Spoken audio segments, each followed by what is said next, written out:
Hello everyone, I am the storyteller and I am here to help you today. I know you use this video to fall asleep, so before that, like the video and subscribe to the channel. Also, where are you from and what time are you watching? Now get comfortable and relax. The brass nameplate on my temporary office door read, Marcus Thompson, Maintenance Supervisor, but the ink hadn't even dried on my 3-month contract before I realized the Grand Buckner Inn had been waiting for someone exactly like me. Someone desperate enough to take a graveyard shift at a century-old hotel in the Arizona desert. Someone with enough electrical experience to navigate the labyrinth of outdated wiring that snaked through its Victorian bones like arteries in a cadaver. The hotel manager, Mrs. Caldwell, had been unusually specific during my interview about which areas required my attention and which did not. The East Wing's ballroom, sealed behind heavy oak doors since 1987, was emphatically in the latter category. She'd pressed her thin lips together when explaining that the insurance company had deemed it structurally unsound, though she couldn't quite meet my eyes when she said it. That should have been my first warning. My rounds began at midnight, when the last of the guests had settled into their rooms and the daytime staff had retreated to their homes in Flagstaff. The Grand Buckner transformed after dark, shedding its tourist-friendly facade like a snake molting its skin. The cheerful southwestern decor that charmed visitors during daylight hours seemed to mock the building's true age in the shadows. Persian rugs that looked elegant under incandescent bulbs revealed threadbare patches in the harsh glare of my flashlight.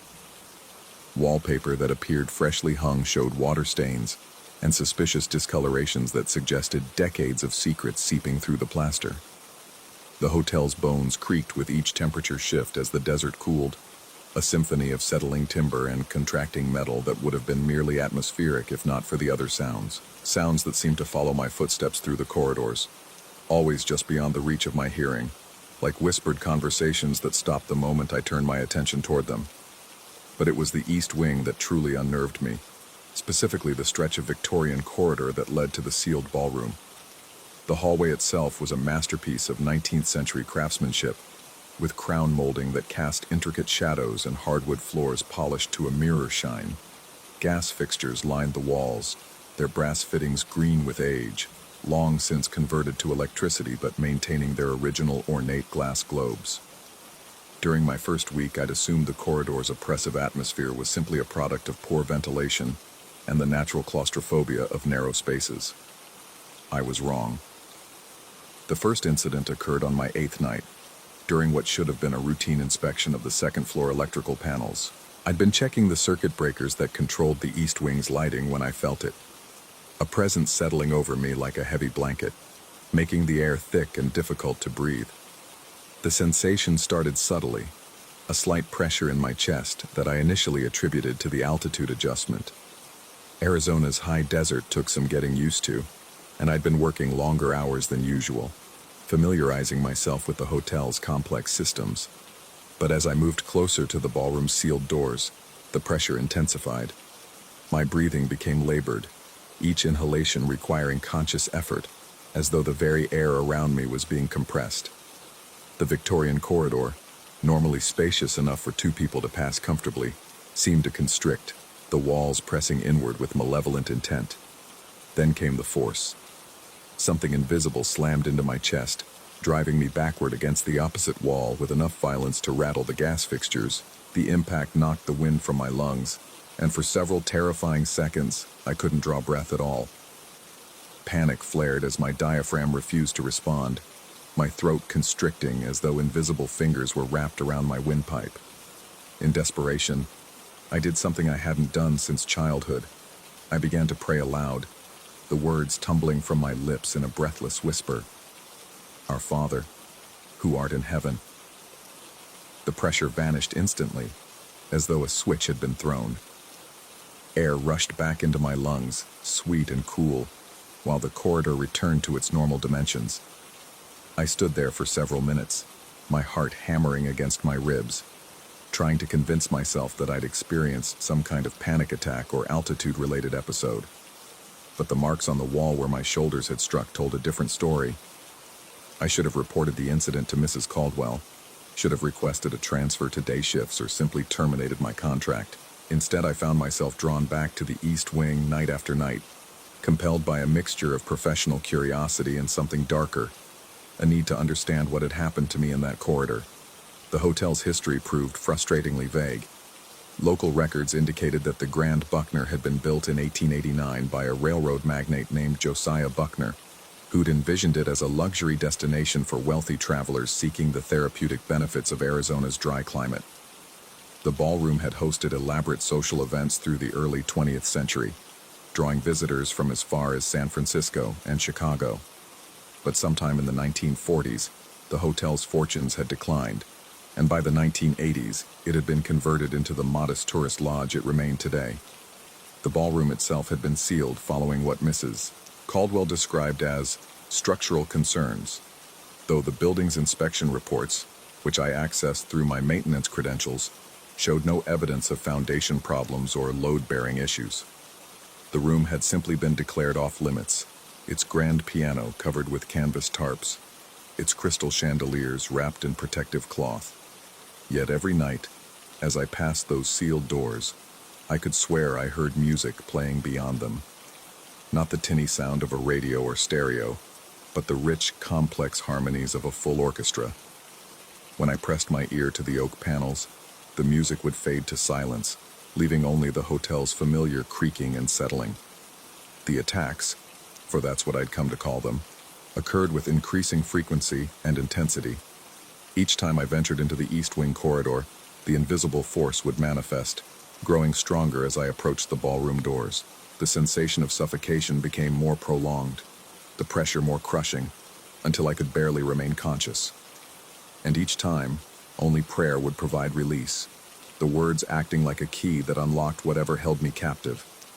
I began to document the encounters, noting their duration and intensity, searching for patterns that might explain their cause. The attacks lasted exactly 37 seconds if I didn't pray, but ended immediately upon the first uttered word of any religious invocation. They occurred only between midnight and 3 a.m., only in the specific stretch of corridor outside the ballroom, and only when I was alone. Most disturbing of all, they were getting stronger. By my third week at the Grand Buckner, the force had become capable of lifting me completely off the ground, pressing me against the wall with such violence that the antique wallpaper began to show permanent indentations in the shape of my body. The suffocation now came with visual distortions, flashing lights that had no source, shadows that moved independently of any physical object, and brief glimpses of figures that vanished the moment I tried to focus on them. But the most unsettling development was the ballroom itself. Despite having personally shut off the power to the East Wing on multiple occasions, carefully throwing each circuit breaker and even disconnecting the main feed at the electrical panel, the gas lights in the ballroom continued to flicker on each night. I could see their warm amber glow seeping from beneath the sealed doors, could smell the distinctive odor of burning gas that should have been impossible with the utilities disconnected. Mrs. Caldwell's reaction to my reports was telling in its evasiveness. She claimed the lighting must be caused by residual power in the lines, a phenomenon that I knew to be technically impossible, but which she insisted was the only logical explanation. When I suggested bringing in an electrician to examine the ballroom's wiring, she became agitated, reminding me that the room was off limits for insurance reasons, and that any unauthorized entry would result in immediate termination. Her response only deepened my suspicion that she knew more about the ballroom than she was willing to admit. I began to notice how she avoided the East Wing entirely during her rare evening visits, how she would glance nervously toward the sealed doors whenever our conversations touched on maintenance issues in that section of the hotel. The truth, when it finally revealed itself, came not through investigation, but through capitulation. On my 21st night at the Grand Buckner, the attack in the corridor was so violent that I lost consciousness briefly, coming to on the floor with blood trickling from my nose and my shirt torn along the shoulder. The force had held me against the wall for what felt like minutes, crushing the air from my lungs with methodical patience. When I'd tried to pray, the words had caught in my throat, my vocal cords paralyzed by whatever held me captive. Only when I'd managed to whisper a barely audible, "Help me," had the pressure released. Shaken and disoriented, I found myself standing before the ballroom doors without any memory of walking there. The oak panels, which had been immaculately maintained despite the room's abandonment, now showed deep scratches along their surface, scratches that formed crude letters as though carved by fingernails or claws. "Come inside," they read. The doors, which Mrs. Caldwell had assured me were securely locked, stood slightly ajar. Warm amber light spilled through the gap, accompanied by the unmistakable sound of waltz music played on a full orchestra that couldn't possibly exist in an abandoned room. I should have fled. Every rational instinct screamed for me to leave the hotel, to abandon my contract and never look back. Instead, I found my hand reaching for the door handle, my body moving without conscious direction, drawn by a compulsion that felt both alien and intimately familiar. The ballroom beyond was exactly as it would have appeared in 1889, despite decades of supposed abandonment. Crystal chandeliers blazed with gaslight, casting prismatic rainbows across walls covered in rich burgundy silk. The parquet floor gleamed with fresh polish, while elaborate floral arrangements filled the air with the scent of roses and jasmine. A full orchestra occupied the far corner, their period costumes immaculate, their instruments producing music of heartbreaking beauty, and they were all transparent. Not invisible, as I might have expected, but translucent, like images projected through gauze. I could see the wall behind the violinists, the chandelier through the conductor's torso, the detailed moldings of the ceiling through the flowing gowns of the female performers. They played with passionate intensity, their faces animated by joy and artistic devotion, completely unaware of my presence. Or so I thought. As I stepped further into the room, the music began to slow, the waltz tempo stretching like taffy, until each note hung in the air for impossible lengths. The orchestra members turned toward me in unison, their translucent features resolving into expressions of desperate longing. The conductor, a tall man with a distinctive handlebar mustache, raised his baton and pointed it directly at my chest. The pressure returned, but this time it felt different. Not malevolent, but pleading. The invisible force that had attacked me in the corridor was here, embodied in the desperate gazes of the phantom musicians, and I finally understood what it wanted. It wanted me to join them. The realization came with a flood of information that seemed to pour directly into my consciousness. The ballroom hadn't been sealed due to structural concerns. It had been sealed because people kept disappearing inside it.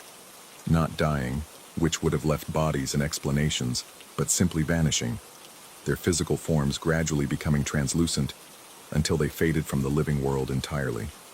The process required willing participation.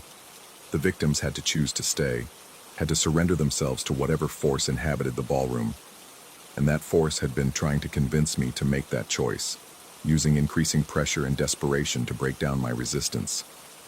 The prayers hadn't been protecting me, they'd been interrupting the seduction process, breaking the spell before it could take hold. But now, standing in the ballroom itself, surrounded by the evidence of all those who had come before me, I felt my will beginning to dissolve. The orchestra began to play again, a hauntingly beautiful melody that seemed to reach directly into my soul. I felt my body growing lighter, my connection to the physical world beginning to fray. Around me, the translucent figures smiled with welcome and understanding, their faces reflecting the same mixture of resignation and ecstasy that I could feel spreading through my own consciousness. This was why the ballroom demanded my presence, not to harm me, but to offer me something the living world never could: eternal purpose, artistic perfection, freedom from the mundane concerns of mortality. All I had to do was stop fighting, stop praying, stop clinging to a reality that had never truly welcomed me anyway. My hand reached toward the conductor's outstretched baton, my fingers already beginning to show the telltale translucency of those who had accepted the ballroom's offer. Just a little further, and I would join them forever, would become part of something beautiful and eternal. Then my phone rang. The harsh electronic tone shattered the spell like breaking glass, the ballroom's 19th century perfection suddenly invaded by 21st century technology. The orchestra flickered, their expressions shifting from welcome to dismay, while the ambient pressure that had been drawing me forward released its hold. I fumbled for the device, my hands shaking as I answered the call. Mrs. Caldwell's voice crackled through the speaker, tight with anxiety. She needed me to check the main water heater immediately. A guest had reported problems with hot water, and she couldn't afford complaints during peak tourist season. The mundane request, delivered in the harsh fluorescent reality of modern hospitality management, broke whatever hold the ballroom had maintained over my consciousness. I found myself standing alone in a dusty, abandoned room, surrounded by canvas-covered furniture and disconnected gas fixtures that hadn't been lit in decades, but the scratches on the doors remained. I left the Grand Buckner Inn that same night, abandoning my contract and 3 weeks of unpaid wages. Mrs. Caldwell called repeatedly over the following days, leaving increasingly frantic voicemails about the need for experienced maintenance staff and the difficulty of finding qualified replacements on short notice. I never returned her calls.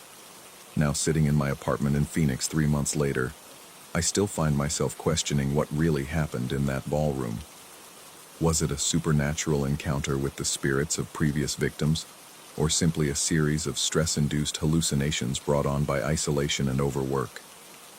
The rational part of my mind insists on the latter explanation, pointing to the lack of physical evidence and the inherent impossibility of transparent orchestras. But sometimes, late at night, I can still hear that waltz playing in the distance. And when I check my reflection in the bathroom mirror, I swear my face looks slightly more translucent than it should, as though some part of me never really left the Grand Buckner Inn at all. The hotel's website still advertises for maintenance staff, posting the same job description that originally drew me to Arizona. The pay is generous, the benefits comprehensive, and the work schedule allows for plenty of personal time during daylight hours. I wonder who they'll find to fill the position, and I wonder if they'll be strong enough to leave when their time comes. Story 2. The old colonial farmhouse stood against the Vermont sky like a weathered gravestone. Its clapboard siding painted the color of bone bleached by decades of harsh winters. I'd driven 3 hours from Boston to settle Great-Uncle Ezra's estate, expecting nothing more than a weekend of dusty paperwork and maybe some antique furniture worth selling. What I found instead was something that made my skin crawl from the moment I stepped out of my rental car. The property stretched across 40 acres of what locals still called Green Orchard, though most of the apple trees had died years ago. Their twisted black branches clawed at the October sky like arthritic fingers, and the few remaining fruit hung rotting from brittle limbs, filling the air with the sweet, sick smell of decay. But it wasn't the dead orchard that bothered me. It was the silence. No birds sang. No insects buzzed. Even the wind seemed to hold its breath here. I'd never met Great-Uncle Ezra. Family stories painted him as an eccentric recluse who'd inherited the farm from his grandfather and never bothered to modernize it. No electricity beyond a single generator, no phone line, no internet. The lawyer who'd contacted me about the inheritance mentioned that Ezra had been found in the barn, apparently having died peacefully in his sleep among the old cider-making equipment. The coroner estimated he'd been dead for nearly a week before a neighbor noticed the unopened mail piling up. The house key was exactly where the lawyer said it would be, under a loose stone beside the front porch. As I fumbled with the ancient lock, I noticed deep scratches in the wooden door frame, as if someone had clawed at it desperately. The marks looked fresh, the exposed wood still pale against the weathered surface. Inside, the house felt like a museum of rural American life, frozen sometime in the 1940s. Ezra had lived without modern conveniences, cooking on a wood-burning stove and reading by kerosene lamplight. Dust motes danced in the afternoon sunlight that filtered through yellowed lace curtains, and every footstep on the wide plank floors sent creaks echoing through the empty rooms. I spent the first day cataloging Ezra's possessions and going through his papers. Most were mundane: property tax records, receipts for farm supplies, correspondence with the few local merchants who still delivered to such a remote location. But buried in a desk drawer, I found a leather-bound journal that made my hands shake as I read it. The entries spanned decades, written in Ezra's careful script. They detailed the farm's operations, weather patterns, crop yields, ordinary things that gradually became less ordinary. References to the workers appeared frequently. though no payment record suggested he'd ever hired help. He wrote about their dedication, how they never complained about the cold or the long hours, how they seemed to appear whenever he needed them most. One entry from 1987 particularly unsettled me. The new worker tried to leave today, found him by the road, crying like a child, brought him back to the barn. Had to remind him of our agreement. He understands now. They always do, eventually. But it was an entry from just 3 months ago that made my blood run cold. Nephew coming to visit after I'm gone. Hope he understands. Hope he's strong enough. The work must continue. I set the journal aside and walked to the kitchen window, needing air. The view looked out across the dead orchard toward a large red barn that dominated the property's center. Even from a distance, I could see the massive wooden structure that connected the barn's upper level to a stone foundation. The old cider press that had once been the heart of Green Orchard's apple processing operation. As evening approached, I considered driving back to town for dinner and a hotel room. Something about staying overnight in the house felt wrong, though I couldn't articulate why. The silence pressed against my eardrums like deep water, and shadows seemed to move in my peripheral vision, resolving into furniture or doorways when I turned to look directly. But practicality won out. The nearest hotel was 20 miles away, and I had 2 more days of work ahead of me. I heated a can of soup on Ezra's old stove and ate by lamplight, trying not to think about the journal entries or the way the house seemed to settle around me with small creaks and sighs, as if it were breathing. I'd brought a sleeping bag and planned to use the couch in the living room, rather than one of the upstairs bedrooms, which felt too intimate, too much like intruding on Ezra's private space. But sleep wouldn't come. Every sound seemed amplified in the darkness. The tick of an old clock, the whisper of wind through gaps in the windows, the occasional groan of settling timber.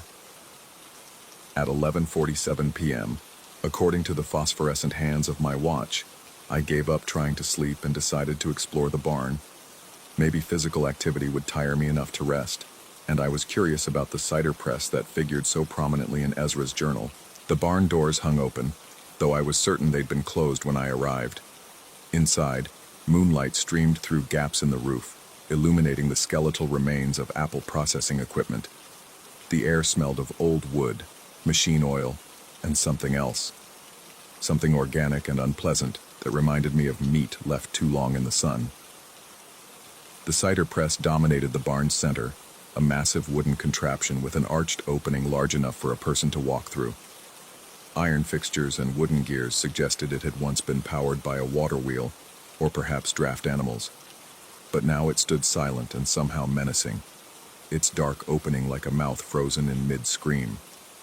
As I approached the press, the temperature dropped noticeably. My breath began to fog, and I realized I could see the vapor in the moonlight. I told myself it was just the cool October night, that old barns were always cold. But my body knew better. Every nerve ending screamed at me to leave, to run, to get as far from this place as possible. I was 3 feet from the arched opening when it happened. Arms, impossibly cold arms, wrapped around me from behind. Not roughly, not violently, but with the firm gentleness of someone greeting an old friend. The embrace was complete, encompassing my chest and back, holding me close to something that had no warmth, no substance I could identify, yet felt absolutely real. I tried to scream, but could only manage a strangled gasp.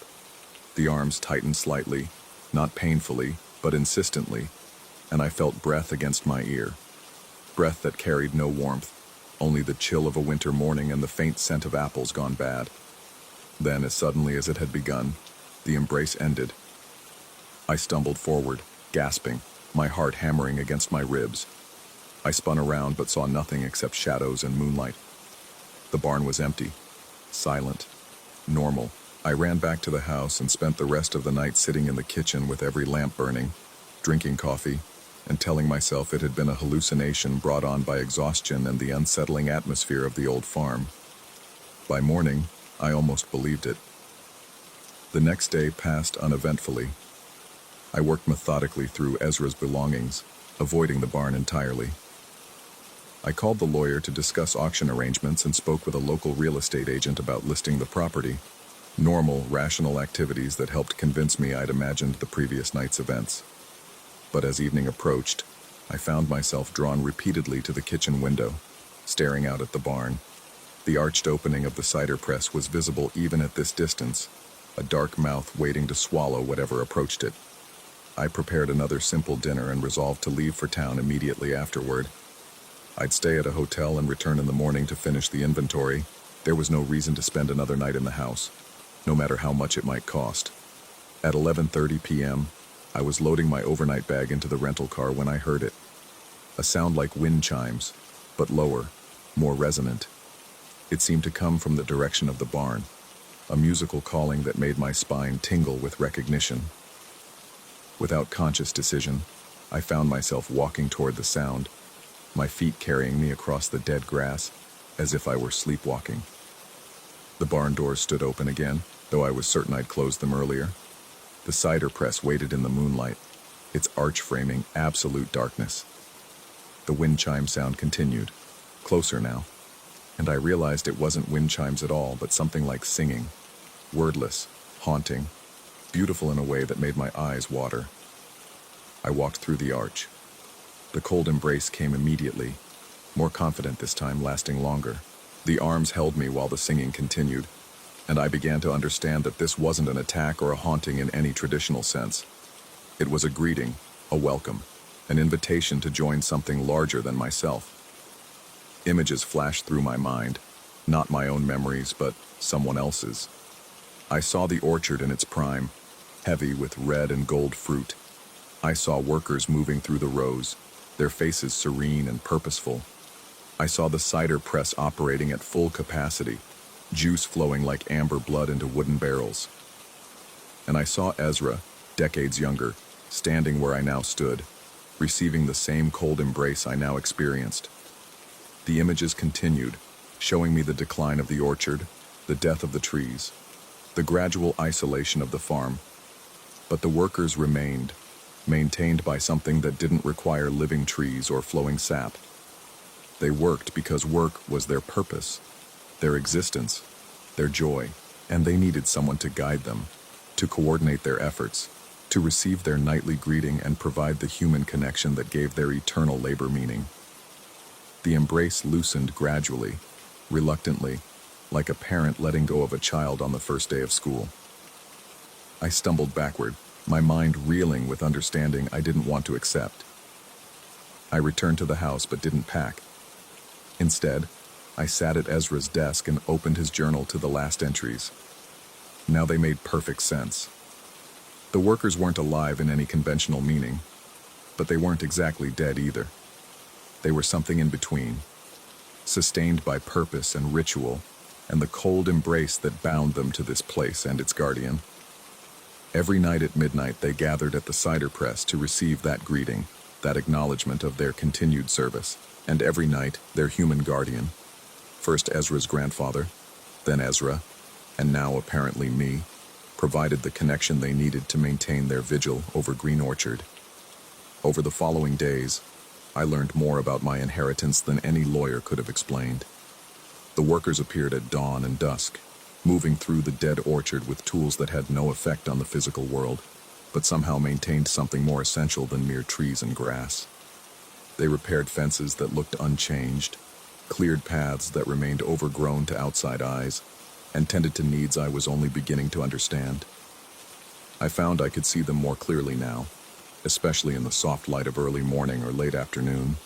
They wore clothes from different eras, some in the rough garments of 19th century farm laborers, others in the work shirts and dungarees of the 1930s and 40s. A few wore clothing I couldn't date at all, simple tunics and trousers that might have been from any time in the past 3 centuries. They never spoke, but they looked at me with expressions of patient expectation. They were waiting for me to understand my role fully, to accept the responsibility that came with inheriting Green Orchard. And despite every rational instinct screaming at me to leave, to sell the property to developers and return to my normal life in Boston, I found myself staying. The midnight embraces became routine, then comforting. The cold arms welcomed me each night with increasing familiarity, and I began to look forward to that moment of connection. That reminder that I belonged here in ways I was still discovering. The singing that accompanied each greeting grew more complex, more beautiful, until I found myself humming along with melodies that seemed to emerge from the very soil of the farm. 3 weeks after arriving at Green Orchard, I called my boss to request extended family leave. A month later, I submitted my resignation. The Boston apartment could be sublet, my possessions stored or sold. Everything I needed was here, in this place where the living and the not quite dead maintained an ancient covenant I was only beginning to comprehend. Sometimes, in the clear light of day, I wondered if I was losing my mind. The rational explanation was obvious. Grief over my failed marriage, stress from the corporate job I'd grown to hate, and the isolation of the remote farm had combined to trigger a complete psychological break. The workers, the midnight embraces, the sense of purpose and belonging I felt here, all of it could be elaborate hallucinations created by a mind desperate to escape reality. But each night at midnight, when those cold arms encircled me beneath the arch of the cider press, when the wordless singing filled the barn and my vision filled with images of eternal labor and patient devotion, I knew with absolute certainty that this was more real than anything I'd ever experienced. Now, as winter approaches and the first frost silvers the dead grass of Green Orchard, I understand what Ezra meant in his final journal entry. The work must continue, and it does. Every dawn, every dusk, every midnight greeting, the workers maintain their vigil, and I, their newest guardian, provide the human heart that gives their eternal service meaning. Whether this is madness or miracle, curse or blessing, no longer matters.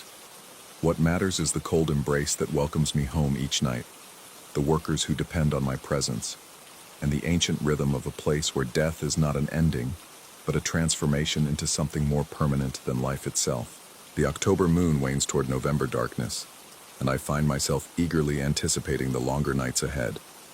There is so much still to learn, so many centuries of tradition to understand, and always, at the center of it all, the cider press waits with its arch open like embracing arms, ready to welcome whoever is strong enough to accept the responsibilities that come with belonging to Green Orchard. In 3 hours it will be midnight again. I can hardly wait.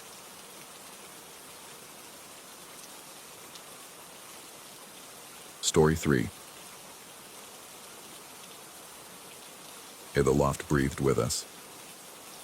That's what I told myself those first few nights in Chicago, when the old brick walls seemed to expand and contract with each gust of wind off Lake Michigan. Marcus had warned me about the building's quirks when I'd answered his Craigslist ad. The pipes that sang opera at 3 a.m., the floorboards that creaked symphonies, the way shadows pooled in corners that geometry said shouldn't exist. But he hadn't mentioned her. The first incident happened on a Tuesday. I'd been living there exactly 1 week, still surrounded by boxes I hadn't bothered unpacking. The November chill had crept through the single-pane windows, and I'd wrapped myself tight in the heavy comforter my mother had insisted I take from home. Sleep came easily after 12 hours of manning the register at the electronics store downtown, the kind of bone-deep exhaustion that pulls you under like quicksand. I woke to the sensation of fabric being drawn upward, the comforter sliding across my chest with deliberate care. Not the violent yanking you'd expect from a prank or break-in, but something tender, almost maternal. The blanket settled just beneath my chin with the precision of a hospital nurse tucking in a patient. My eyes opened to darkness thick as velvet. The digital clock on the nightstand cast a sickly green glow. 3:17 a.m. Marcus was snoring on the opposite side of the loft, his breathing a steady rhythm that had become the soundtrack to my nights. Nothing seemed disturbed. Nothing felt wrong exactly, except for the lingering warmth where invisible fingers had brushed the blanket's edge. I convinced myself I'd done it in my sleep. People did stranger things in the twilight between consciousness and dreams. The second time, Marcus bolted upright screaming. His voice shattered the 4 a.m. silence like glass hitting concrete, a raw sound that spoke of genuine terror rather than the disorientation of a nightmare. The words came between ragged gasps. "She's back. Jesus Christ, she's back." I found him sitting on the edge of his mattress, hands shaking as he ran them through his hair.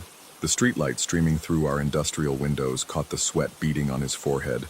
painting him in amber and shadow. When I asked what had happened, he looked at me as if I'd asked him to explain quantum physics to a toddler. His response came slow and careful, like a man describing a bomb he'd just defused. She'd been standing at the foot of my bed, her pale hands smoothing my comforter with methodical precision. She'd worked for several minutes, adjusting and readjusting the fabric before turning her attention to his side of the room. Marcus described her face as a void where features should have been, framed by hair that moved without wind. When their eyes had met, or where eyes should have been, she'd smiled with a mouth that stretched too wide, revealing nothing behind her lips. That's when he'd screamed, and she'd simply vanished, leaving behind only the faint scent of roses and rain. I should have packed that morning, should have called my parents, admitted defeat, and caught the next Greyhound back to Ohio. Instead, I found myself researching the building's history on my laptop, diving deep into property records and newspaper archives. The Meridian Loft building had been constructed in 1923, originally serving as a textile warehouse. It had changed hands dozens of times over the decades, converted to apartments in the 80s after a brief stint as artist studios. Nothing unusual in the public records. No mysterious deaths, no tragic accidents, no reason for the building to harbor whatever had been tucking me in like a child. But the incidents continued. Every few nights, I'd wake to that same gentle ministration, the blanket being drawn up to my chin with careful precision. Sometimes I'd catch the faintest whisper of movement in my peripheral vision, a suggestion of pale fabric or flowing hair.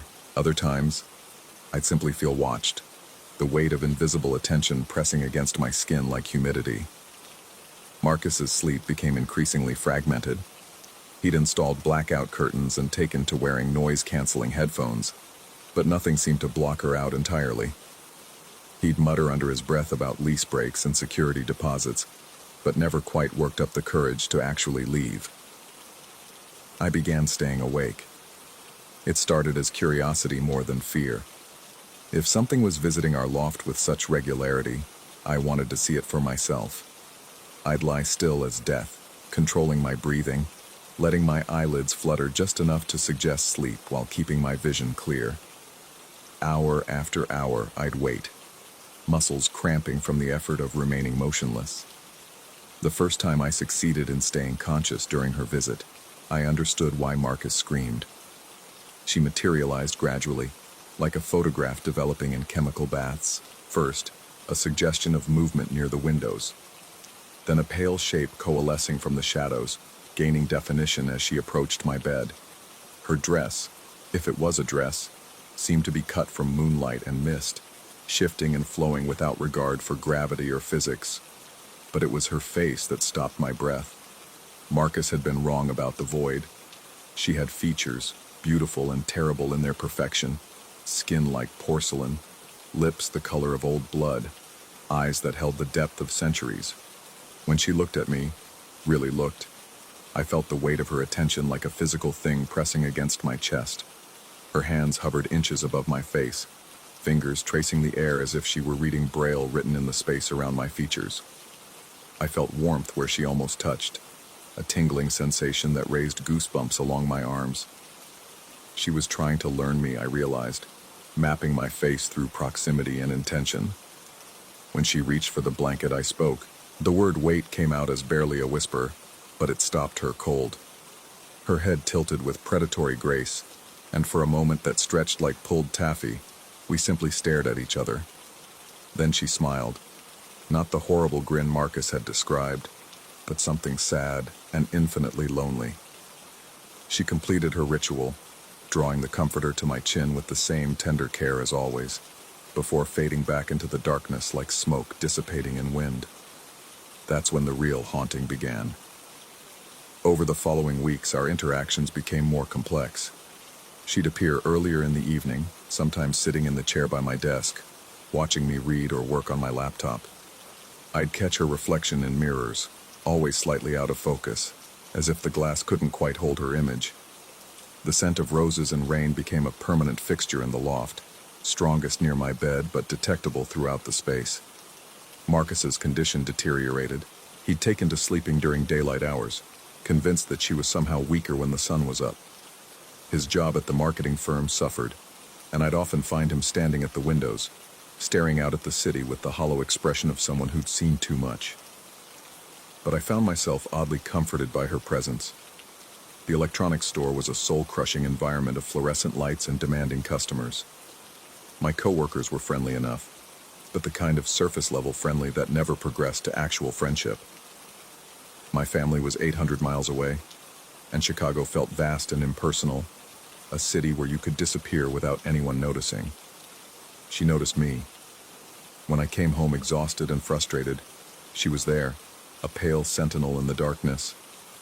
When insomnia struck, which happened more frequently as autumn slid toward winter, I'd feel her watching from the shadows, a presence both alien and strangely maternal.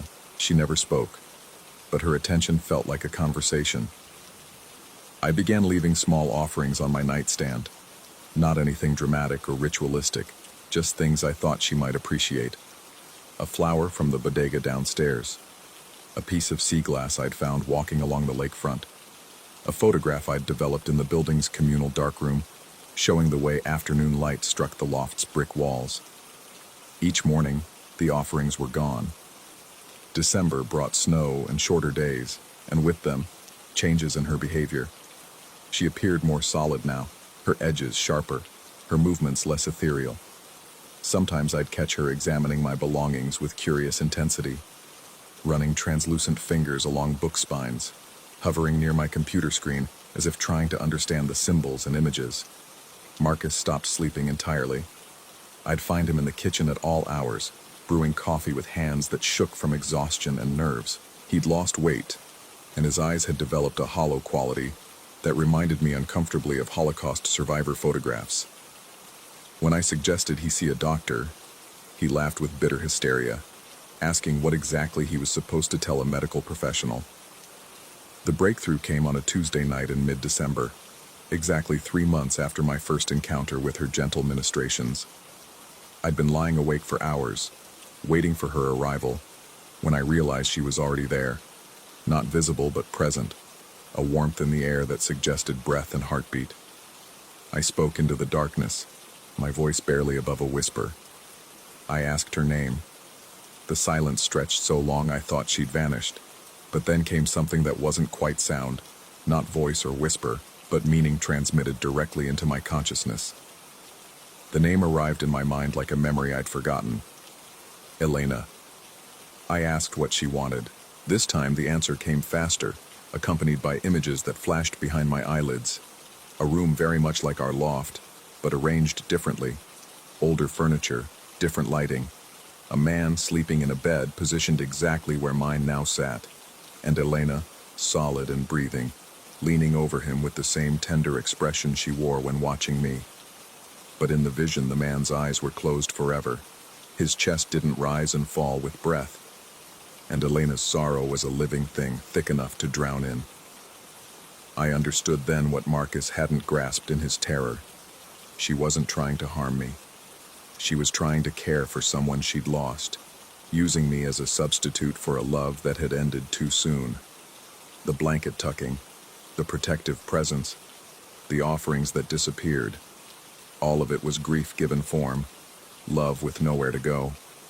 The realization should have brought relief, but instead I felt a chill deeper than Chicago winter, because if Elena was the spirit of someone who'd once lived and loved in this space, what did that make the man in my vision? And why had his eyes been closed so peacefully, as if sleep and death were identical twins? I started researching the loft's previous tenants. The property management company was helpful enough, though they couldn't release specific names without legal justification. But public records, social media, and a little creative detective work painted a picture that made my hands shake as I typed. James Meridian, 28, had lived in our unit from 2019 to 2021. According to his LinkedIn profile, he'd worked as a graphic designer and had moved to Chicago from Portland. His Instagram was still active, though no posts after March 15, 2021. The final image showed a woman with dark hair and pale skin, smiling at the camera with eyes that looked familiar.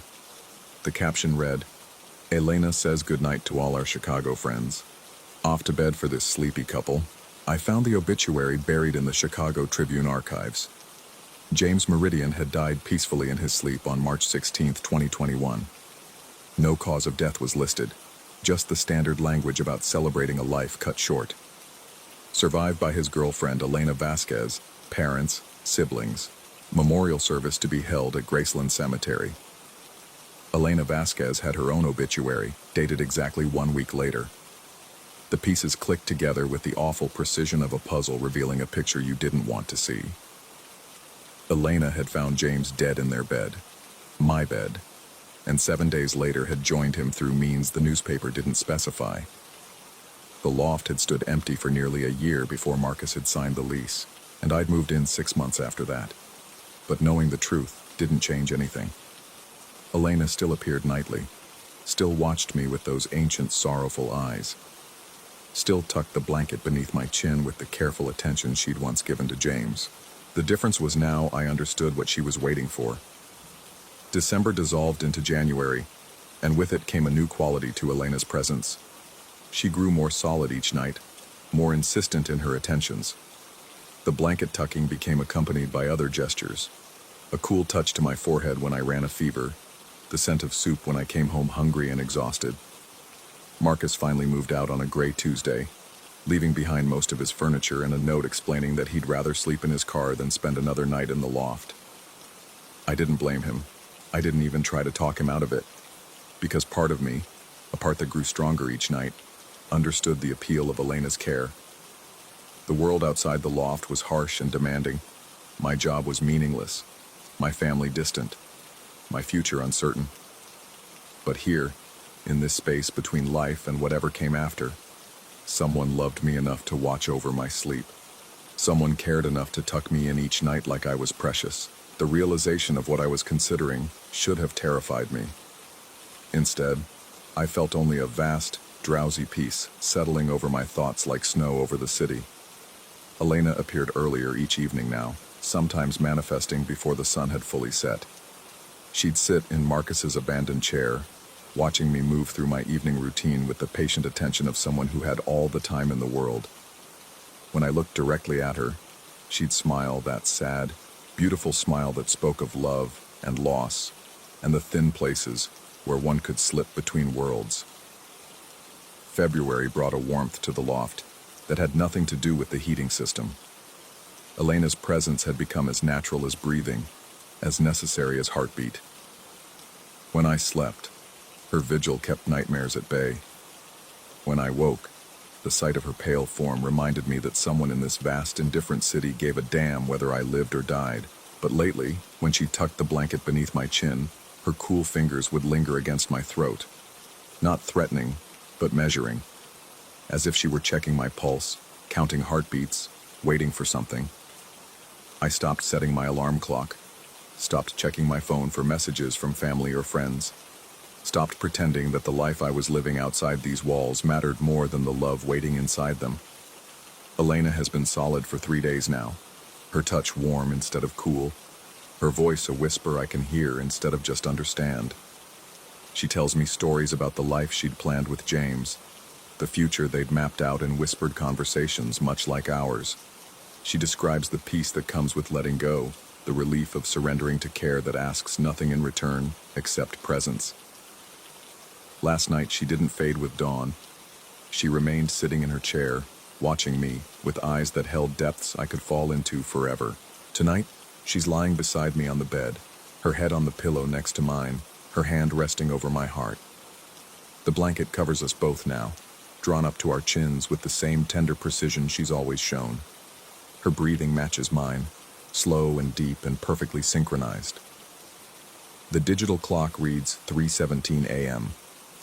Elena whispers that it's time to sleep. Really sleep, the kind of rest that lasts longer than night.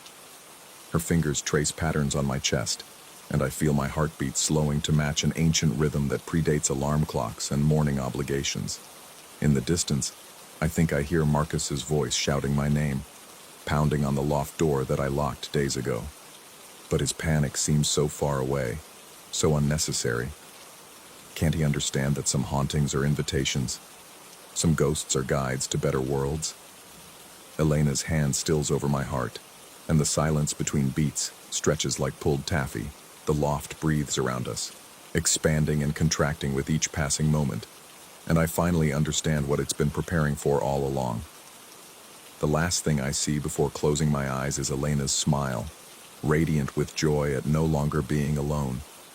The last thing I feel is the blanket being tucked beneath my chin one final time, with infinite love and absolute care. The digital clock continues its silent count toward morning, but I won't be there to see it. I'll be somewhere else entirely, somewhere warm and safe and watched over.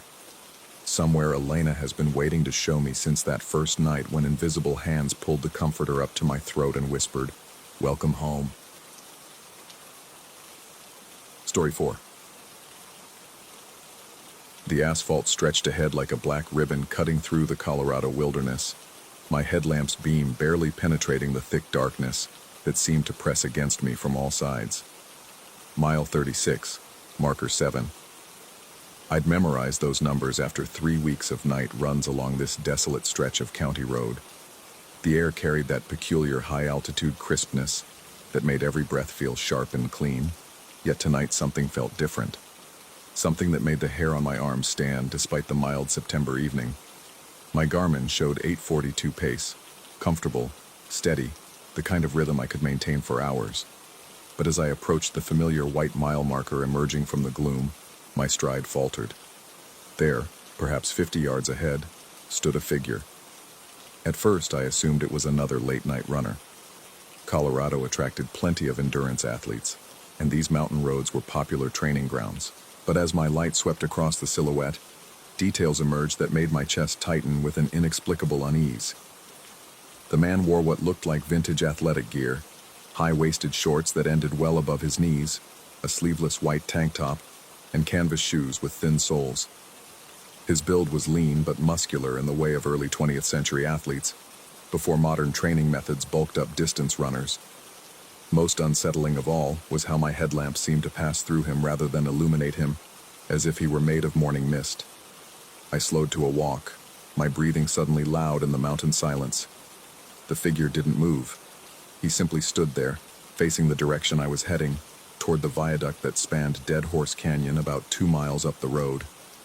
Even from this distance, I could make out the bridge's skeletal steel framework silhouetted against the star-scattered sky like some mechanical predator waiting to devour anything that dared cross its path. The man began to run. His gait was different from modern runners, more upright with a shorter stride and higher knee lift that belonged to another era. He moved with fluid grace, but there was something wrong about it, something that made my stomach clench. His feet made no sound against the asphalt. Not the soft whisper of modern running shoes. Not even the harder clap of minimalist footwear. Nothing. I resumed my pace, telling myself this was just another runner with unusual form and maybe reflective gear that played tricks with my light. But as I accelerated, trying to close the gap between us, he seemed to maintain exactly the same distance ahead. No matter how hard I pushed, he remained precisely 50 yards in front, neither gaining nor falling back. My heart rate spiked beyond what the effort should have demanded. The Garmin's blue glow showed numbers that made no sense.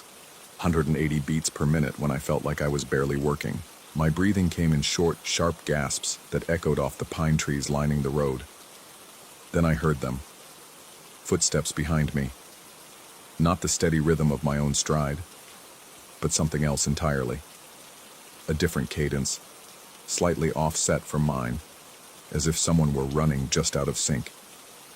The sound was muffled yet distinct, the kind of footfall that might come from those canvas shoes the figure ahead was wearing.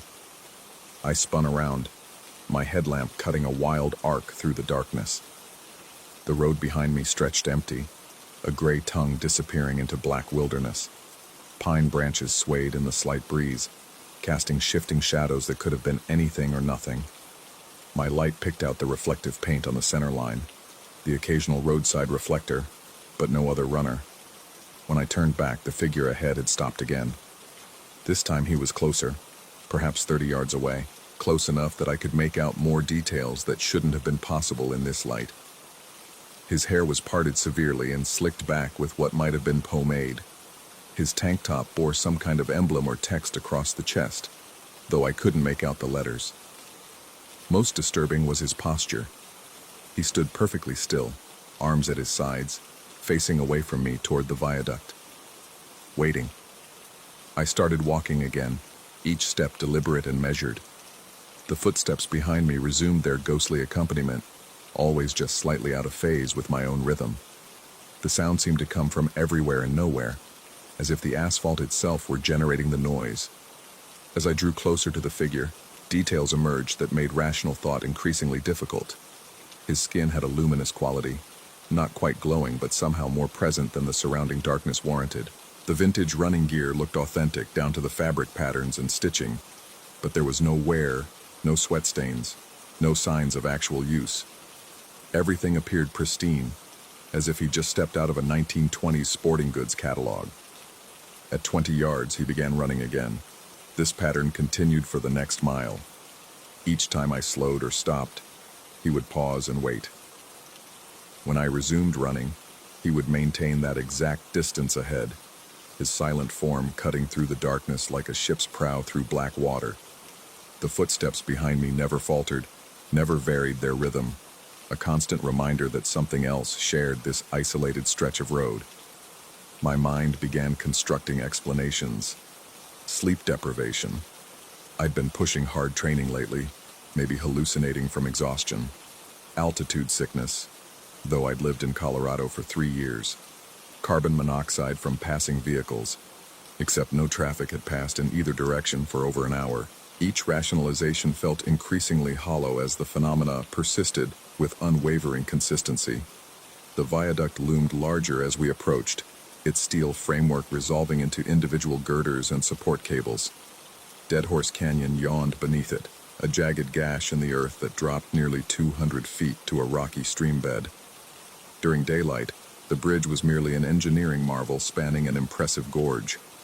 In the dead of night, it took on a more sinister aspect, a skeleton bridge suspended over an abyss, daring travelers to trust their lives to century-old steel and rivets. The figure ahead suddenly veered left, leaving the main road for what appeared to be an overgrown trail leading into the forest.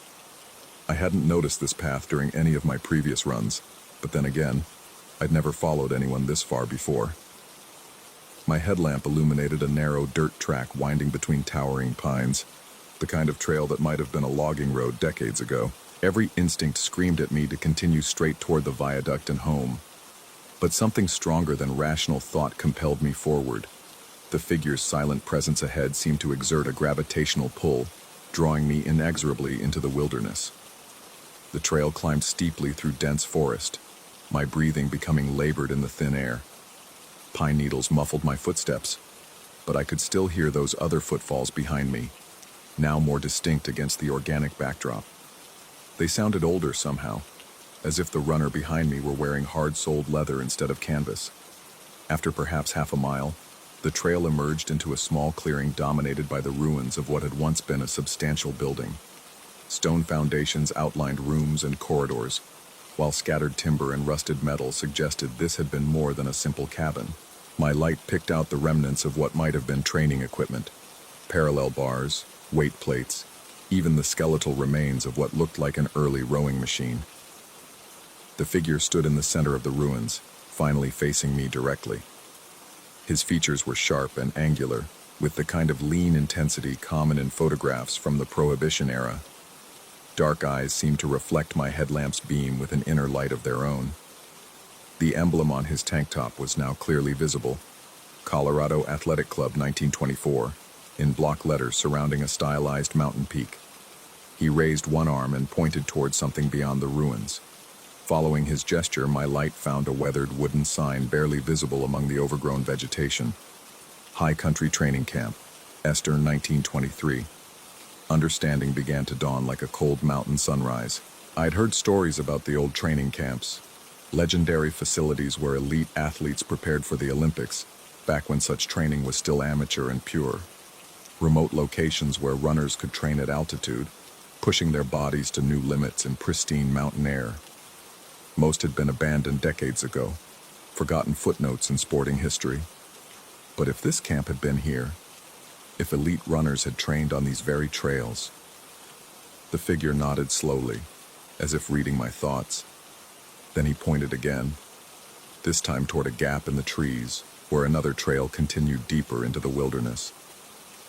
The footsteps behind me had stopped. I turned around, but my light revealed only empty forest.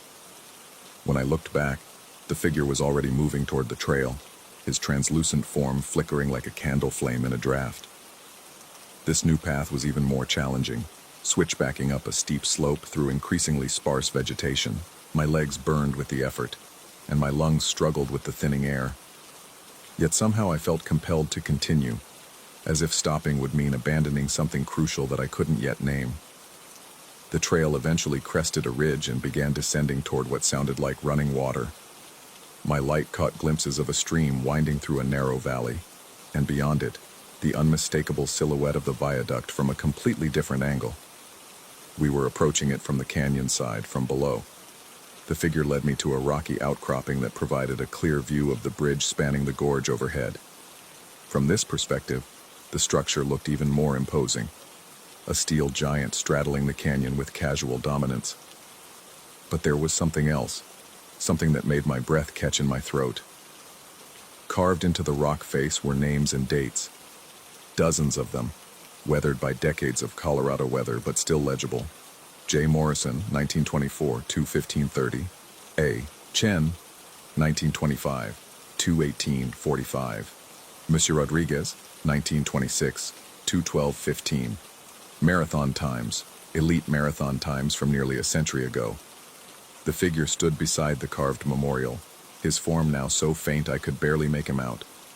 But his presence was unmistakable, a cold spot in the mountain air that seemed to draw warmth from everything around it.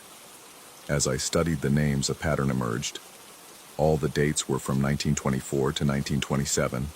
All were followed by what appeared to be race times. And at the bottom, in letters slightly larger than the rest, in memory of those who pushed beyond their limits in pursuit of excellence. A memorial. This was a memorial to runners who had died training. But that couldn't be right. The figure had been running, leading me here. He wasn't dead. He was... My thoughts scattered as I heard something that made the blood freeze in my veins. Footsteps approaching from multiple directions. Not one set behind me as before, but many. The soft whisper of canvas shoes on stone, the measured breathing of distance runners, the subtle sounds of an entire team moving through the darkness. I spun around, my headlamp cutting wild arcs through the night. Shapes moved at the edge of my vision, translucent figures in vintage athletic gear emerging from the forest like morning mist made solid. Dozen of them, all wearing the same Colorado Athletic Club uniform, all with that same lean, intense build of elite distance runners from a bygone era. They formed a loose circle around the memorial, their faces turned toward me with expressions I couldn't read. Some appeared older, perhaps coaches or trainers. Others looked barely out of their teens, young men who had come to the mountains to push their bodies to new limits and never left. The original figure, the one who had led me here, stepped forward. When he spoke, his voice seemed to come from everywhere and nowhere, like wind through the canyon. "The viaduct," he said simply. "You must complete the circuit." I understood then. This wasn't just about one runner or one training camp. This was about something larger, something that connected all these athletes across the decades. They had pushed themselves beyond normal human limits, training at altitudes and intensities that few could endure. Some had survived to compete in the Olympics, setting records and winning medals. Others had pushed too far, their hearts giving out in the thin mountain air, or their bodies simply refusing to continue. But they had all shared one thing: the relentless drive to achieve something greater than themselves. The figures began to move, flowing around me like water around a stone. They weren't threatening exactly, but their presence carried a weight of expectation that was almost overwhelming. They wanted something from me, something that involved completing whatever circuit they had been running for nearly a century. I found myself walking back toward the trail, not entirely of my own volition. The ghostly runners surrounded me, their numbers seeming to increase with each step. Some I could see clearly, Others were barely suggestions of movement in my peripheral vision. But they were all there, all running the same eternal race. The path back to the viaduct seemed shorter than the journey away from it, as if the mountain itself were conspiring to speed my return. Within minutes, I found myself back on the main road, the bridge looming ahead like a gateway to something I couldn't name. My Garmin showed impossible readings, elevation changes that didn't match the topography, distances that defied measurement, a heart rate that should have killed me hours ago.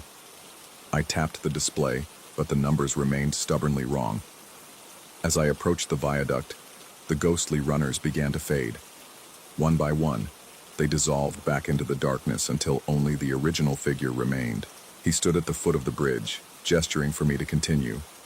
The bridge stretched across the canyon like a steel spine, its deck plates rattling slightly in the mountain wind. 200 feet below, Dead Horse Canyon yawned into blackness. I had driven across this bridge hundreds of times, but I had never walked it, never run across it in the dead of night with only a headlamp and the company of a century-old ghost.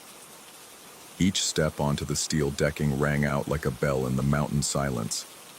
The sound echoed off the canyon walls and returned distorted, as if filtered through decades of accumulated memory.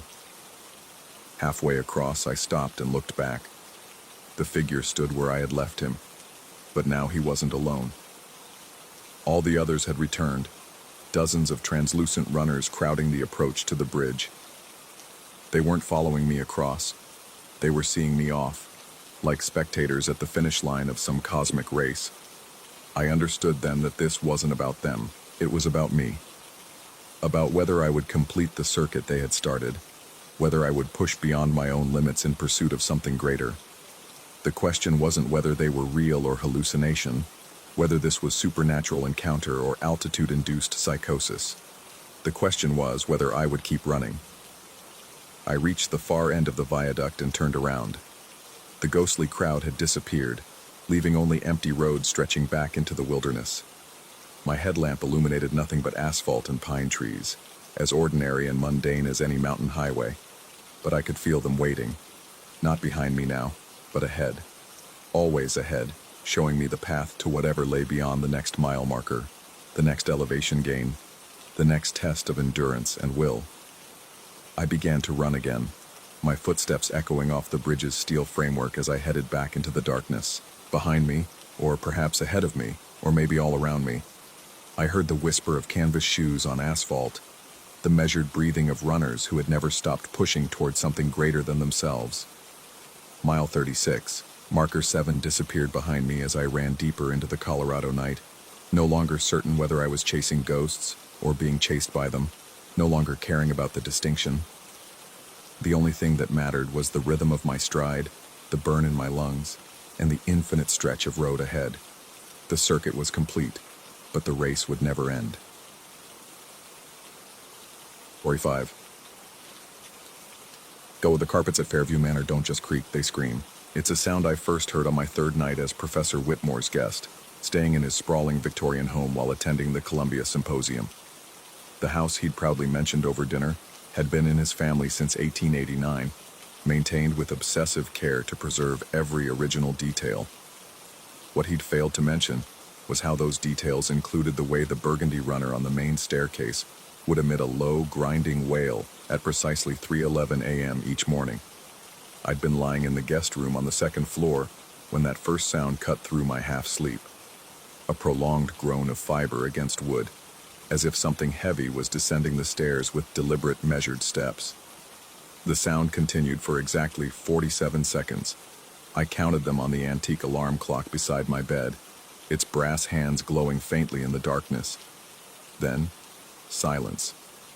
The next morning, Whitmore asked if I'd slept well over his perfectly prepared Eggs Benedict.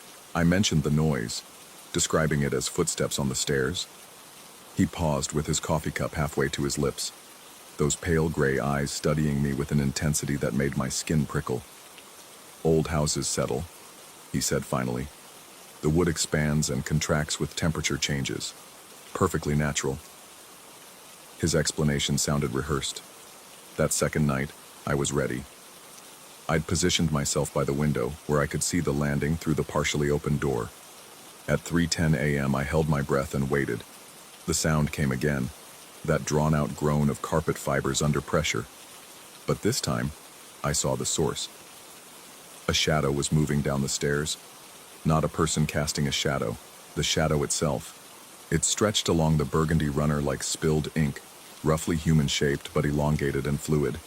It moved with purpose, each step creating that horrible creaking sound, as if the very fabric of the carpet was protesting its presence. I watched, frozen, as the shadow reached the bottom of the stairs and continued across the hardwood floor of the entrance hall. It moved toward the basement door, and then, impossibly, it passed through the closed wooden door and disappeared. 47 seconds. Exactly the same duration as the previous night. Sleep became impossible after that. I spent the remaining hours until dawn replaying what I'd witnessed, searching for rational explanations. A tree outside casting moving shadows, but there were no trees positioned to create such an effect, and besides, the shadow had moved against the grain of any natural light source. A trick of my tired mind? Perhaps, but the sound had been real enough. Whitmore's reaction proved that. The third night, I decided to follow it. I positioned myself at the top of the stairs at 3:09 a.m., my bare feet silent on the cold wooden floor. The house around me seemed to hold its breath, settling into that peculiar stillness that comes in the deepest hours of night. Even the grandfather clock in the entrance hall had stopped ticking, something I hadn't noticed before. At 3:11 it began. The shadow emerged from somewhere below me, pooling at the top of the stairs like liquid darkness. As it began its descent, I followed, stepping carefully in its wake. The carpet groaned under my weight, just as it did under the shadow's passage, each step sending vibrations through the wooden stairs beneath. The shadow moved across the entrance hall with that same deliberate pace. I stayed close, my heart hammering so loudly I was certain it would wake the entire house. But Fairview Manor remained silent except for the soft whisper of my breathing and the occasional protest of old floorboards. At the basement door, I expected to lose my quarry. Instead, I watched the shadow slip beneath the door like smoke, leaving me standing alone in the darkened hallway. The brass doorknob was ice cold under my palm as I turned it slowly, expecting resistance. It opened without sound. The basement stairs descended into absolute darkness, the kind of black that seems to have weight and substance. I'd brought my phone, and its flashlight beam revealed stone steps worn smooth by more than a century of use. The air smelled of old wood and something else, something organic and slightly sweet, like flowers left too long in water. I descended slowly, my light playing across rough stone walls that wept with condensation.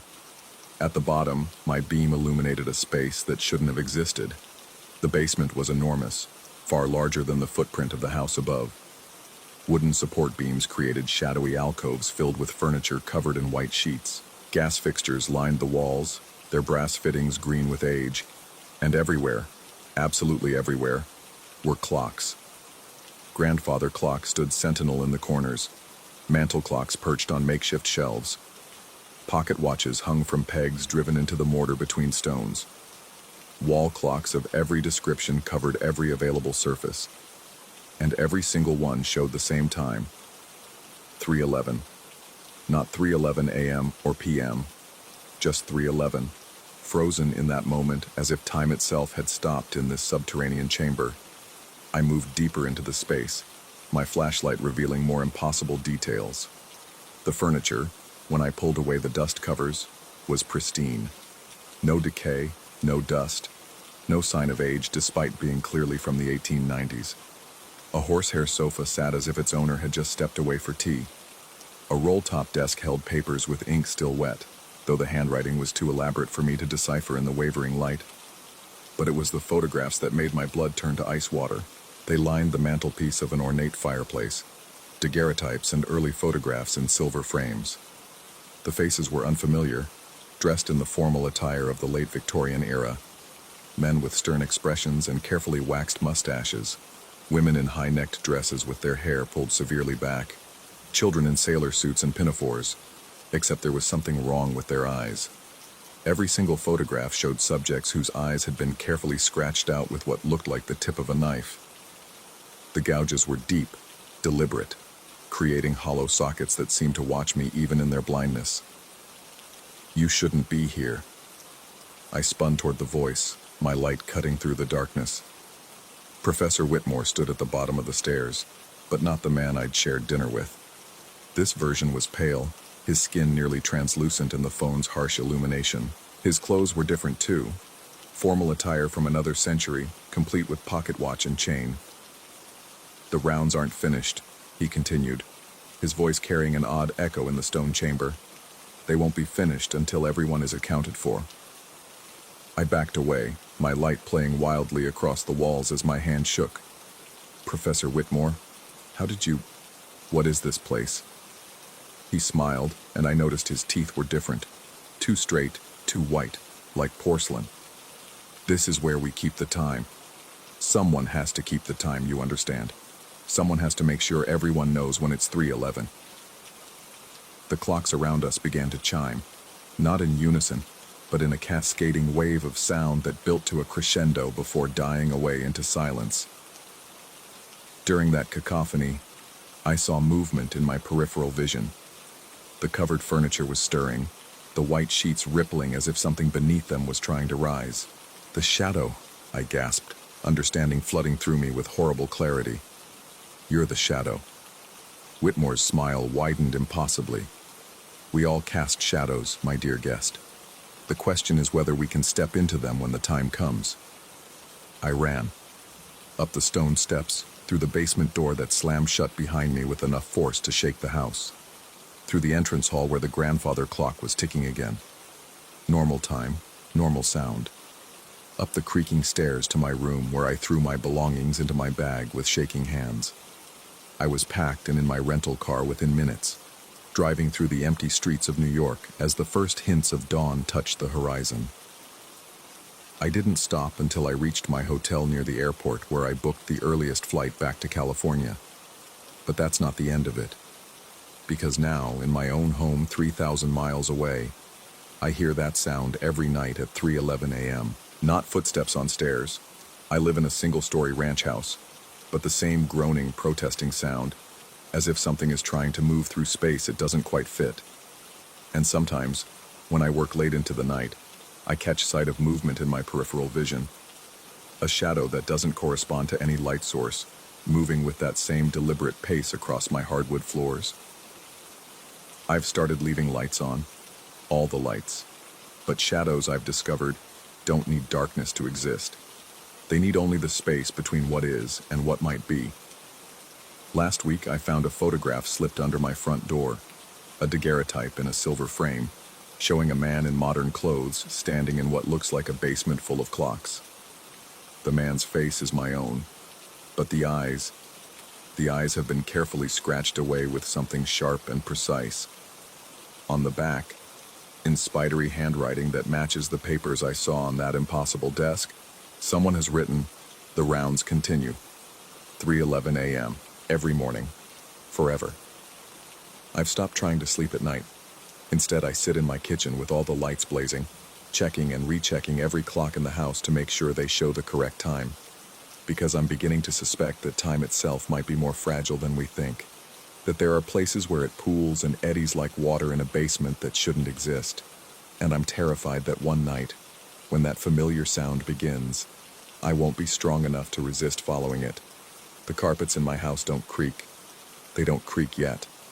But every night at 3:11 a.m. I can hear them learning how. Story 6. The salt air carries more than ocean spray. It carries whispers of those who came before. I accepted the position at Beacon Point Lighthouse without hesitation. 6 months of cataloging rare maritime texts in complete isolation seemed like paradise after years of crowded university libraries and endless academic politics.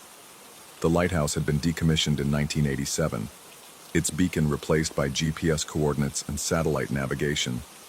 What remained was a skeletal tower rising from jagged rocks, now serving as a repository for the Maritime Historical Society's most precious manuscripts and charts. The keeper's quarters had been converted into my temporary living space, sparse but functional. The real treasure lay in the lamp room at the top, circular walls lined with custom shelving, housing centuries of nautical knowledge. Charts dating back to the 1600s, logbooks from whaling expeditions, private journals of sea captains whose names had long faded from memory. The Society's board had emphasized the urgency. Water damage in their main facility required immediate relocation of their rarest pieces. I'd been there 3 days when I first noticed the curtain. The lamp room's windows offered a panoramic view of the Atlantic, their massive panes original to the lighthouse's construction.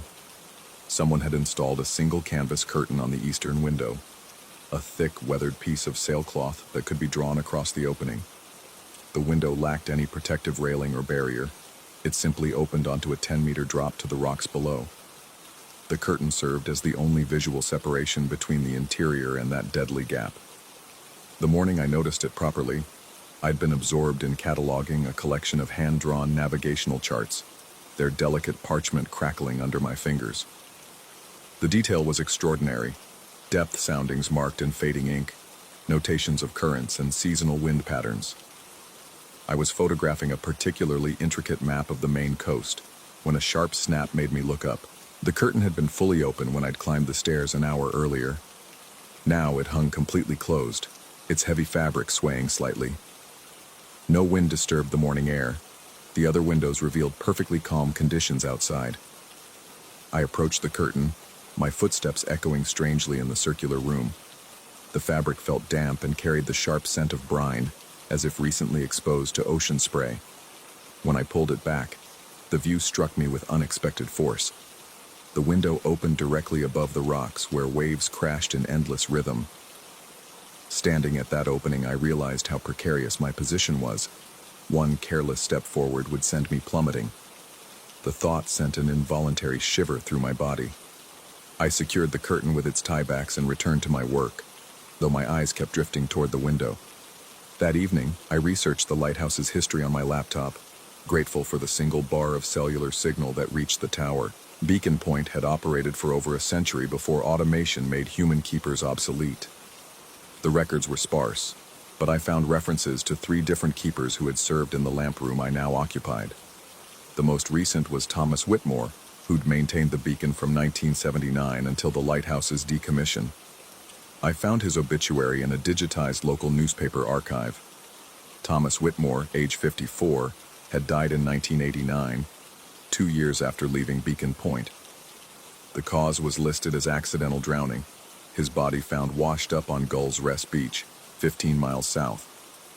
The obituary mentioned his dedication to maritime safety and his decades of service, but offered no details about his final years or the circumstances of his death. Sleep came uneasily that first night. The lighthouse creaked and settled around me, unfamiliar sounds that seemed amplified in the darkness. Sometimes the noises resembled footsteps on the metal stairs leading to the lamp room. I told myself it was just the structure adjusting to temperature changes, old metal expanding and contracting with the coastal climate. The following morning brought fog so thick I could barely see beyond the lighthouse's base. I climbed to the lamp room early, eager to continue with a collection of 19th century shipping manifests. The curtain hung open as I'd left it the evening before, but the fog pressed against the window like a living thing, shifting and swirling in patterns that seemed almost purposeful.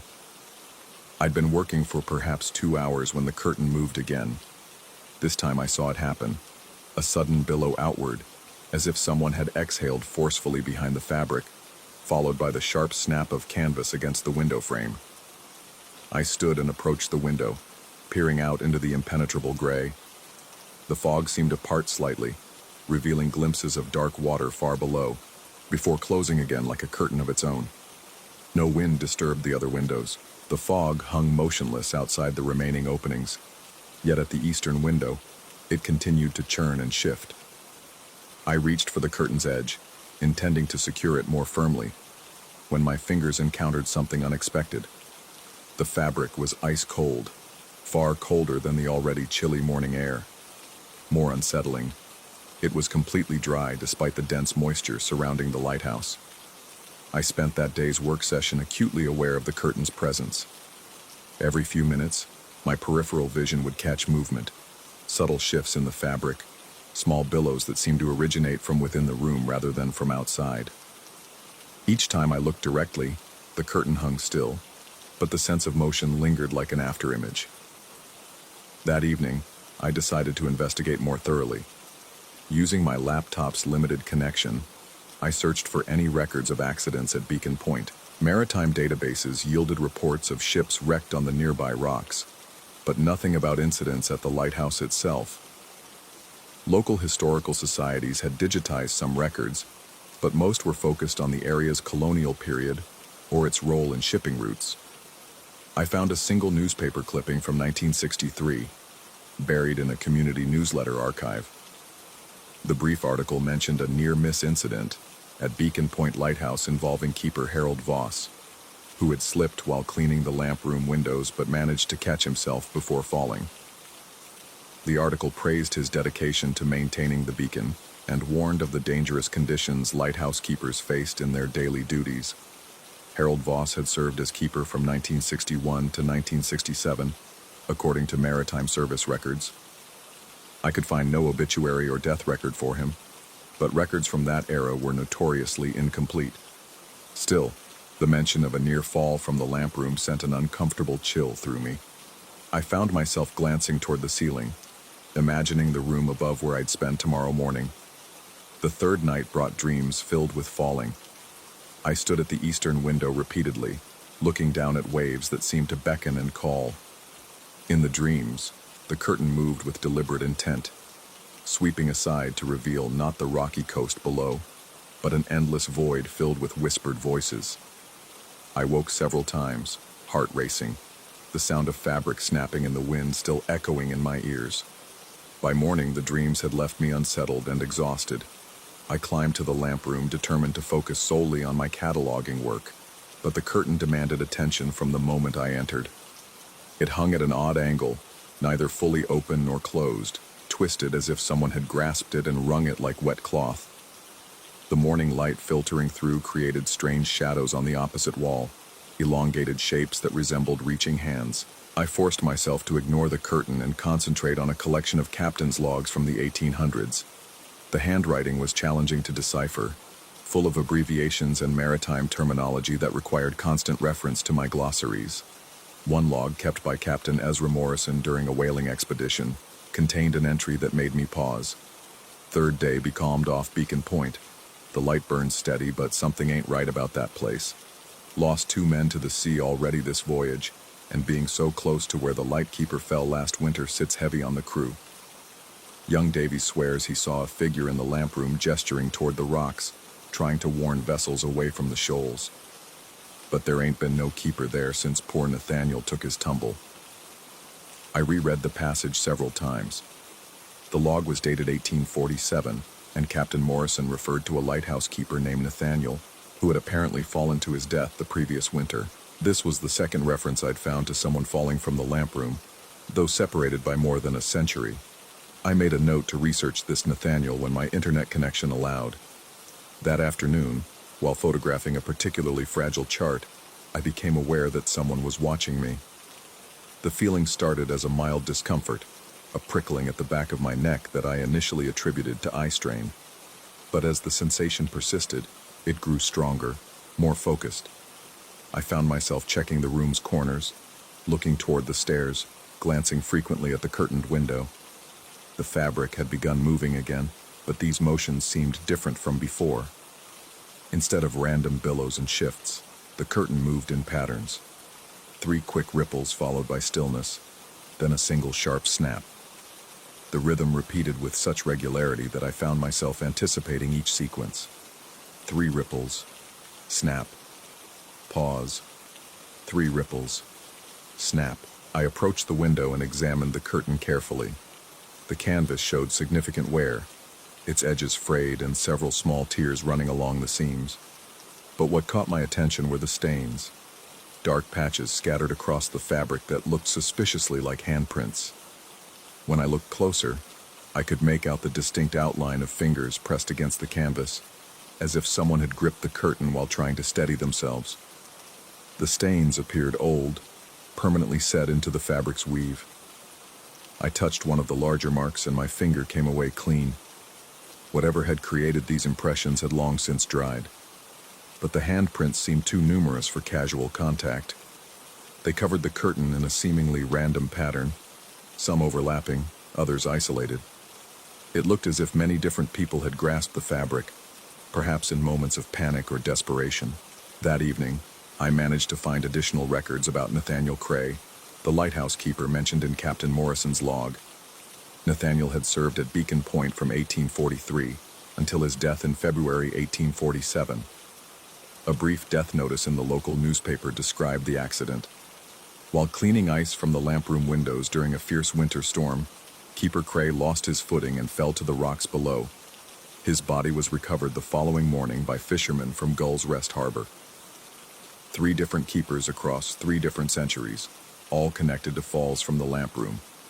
The pattern was too consistent to be coincidental, yet I could find no records suggesting any structural problems with the lighthouse. The Maritime Historical Society's files contained inspection reports dating back to the 1920s, all of which described Beacon Point as structurally sound and well-maintained. I began to wonder about the curtain's history. When had it been installed? The lighthouse's original plans showed no interior window treatments. The lamproom had been designed to maximize light output in all directions. Someone had added the curtain later, but for what purpose? Weather protection seemed unlikely, given that only one window was covered. The placement suggested a specific need to block the view from or to the eastern window specifically. Sleep proved impossible that night. Every settling sound in the lighthouse suggested movement, footsteps, presence.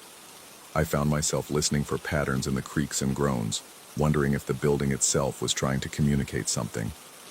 Around 2 in the morning, I heard what sounded distinctly like fabric snapping in the wind, but there was no wind, and the sound came from directly overhead. I climbed the stairs to the lamproom, my flashlight beam cutting through the darkness.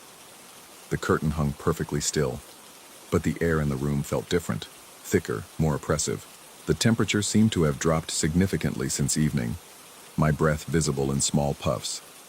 I approached the eastern window and found the glass covered with condensation, despite the dry conditions elsewhere in the room. When I wiped the glass clean, my reflection looked back at me from the darkness beyond. But for a moment, just a split second, I could have sworn there was another face beside mine in the reflection. I whirled around, flashlight sweeping across the empty room, but found nothing. The curtain hung motionless, and the only sound was my own rapid breathing. The following day, I made a disturbing discovery. While cataloging a box of miscellaneous lighthouse documents, I found a collection of personal effects that had apparently belonged to various keepers over the years.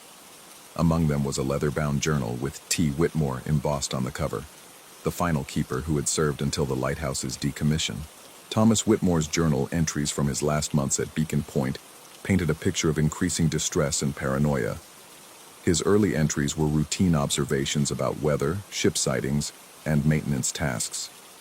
But as the months progressed, his writing became more erratic. The curtain in the lamproom keeps moving even when there's no wind. I've checked for drafts, examined the window frames, but everything seems secure. Sometimes I catch movement in my peripheral vision, like someone's reaching for it. Had to replace the curtain ties again. 3rd time this month they've come undone. The fabric keeps twisting, bunching up like someone's grabbing it. Found what looked like handprints on the canvas, old stains I never noticed before. Can't shake the feeling that I'm being watched while I work up there, especially near the eastern window. The air gets cold suddenly, and I swear I hear breathing that isn't mine. Maybe it's just the isolation getting to me, but I keep thinking about the keepers who came before me. The final entry was dated just 3 days before the lighthouse's official decommission. It's getting worse. The curtain moved so violently yesterday that I nearly lost my balance trying to secure it. For a second, standing at that window, I felt like something was pulling me forward. Not the wind. Something deliberate. I understand now why they're shutting this place down. Some buildings are meant to be left empty. Reading Thomas Whitmore's words sent a chill through me that had nothing to do with the lighthouse's drafty interior. His experiences mirrored my own too closely for comfort. The moving curtain, the sense of being watched, the strange temperature drops, all of it matched what I'd been experiencing. But Whitmore had been isolated here for years, while I'd only been cataloging for less than a week. I found myself studying the curtain with new attention throughout the day. The handprint stains seemed more numerous than before, or perhaps I was simply becoming more aware of them. Some appeared fresh, their edges sharp and well-defined. Others had faded to barely visible shadows in the canvas weave. The pattern suggested decades of contact, countless moments when someone had reached out to grasp the fabric. As afternoon faded into evening, the curtain's movements became more pronounced. What had started as subtle shifts and billows escalated into sharp, violent snaps that made me flinch each time they occurred. The sound echoed through the lamp room like a whip crack, followed by an odd silence that seemed to muffle even the constant sound of waves against the rocks below. I decided to secure the curtain permanently, using rope from the lighthouse's maintenance supplies to tie it firmly in place. But as I reached for the fabric, the temperature in the room plummeted so suddenly that my breath misted in great clouds. The curtain began moving frantically, billowing and snapping with such force that the entire window frame shook. I stumbled backward, my heart hammering as I watched the display. Then, as abruptly as it had begun, the motion stopped. The curtain hung perfectly still, and the temperature returned to normal. But in the sudden silence, I heard something that made my blood freeze. The sound of labored breathing coming from somewhere very close. Not my own rapid breaths, but deeper, more desperate gasps, as if someone were struggling for air. I grabbed my flashlight and swept the beam across every corner of the lamp room.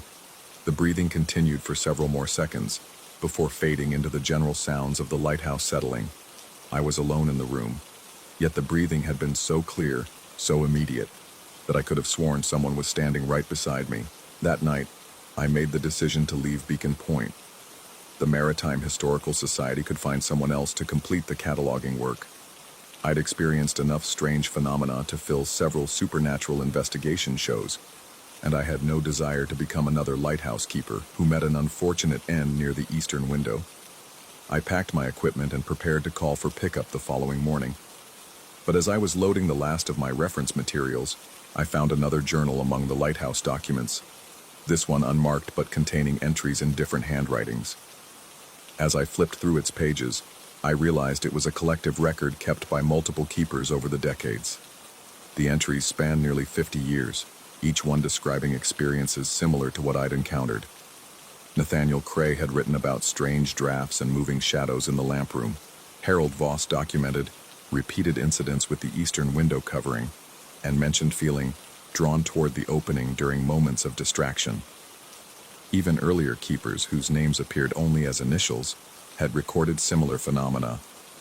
But it was the final entry, written in Thomas Whitmore's familiar handwriting, that stopped me cold. For whoever comes after me, the curtain isn't the problem, it's protection. Something about this place, this specific spot, draws people toward that eastern window. Maybe it's the height, the view, or something else entirely. But every keeper who's ever served here has felt it. That moment when you're standing at the edge, looking down, and part of you wants to let go. The curtain is there to break the line of sight, to give you something to grab when the pull gets too strong. Don't remove it. Don't fight it. And don't ever turn your back on that window when you're alone. I understood then what I'd been experiencing. The curtain wasn't moving on its own. It was responding to something much more subtle and terrifying. The lighthouse, this specific room, created a psychological effect that drew people toward the unprotected eastern window. The handprints on the fabric weren't from spirits or supernatural entities, but from desperate keepers grabbing the curtain to steady themselves when the inexplicable urge to step forward became too strong. Thomas Whitmore had recognized the danger and tried to warn future occupants. But he'd also succumbed to it eventually, found drowned 15 miles from shore 2 years after leaving Beacon Point. Even away from the lighthouse, something had called him back to the sea. I looked up at the lamp room ceiling, knowing that tomorrow I would have to return one final time to collect my remaining materials. The cataloging work was nearly complete, Perhaps 6 more hours of documentation and photography. I could finish the job and leave Beacon Point behind, adding my own entry to the Keeper's Journal as a warning for whoever might come next.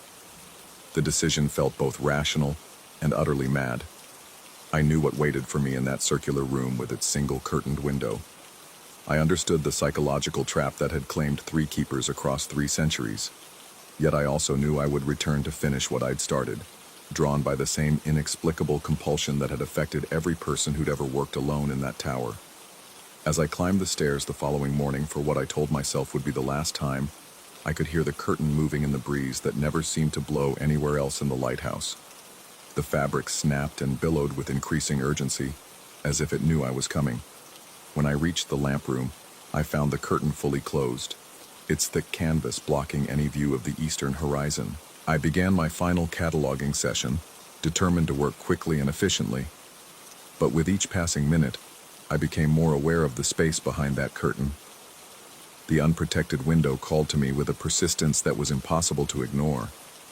I found myself glancing toward it constantly, wondering what the view looked like from that specific angle, imagining how the morning light would appear through the opening. The pull was subtle at first, just curiosity about what lay beyond the fabric barrier.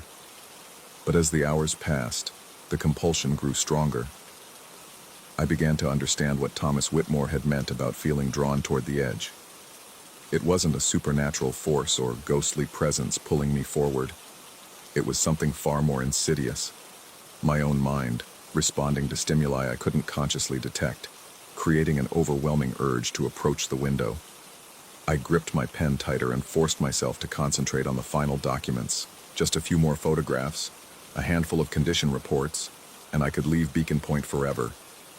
But the curtain continued its rhythmic motion, 3 ripples, snap, pause, and with each sequence, the urge to investigate grew stronger. Finally, I could resist no longer. I stood and walked toward the eastern window, telling myself I would simply secure the curtain more firmly and return to my work. But as I reached for the fabric, I understood why so many keepers had fallen. The window didn't just offer a view of the ocean, it provided a perspective that fundamentally altered one's sense of balance and spatial orientation. Standing at that opening, with nothing but air between me and the rocks below, I felt the same disorienting pull that had claimed Nathaniel Cray, Harold Voss, and ultimately Thomas Whitmore. The view seemed to shift and tilt, making the solid lighthouse floor feel unstable beneath my feet. The sound of waves crashing far below created an auditory illusion that made me feel as if I were already falling. I grabbed the curtain with both hands, feeling the rough canvas beneath my palms and adding my own handprints to the countless others already stained into the fabric. For a moment that felt like eternity. I stood balanced on the edge between safety and disaster, understanding finally that the lighthouse hadn't claimed its victims through supernatural means, but through something far more mundane and terrifying.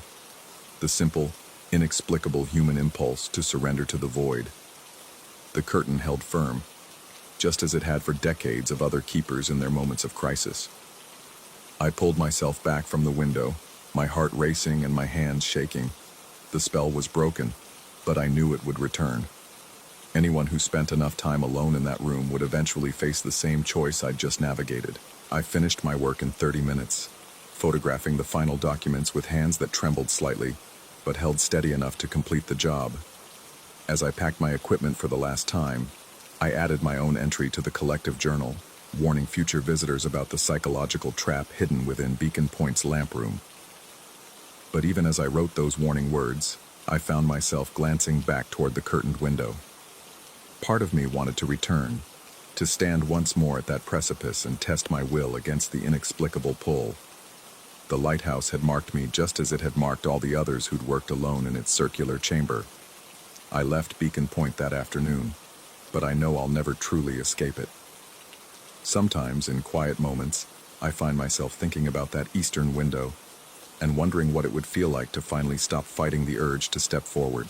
The curtain is still there, still moving in its endless rhythm, still waiting to catch the next person who comes too close to understanding why so many others chose to let go.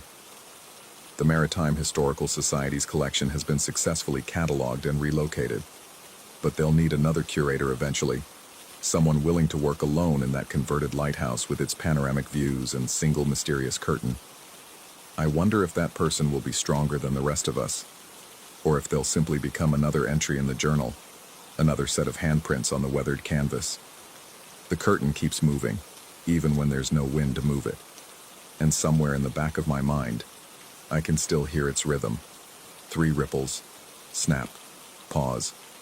3 ripples, snap, pause. Like a heartbeat that refuses to stop, marking time until the next person arrives to test their will against the inexplicable call of the void. Story 7. The Alhambra Theater breathes at night. I discovered this 3 weeks into the restoration project, when the old Edwardian bones of the building would settle and sigh in ways that seemed deliberately timed to my movements. Every creak, every whisper of settling wood, arrived just as I reached for a paintbrush or adjusted a floodlight. The theater was watching me work, learning my rhythms. But that first night, the night of the phantom step, I wasn't thinking about the building's peculiar awareness. I was focused on the intricate backdrop for The Maiden's Lament, a melodrama that hadn't seen these Boston boards since 1912. The canvas stretched across the rear wall of the stage, depicting a moonlit cemetery with elaborate headstones and twisted oak trees. Each brushstroke had to match the faded original, preserved in sepia photographs that the Historical Society had provided. The upper walkway groaned under my weight as I maneuvered around the suspended backdrop. 40 feet above the stage floor, the narrow metal grating provided access to the fly gallery and the maze of ropes and pulleys that would bring the scenery to life. I'd made this walk dozens of times in the past weeks, but something felt different that evening. The air seemed thicker, more resistant, as if I were pushing through invisible cobwebs. I was adjusting the angle of a work light when it happened. The step that should have been there, the final step in the descending section of the walkway, simply wasn't. My foot found empty air where solid metal grating should have supported my weight. The sensation was immediate and terrifying. The sickening drop of gravity claiming my body, the wild grab for the handrail that came up short, the absolute certainty that I was about to plummet 40 feet onto the unforgiving stage below. Then the hand pressed against my back. Not grabbed, not clutched, pressed. A firm, steady palm between my shoulder blades that pushed me forward with enough force to send me stumbling back onto solid footing, my chest crashing into the safety rail with bruising impact. The touch was warm, warmer than human skin should be, and left a tingling sensation that spread across my back like spilled coffee. I spun around, heart hammering, expecting to see one of the other restoration crew members. But the walkway stretched empty behind me, disappearing into the shadows of the fly gallery. The nearest ladder was 20 feet away. No one could have reached me in time. My hands shook as I examined the walkway. The metal grating was intact, every bolt in place, every connection solid. There was no missing step. The gap I'd felt so vividly, the void that had nearly claimed me, existed only in my memory. I descended to the stage floor on unsteady legs, my back still tingling where the mysterious hand had touched me. The sensation was fading now, leaving behind only the dull ache of near panic and a growing certainty that something had just saved my life. The dust. I noticed it the next morning while reviewing the previous day's work. A thick layer of undisturbed dust coated most of the stage, accumulated over decades of sporadic use and recent construction. But there, in the exact spot where I would have landed, was a clear impression. A handprint. Palm down, fingers spread, pressed deep into the dust as if someone had slapped the floor with tremendous force. The print was larger than my own hand, with long, elegant fingers and a distinctive scar-like mark running across the palm. When I knelt to examine it more closely, the depression in the dust appeared almost charred, as if heat had somehow burned the impression deeper than mere pressure could account for. I photographed the print from every angle, my hands steady now but my mind racing. The dust around the impression was undisturbed. No footprints led to or from the spot. No ladder marks or equipment impressions suggested how someone might have reached the center of the stage to leave such a mark. That afternoon, I visited the Boston Public Library. The Maiden's Lament had indeed played the Alhambra in 1912, a modest success that ran for 6 weeks during the spring season. The newspaper reviews were complimentary but unremarkable, praising the leading lady's spirited performance and the atmospheric staging. But buried in the theater section of the Boston Herald from May 15, 1912, was a brief item that made my coffee grow cold in my hands. Production of The Maiden's Lament at the Alhambra was disrupted last evening, when stage manager Thomas Whitmore suffered a fatal fall from the upper walkway during the second act. Whitmore, 34, had worked at the theater for 8 years and was known for his meticulous attention to the mechanical aspects of production. The cause of the accident remains under investigation. Thomas Whitmore, stage manager. A fall from the upper walkway. I returned to the theater that evening with a strange mixture of excitement and dread. The building felt different now, charged with possibility and danger in equal measure. Every shadow seemed deeper, every sound more purposeful. I found myself listening for footsteps that weren't mine, watching for movements in my peripheral vision. The stack of historical documents I'd requested from the library waited on my work table. Production notes, cast lists, newspaper clippings. I spread them across the stage floor and began to piece together the story of that fatal night in 1912. Thomas Whitmore had been more than a stage manager. The production notes, written in his careful handwriting, revealed a man obsessed with perfection. Every cue was timed to the second, every piece of scenery positioned with mathematical precision. He had personally supervised the construction of the cemetery backdrop that I was now restoring, spending weeks perfecting the angles of the headstones and the gnarled branches of the oak trees. A letter from the theater's owner to the insurance company provided more details about the accident. Whitmore had been alone in the theater after the performance, adjusting the rigging for the following night's show. A janitor had found his body the next morning, crumpled at the base of the backdrop he'd worked so hard to perfect. But there was something else, a detail that made my breath catch in my throat. According to the insurance investigator's report, Whitmore's body had been found with his right hand pressed flat against the stage floor, as if he'd tried to break his fall. The impact had been severe enough to leave what the report described as a distinct impression in the dust and debris. I looked up from the documents to the spot where I'd found the handprint that morning. The same spot, the exact same location where Thomas Whitmore had died 90 years ago. The weeks that followed blurred together in a haze of research and restoration work. I threw myself into both with equal intensity, driven by a compulsion I couldn't fully understand. During the day, I painstakingly restored the cemetery backdrop, matching each brushstroke to the original. During the evening, I scoured archives and interviewed elderly Bostonians whose grandparents might have remembered the Alhambra's heyday.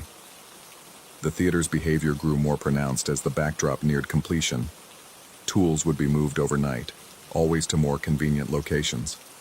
Paintbrushes I'd forgotten to clean would be spotless the next morning. Work lights would be adjusted to better illuminate difficult sections of the canvas. Someone, or something, was helping me finish Thomas Whitmore's work. I began to sense a presence during my late-night sessions. Not malevolent, but watchful, patient. Sometimes I would turn quickly, certain I'd glimpsed a figure in the shadows of the wings, but I found only empty space and the lingering scent of old wood and ancient canvas. The handprint appeared again on 3 separate occasions, always in the same location, always with that distinctive scar across the palm. Each time, I photographed it before the cleaning crew could disturb it. Each time, the impression seemed deeper, more permanent, as if whatever force created it was growing stronger. I found the explanation in an unlikely place. A diary entry from Clara Melbourne, the leading lady of the Maiden's Lament. Her personal papers, donated to the Theater Historical Society decades after her death, included a detailed account of Thomas Whitmore's final night. Clara had returned to the theater late that evening to retrieve a necklace she'd left in her dressing room. She'd heard voices from the stage, Whitmore speaking to someone, though she couldn't make out the words.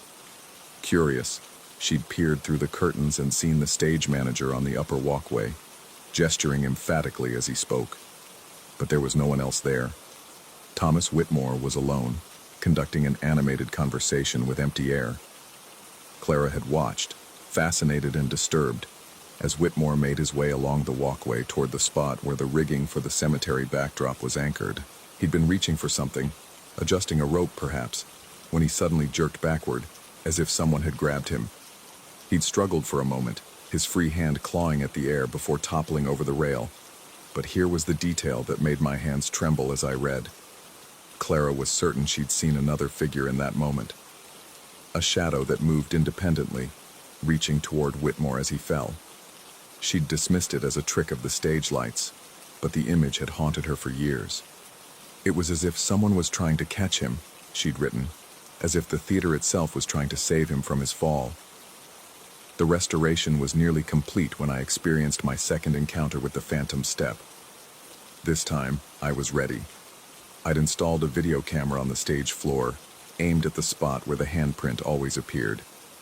Motion sensors recorded the slightest changes in the theater's atmosphere. I carried a digital thermometer to track temperature fluctuations, and my phone was loaded with audio recording apps to capture any sounds that my ears might miss.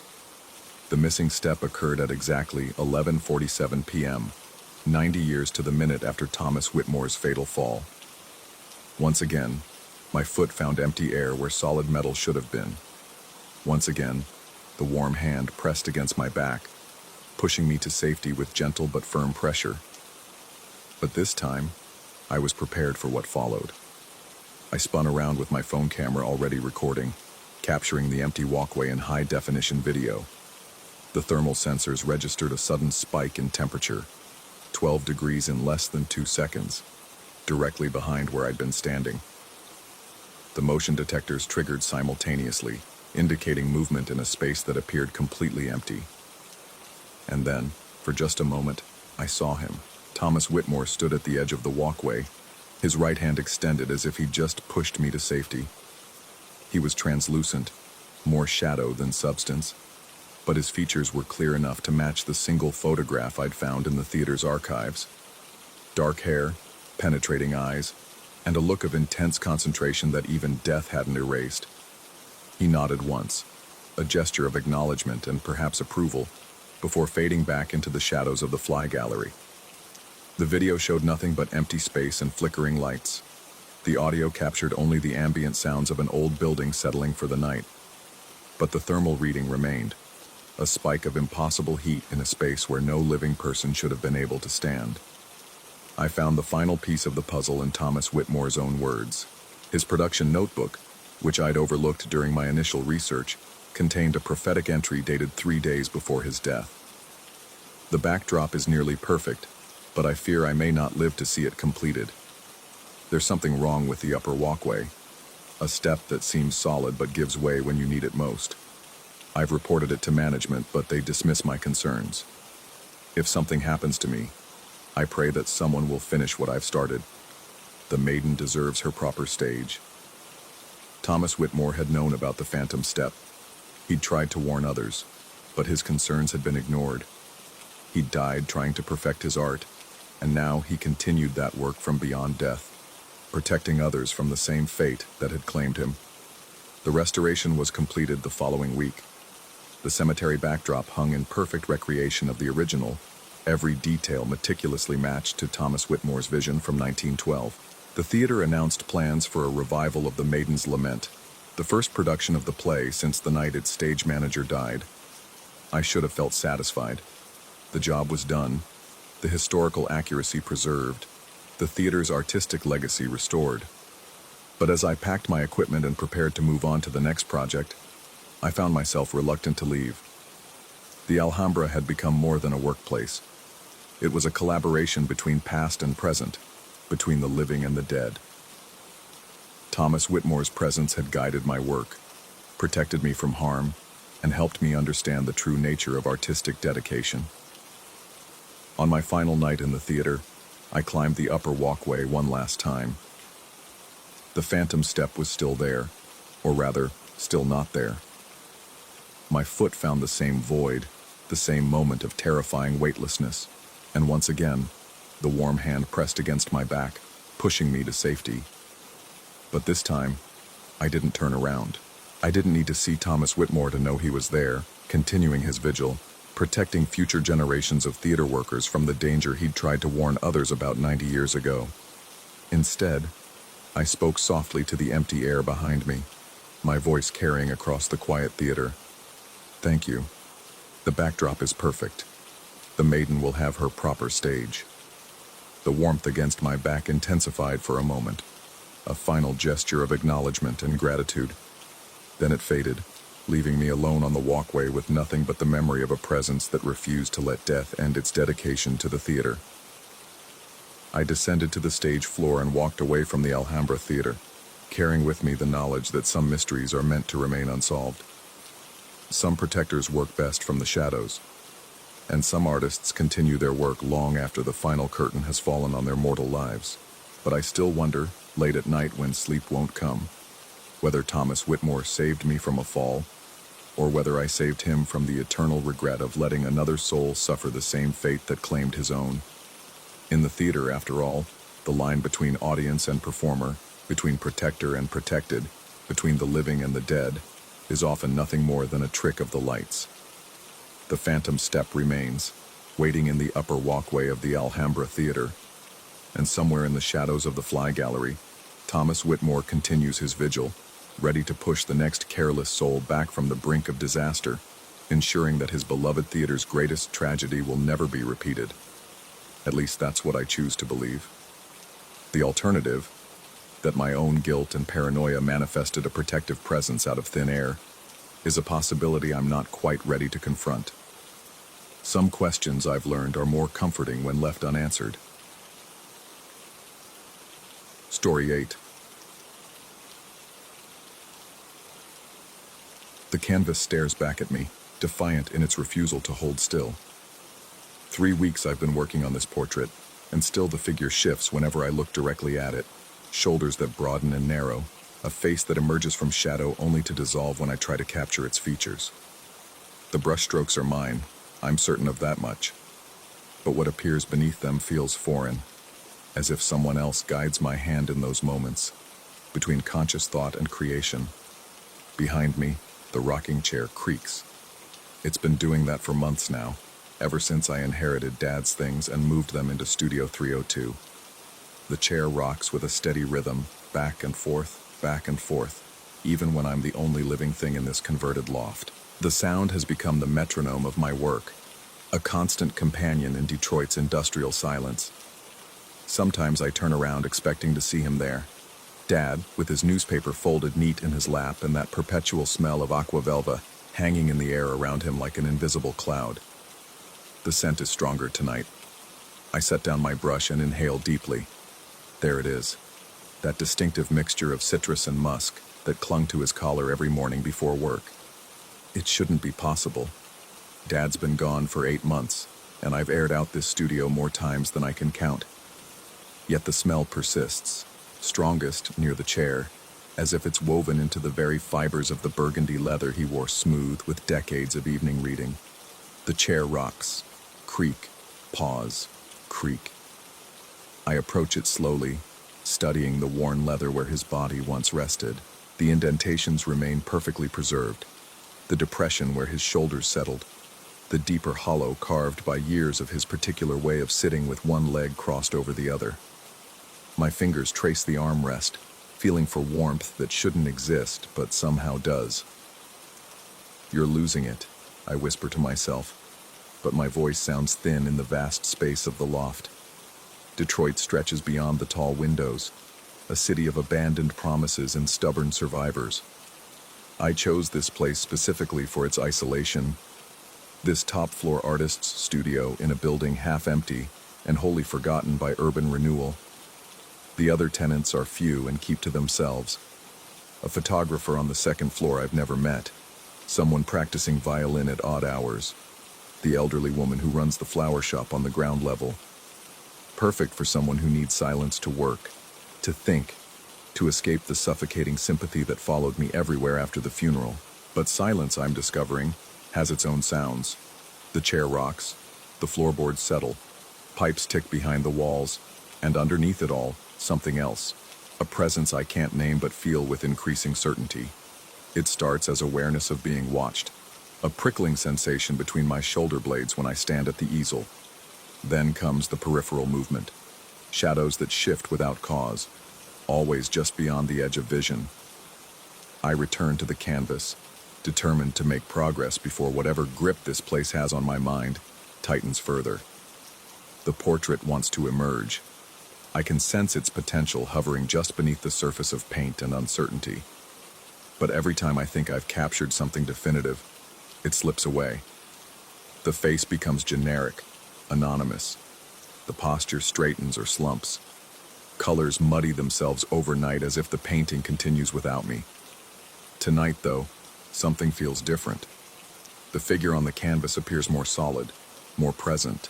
I can almost make out the features, the slope of a familiar nose, the particular way the shoulders angle when deep in thought. My hand moves with unusual confidence, adding shadows here, highlights there, building the portrait with strokes that feel guided by muscle memory rather than conscious decision.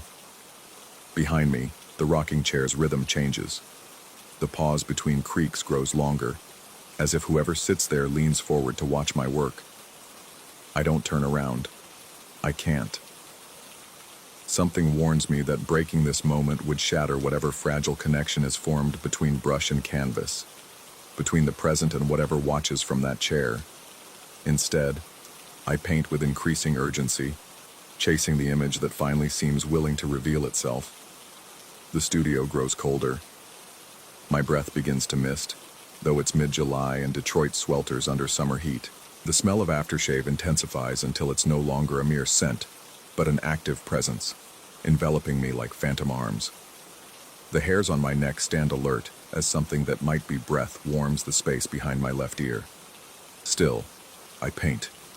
The portrait takes shape with impossible speed, features that emerge as if surfacing from deep water, eyes that hold familiar intelligence, a mouth that curves with remembered expressions.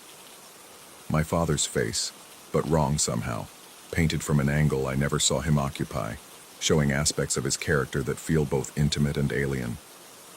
The rocking chair stops. The silence that follows is absolute, as if the entire building holds its breath.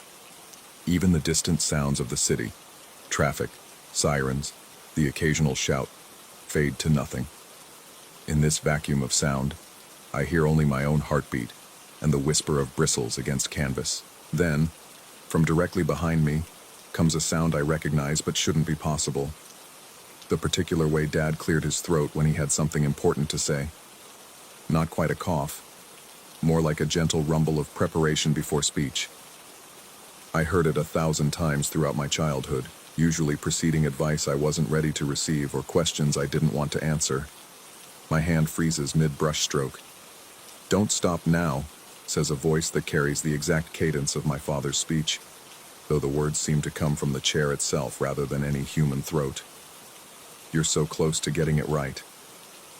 The brush trembles in my grip. I want to turn, need to see who speaks, but terror roots me in place. The rational part of my mind insists this is stress-induced hallucination, grief manifesting as auditory delusion. But the scent of aquavelva grows stronger, and I swear I feel the warmth of another person's presence just inches from my back. I said, "Don't stop." The voice carries a note of paternal authority that compels obedience despite its impossibility. "Look at what you've created." Against every instinct screaming danger, I focus on the canvas. The portrait is complete, or nearly so. Dad's face stares back with photographic clarity, but there's something in the expression that makes my stomach lurch. The eyes hold too much knowledge, as if they see beyond the confines of paint and canvas into realms I can't imagine. The mouth curves in what might be a smile, or might be something else entirely. "Perfect likeness," the voice continues, and now I hear the chair resume its rocking. "Though I wonder if you truly understand what you've painted." "You're not real," I whisper, though my voice lacks conviction. Laughter responds, warm and familiar as Sunday mornings. "Reality is negotiable, son. Hasn't this place taught you that yet? Time moves differently here. Boundaries blur. The dead and living share the same spaces, separated by nothing more than stubborn insistence on what should be possible." I force myself to turn around, The chair rocks empty, as it always has. But the indentations in the leather seem deeper now, more pronounced, as if something with genuine weight occupies that space. The smell of aftershave hovers concentrated around the chair like a visible presence. "I can see you're struggling with this," the voice says, now seeming to come from multiple directions at once. "It's understandable. Death is supposed to be final, isn't it? Clean separation. The living here, the dead there, with a wall between that nothing crosses. But walls have cracks, son, and this place, this studio, sits right on top of a very big crack." My legs shake with the effort of remaining upright. "What do you want?" "Want?" The laughter comes again, but softer now, sadder. "I want what the dead always want, to be remembered accurately, not sanitized by grief or distorted by guilt, but seen truly for what we were. That portrait you've painted, it's the first honest thing you've created since I died." I look back at the canvas. The painted eyes seem to track my movement, and the expression holds depths I hadn't noticed before. It's not idealized or romanticized like most posthumous portraits. Instead, it captures something essential but troubling about the man who raised me, an intensity that sometimes bordered on obsession, a love that could feel more like possession. "You always saw more than you were comfortable acknowledging," the voice observes. "Even as a child, you recognized things about me that your mother preferred to ignore. The way I watched too closely, how I needed to control everything around me, the anger that simmered just beneath the surface of all that paternal concern. Heat rises in my chest. You were a good father. I was an adequate father who tried to be good. There's a difference, and you know it, even if admitting it feels like betrayal." The chair rocks faster now, the leather creaking with each movement. "That's why the portrait keeps changing when you look directly at it. You've been trying to paint the father you wished I had been instead of the one I actually was." The accusation stings because it carries truth. For months I've struggled with conflicting memories. Dad the patient teacher versus Dad the demanding perfectionist.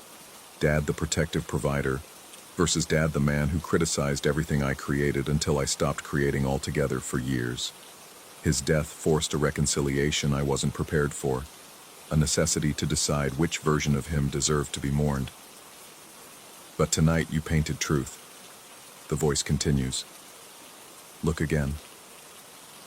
I examine the portrait with fresh attention. The face I've captured shows complexity I hadn't consciously intended. Kindness shadowed by need, protection edged with control, love complicated by expectation. It's a portrait of a human being rather than a saint or monster, complete with contradictions I've spent months trying to resolve. "Now you understand why I haven't been able to rest," the voice says, and the temperature drops another few degrees. "Ghosts aren't created by violent deaths or unfinished business, son. They're created by the living's refusal to see the dead clearly. Every sanitized memory, every selective recollection, every comfortable lie told to preserve the peace. They bind us here, trapped between who we actually were and who the living need us to have been." The rocking chair's rhythm becomes hypnotic, lulling despite my fear. "You're saying I've been keeping you here? Not just you, your mother, your sister, the neighbors who still speak of me in hushed, reverent tones. All of you protecting yourselves from difficult truths by turning me into something I never was. But truth-telling is a form of love too. And love, real love, is what sets us free." Outside, Detroit's night sounds gradually return. A distant siren wails. Traffic rumbles past on the street below. The normal world reasserts itself around the edges of whatever supernatural pocket I've stumbled into. But within the studio, the impossible conversation continues. "So what happens now?" I ask. "Now you decide whether to keep the portrait as you've painted it or destroy it to preserve comfortable illusions. Either choice is yours to make." I study the canvas once more. The painted eyes watch me with patient intensity, waiting for my decision. Around me, the studio settles back into its familiar sounds.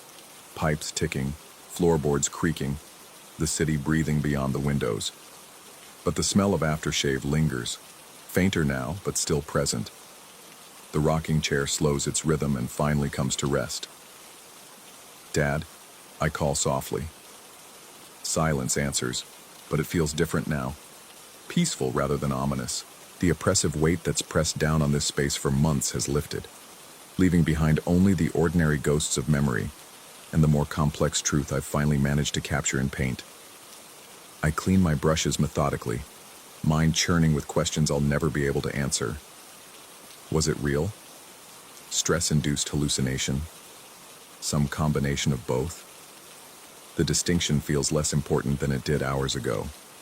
What matters is the portrait, completed at last, showing a man I loved and feared and never fully understood while he lived. Tomorrow I'll have to decide whether to show it to my mother and sister, whether to share this more complicated version of the man we buried.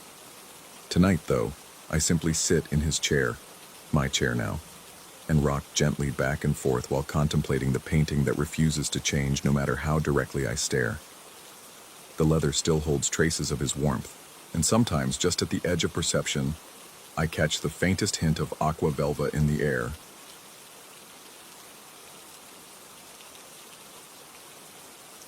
Story 9.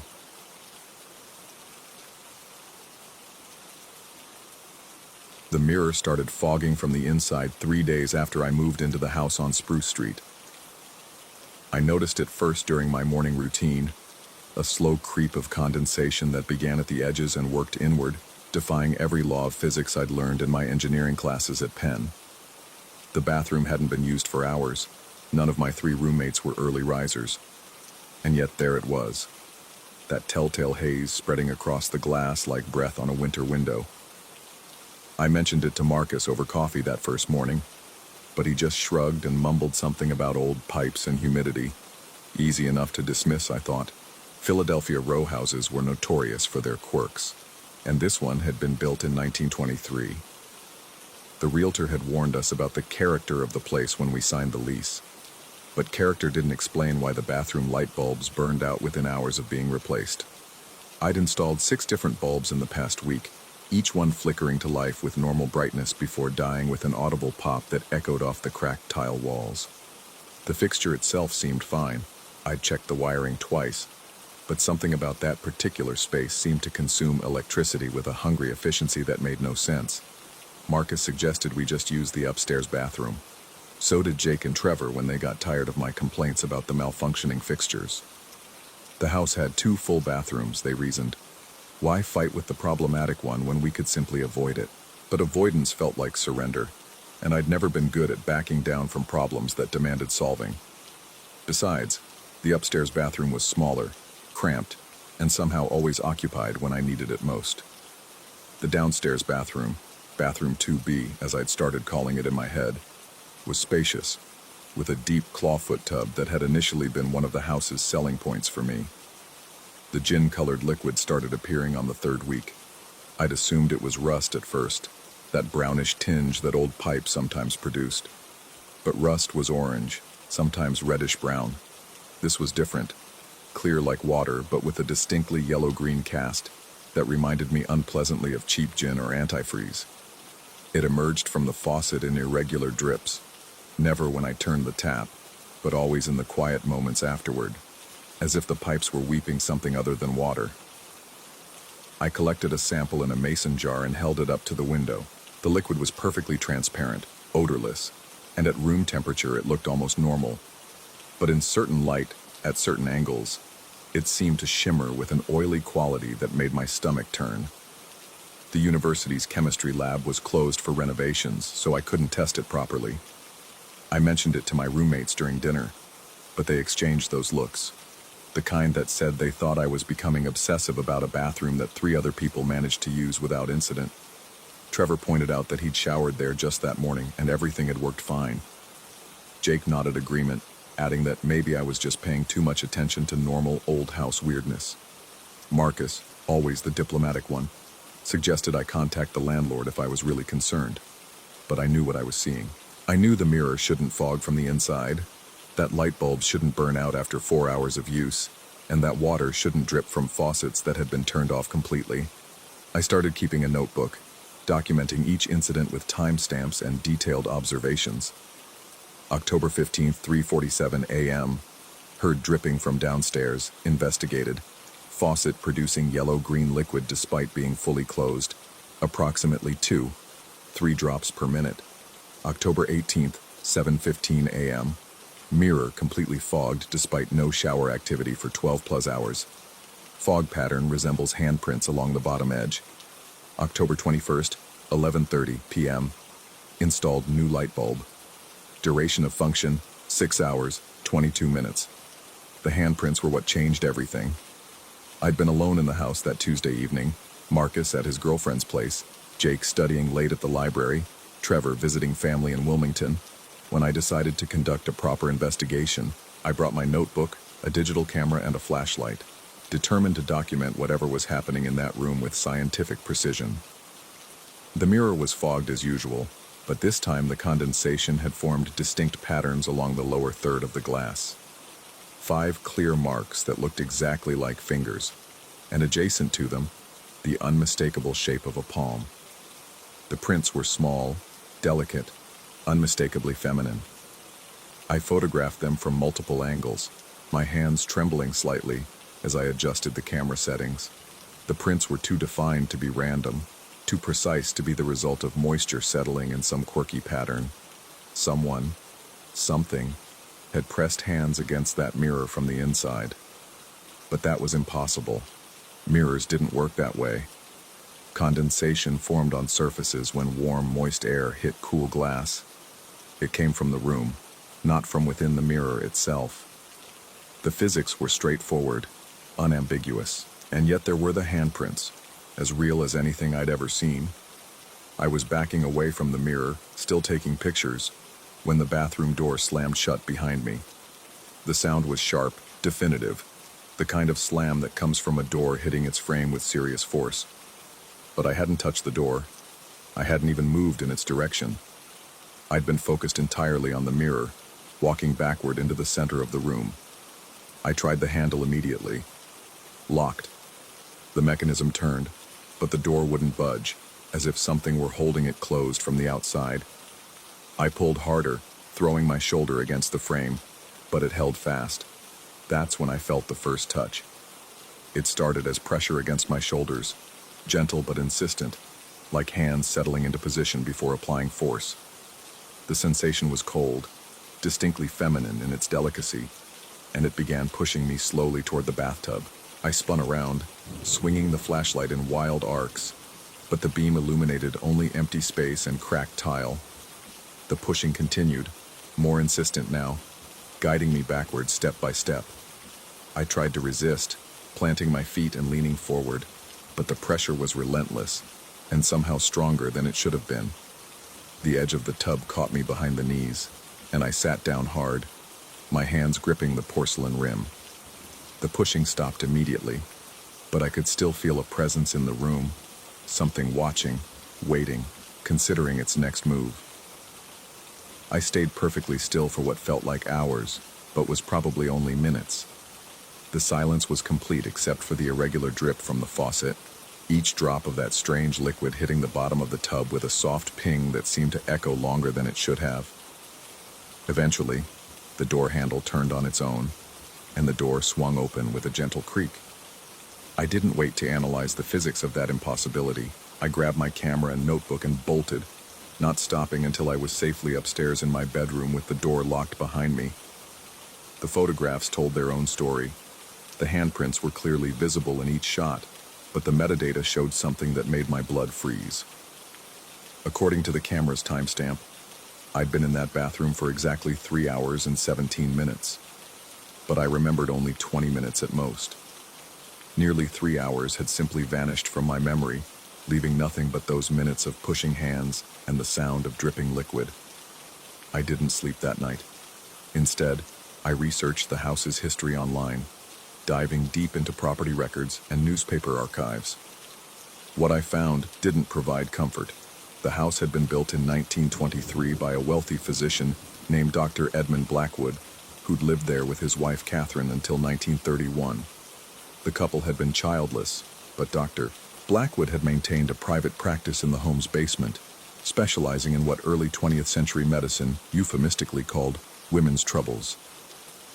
Catherine Blackwood had died in 1931 under circumstances that were never fully explained.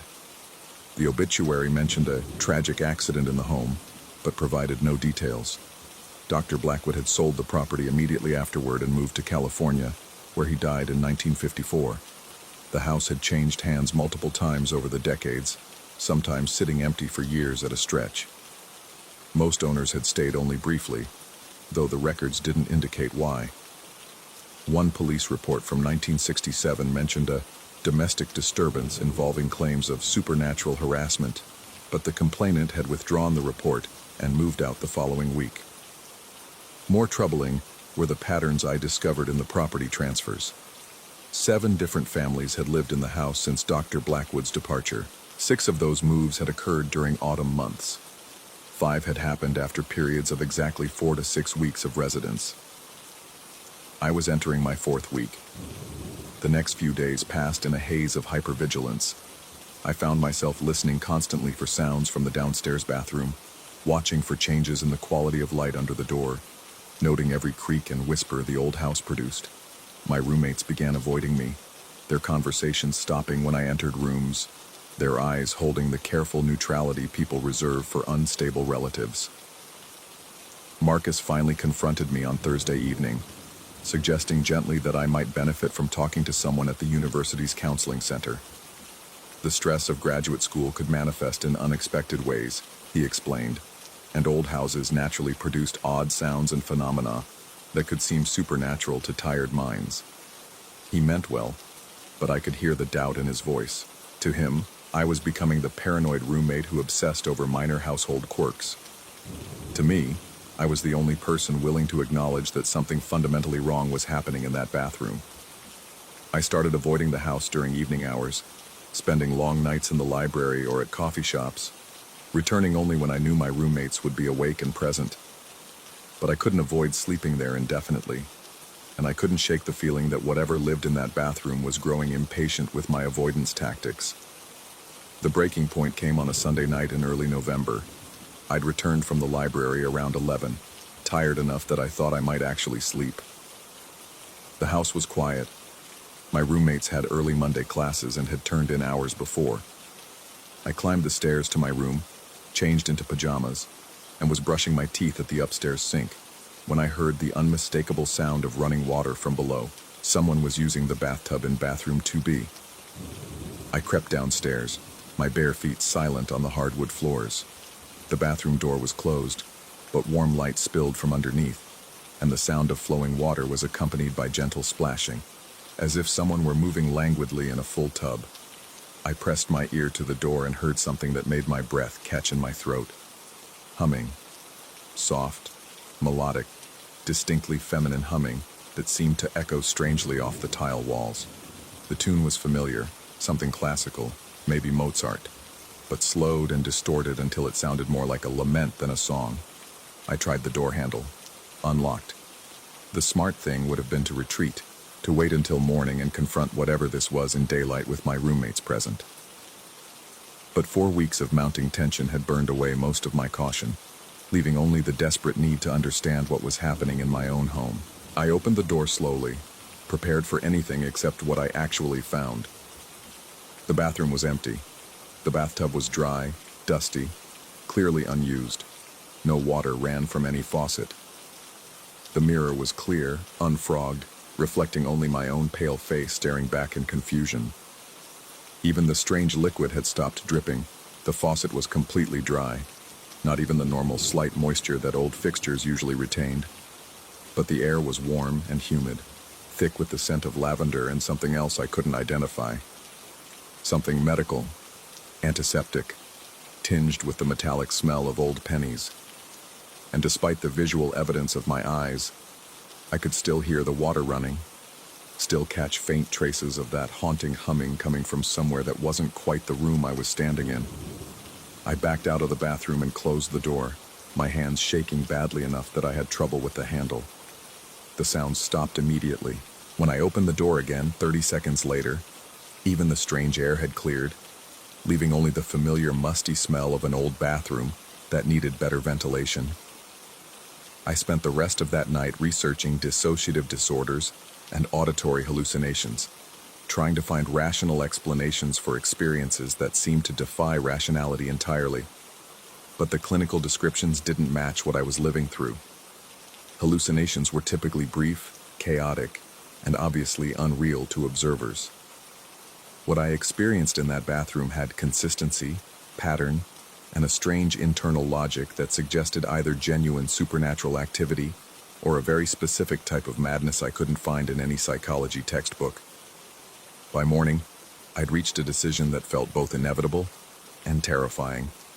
I would spend one full night in that bathroom, documenting everything that happened with methodical precision. If I was losing my mind, I needed to understand the process. If something supernatural was genuinely occurring, I needed proof that others could examine and evaluate. I waited until the following Friday, when all 3 roommates would be away for the weekend. Marcus was visiting his girlfriend's family in New York. Jake and Trevor had decided to make a road trip to Washington, D.C., for some concert they'd been planning for weeks. I would have the house to myself from Friday evening until late Sunday night. Perfect conditions for either scientific investigation or complete mental breakdown. I prepared carefully, assembling a kit that included my digital camera, a voice recorder, multiple notebooks, a camping chair, blankets, snacks, and a thermos of strong coffee. I also brought my laptop, thinking I might document the experience in real time, creating a record that others could review if something happened to me. The plan was simple. Enter the bathroom at sunset, remain there until sunrise, and document everything I observed with obsessive attention to detail. 12 hours should be enough to determine whether I was experiencing genuine paranormal activity or had developed some form of environmentally triggered psychosis that manifested only in that specific space. I set up my equipment at 6 p.m., as autumn light was beginning to fade outside the room's single small window. The bathroom looked normal, slightly shabby but unremarkable, just another aging fixture in an old row house. The mirror was clear, the faucets were dry, and the bathtub showed no signs of recent use. For the first hour, nothing happened. I sat in my camping chair, taking pictures at regular intervals and speaking observations into the voice recorder. The light outside gradually disappeared, leaving only the harsh glow of a brand new bulb I'd installed that afternoon. At 7:15, the light bulb burned out with its familiar pop, plunging the room into darkness broken only by the screen of my laptop and the tiny LED indicators on my recording equipment. At 7:30, the mirror began to fog. This time, I watched the process from beginning to end. The condensation didn't start at the edges and work inward as normal physics would dictate. Instead, it appeared in the center of the glass, forming a roughly oval shape about the size of a human head. The fog spread outward from there, but unevenly, creating patterns that looked increasingly like the outline of a woman's face and shoulders. I photographed the progression obsessively, taking shots every 30 seconds as the image became clearer. By 8 p.m., I could make out distinct facial features: high cheekbones, full lips, eyes that seemed to be looking directly at me, even though they were made of nothing but condensed water vapor. The face was beautiful in an old-fashioned way, with the kind of carefully arranged hairstyle that suggested the 1920s or early 1930s. She looked young, maybe late 20s, with an expression of profound sadness that seemed to deepen as I watched. At 8:15, her lips moved. I couldn't hear any sound, but I could see her mouth forming words, speaking silently from within the mirror with increasing urgency. I moved closer, trying to read her lips, but the fog made the movements indistinct. That's when I heard my name. Thomas. Soft, pleading, coming from somewhere that wasn't quite the mirror and wasn't quite the room. Thomas, please. I spoke aloud for the first time since entering the bathroom, my voice sounding strange and hollow in the enclosed space. I asked who she was, what she wanted, why she was trapped in this room. The response came not as words but as images that seemed to appear directly in my mind. I saw the bathroom as it had been decades earlier, cleaner, brighter, with different fixtures and wallpaper that looked expensive and new. I saw a woman, the same woman from the mirror, lying in the bathtub while a man in a dark suit and wire-rimmed glasses stood over her with something metallic in his hands. Dr. Edmund Blackwood and his wife Catherine. The images came faster now, a rapid succession of scenes that told a story of medical procedures performed without consent, of experiments disguised as treatments, of a brilliant but obsessed physician who had used his own wife as a test subject for theories about female psychology that were dangerous even by the standards of his era. Catherine Blackwood hadn't died in a tragic accident. She had drowned in that bathtub during one of her husband's treatments, a procedure involving ice water and electrical stimulation that was supposed to cure her of what he diagnosed as hysteria, but was probably nothing more than justified resistance to his increasingly invasive experiments. She had been trying to escape when she died, clawing at the sides of the tub while he held her down, promising that this would be the last treatment, that after this she would be cured, and they could have the normal marriage he'd always wanted. The images stopped abruptly, leaving me alone in the dark bathroom with tears streaming down my face, and the certain knowledge that Catherine Blackwood had been trying to warn me, not just about her own fate, but about the nature of the room itself. Bathroom 2B wasn't haunted. It was a trap. I understood now why previous residents had left so quickly, why the house had remained empty for long periods, why something about this space felt fundamentally wrong to anyone sensitive enough to notice. Dr. Blackwood had done more than kill his wife in this room. He had created something that fed on the boundary between life and death, sanity and madness. Catherine wasn't a ghost. She was a lure, drawing people into the same space where she had died, so that whatever her husband had awakened during his experiments could feed on their fear and confusion. The room wanted me to recreate her death. It wanted me to fill that bathtub and slip beneath the surface while phantom hands held me down, adding my life force to whatever dark energy Dr. Blackwood had cultivated in pursuit of his twisted research. I began packing my equipment immediately, moving with desperate efficiency in the dark, but as I reached for my laptop, I felt familiar pressure against my shoulders, those delicate female hands, pushing me toward the bathtub with increasing insistence. This time I didn't resist. Instead, I let the pressure guide me forward while speaking directly to whatever force controlled this room. I told it I understood what had happened here, that I knew about Dr. Blackwood's experiments and Catherine's death. I acknowledged the injustice of her fate and the horror of being trapped in this space for nearly a century. But I also explained that I wasn't Dr. Blackwood, that I posed no threat to anyone, and that my death wouldn't restore what had been taken from her. If anything, it would only strengthen the trap that held her, giving the room another victim to use as bait for future residents. The pushing stopped. In the silence that followed, I heard something that might have been weeping, not from Catherine, but from the room itself, as if the space had developed its own tortured consciousness over the decades and was finally recognizing the futility of its endless hunger. I finished packing in that strange silence and walked to the bathroom door.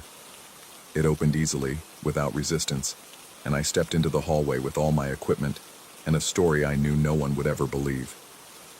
Behind me, I heard the faucet begin to drip again, not the gin-colored liquid this time, but what sounded like ordinary water, falling at natural intervals into the bottom of the tub. I moved out of the house the following week, inventing a story about family emergencies that required me to return to Ohio for the rest of the semester. My roommates were relieved, I think. Living with someone who'd become obviously unstable couldn't have been pleasant for them. I never told anyone the complete truth about what happened in bathroom 2B. How could I? The experience existed at the intersection of supernatural horror and psychological breakdown, in a space where objective reality became negotiable, and the normal rules of evidence and proof simply didn't apply. But I kept the photographs. They show a mirror fogging in impossible patterns, handprints appearing from within glass, and what looks very much like a woman's face staring out from condensed water vapor. The timestamps confirm that I lost several hours of memory during my investigation, just as they had that first night when the door locked behind me. Sometimes I wonder if I really communicated with Catherine Blackwood's spirit, or if I simply projected my own psychological needs onto a series of environmental coincidences that my stressed mind interpreted as supernatural activity. The distinction matters less now than I once thought it would. What matters is that I escaped from a situation that felt genuinely dangerous, whether the danger was paranormal or psychological in nature. And sometimes, late at night in my current apartment, a modern place with efficient plumbing and mirrors that behave exactly as physics dictates they should, I find myself hoping that Catherine found some peace in our strange conversation, that she was able to move beyond the bathroom that had become her prison. Other times, I worry that she's still there, waiting for the next sensitive resident to notice that something about bathroom 2B doesn't follow the normal rules of reality.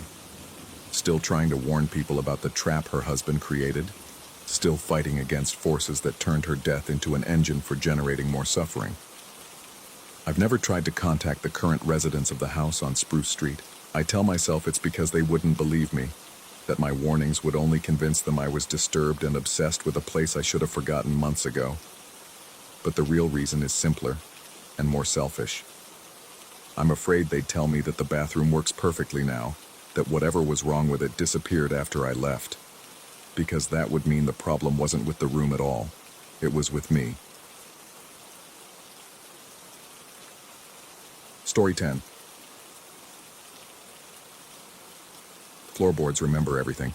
That's what I tell myself when the house settles at 3 in the morning, when the ancient timber groans like arthritic bones and the shadows shift without cause. The Shenandoah Inn, what locals still call it despite the faded sign rotting in the back shed, has been soaking up secrets for over a century. Some nights I swear I can feel them seeping through the walls. I never intended to live here alone. Growing up with my brothers, the place felt manageable, even comforting. We'd race through the long hallways that still bore traces of the inn's commercial past. Wider door frames to accommodate luggage, subtle wear patterns in the hardwood where countless travelers had shuffled past. Mom converted the old guest rooms into our bedrooms, leaving the original layout mostly intact. 22 rooms spread across 3 floors, each one holding its breath.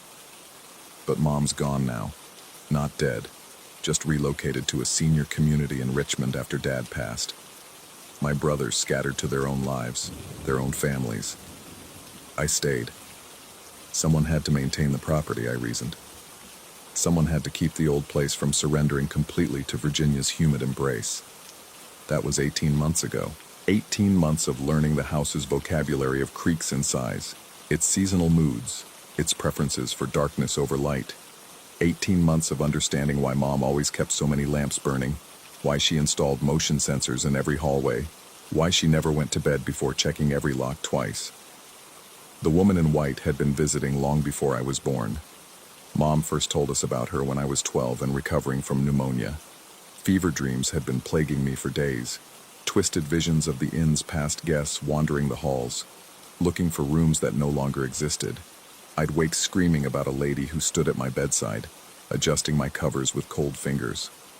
Mom sat on the edge of my bed and explained, her voice carrying that particular calm she reserved for discussing things that shouldn't exist, but undeniably did. She'd been appearing for decades, Mom said, always the same. A tall, slender figure in period dress, her face obscured by shadow and old lace. She came only to the sick or troubled, only when darkness provided cover for her ministrations. A caretaker from some other time, still tending to guests who needed comfort. My brothers had seen her too, during their own childhood illnesses. We'd learned not to mention it to friends or teachers, understanding instinctively that some truths were too fragile for outside scrutiny. As children, her presence felt protective, maternal even. I'd wake from fevered sleep to find my blankets perfectly arranged, my water glass refilled, my bedroom temperature somehow adjusted to exactly what my recovering body needed. She never spoke, never acknowledged our awareness of her, but her care was unmistakable. A benevolent ghost, we assumed. A remnant of the inn's hospitality, still serving guests decades after the last paying customer had checked out. But now, living here alone, I understand we were only seeing part of the truth. The change began subtly. Instead of glimpsing her at my bedside during illness, I started noticing her in doorways, standing motionless in the periphery when I worked late in the study or browsed through old photo albums in the living room. Always distant, always observing, but no longer focused solely on providing comfort. Her attention felt different, more intense, more evaluative, like she was studying me instead of simply tending to me. I convinced myself it was natural progression. With my brothers gone, I was her only remaining charge. Perhaps she was simply adjusting to the household's new dynamics, extending her protective instincts to encompass my daily routines, rather than just my sick days. But then came the night I found her standing in the main hallway. I'd been working late in Dad's old office, sorting through financial documents and property records, when the familiar chill swept through the room. Not the gradual temperature drop that happens when evening settles over old houses, but the sudden, sharp cold that raises every hair on your arms and makes your breath visible. I'd learned to associate that particular chill with her presence, the way certain atmospheric pressures announce approaching storms. I looked up from the desk, expecting to see her familiar silhouette in the doorway. Instead, the office entrance remained empty, though the sensation of being watched intensified. The cold deepened, penetrating through my sweater and settling into my bones. Something was different. Wrong. I rose from the chair and moved toward the hallway, my footsteps muffled by the thick runner carpet Mom had installed to dampen the sound of our childhood thundering. The hallway stretched ahead of me, illuminated by strategically placed nightlights that cast pools of amber warmth every few feet. Between those pools, darkness gathered like standing water. She stood in the exact center of the corridor, roughly equidistant from the staircase at one end and the kitchen doorway at the other. But instead of her usual reserved position at the periphery of my vision, she dominated the entire space. Motionless and imposing, her white dress seeming to gather all available light and reflect it back in a pale, unsettling glow. For the first time in my life, I could see her clearly. Her dress belonged to another century. High neckline, long sleeves, intricate lacework that suggested wealth and refinement. The fabric moved slightly, as if stirred by breezes that touched nothing else in the still hallway. Her height was more pronounced than I'd realized. She stood nearly 6 feet tall, with the straight-backed posture of someone accustomed to authority. Her hands, pale and long-fingered, hung at her sides without the gentle, nurturing positioning I remembered from childhood sickbed visits. But her face remained hidden, not by darkness this time, but by a veil of shadow that seemed to cling to her features like smoke. I could discern the general shape of her head, the suggestion of pulled-back hair, but her expression, if she had one, remained completely obscured. We stood there for what felt like hours, though rational thought suggested it was probably only minutes. I found myself unable to move, not from fear exactly, but from a kind of suspended anticipation. She seemed to be waiting for something, expecting some response or recognition I couldn't provide. Then, without warning, she began to fade. Not gradually, not with the slow dissolution I'd occasionally witnessed during childhood glimpses, but abruptly, like a television being switched off. One moment she filled the hallway with her presence. The next, only empty air remained. I spent the rest of that night in the kitchen, drinking coffee and staring out the window at the familiar landscape of rolling hills and scattered oak trees. Dawn brought relief, but also questions I couldn't answer. Why had she appeared so prominently? What was she trying to communicate? And why, for the first time in my memory, had her presence felt less like protection and more like evaluation? The incidents escalated over the following weeks. She began appearing more frequently, always in areas where I spent significant time, always positioned prominently rather than lingering at the edges of perception. I'd find her standing in the living room while I watched evening news, or positioned at the foot of the stairs when I descended for morning coffee. Never moving, never acknowledging my awareness of her, but undeniably there. The protective element that had defined her presence during my childhood seemed to be fading, replaced by something that felt more like surveillance. I started experiencing difficulty sleeping, not from fear of her appearances, but from the growing certainty that she was watching me even when I couldn't see her. The house's familiar sounds took on new significance. Was that footstep overhead merely settling timber, or evidence of her movement through rooms I wasn't occupying? I began keeping detailed notes, documenting each sighting with timestamps and locations. The pattern that emerged troubled me more than random appearances would have. She seemed to favor spaces where I spent time reviewing family documents or old photographs, areas connected to the inn's history and my family's long relationship with the property. As if she was responding to my growing engagement with the past. The revelation came on a Tuesday night in late October, when autumn had stripped the surrounding trees bare and night fell early enough to catch me off guard. I'd been reading in the living room, working through a collection of local history books I'd discovered in the basement. One volume, published by the Shenandoah Valley Historical Society, contained a brief section about local inns and their role in regional commerce. The Shenandoah Inn received only a few paragraphs, but those paragraphs changed everything. According to the Historical Society's research, the inn had been operated from 1847 to 1923 by the Whitmore family. 3 generations of Whitmores had run the establishment, with the final owner being a woman named Adelaide Whitmore, who'd inherited the business from her father after her husband died in the Civil War. She'd run the inn alone for over 30 years, gaining a reputation for exceptional hospitality and personal attention to guests' needs. The book mentioned that Adelaide Whitmore had been particularly known for her care of sick travelers, often sitting vigil with fevered guests and ensuring their comfort through the night. Local legend suggested she'd continued this practice even after the inn closed, with various families who'd occupied the building reporting encounters with a helpful feminine presence during times of illness or distress. Adelaide Whitmore had never had children. I read that sentence 3 times, each reading deepening my confusion. If she'd never had children, why had she been so drawn to caring for my brothers and me?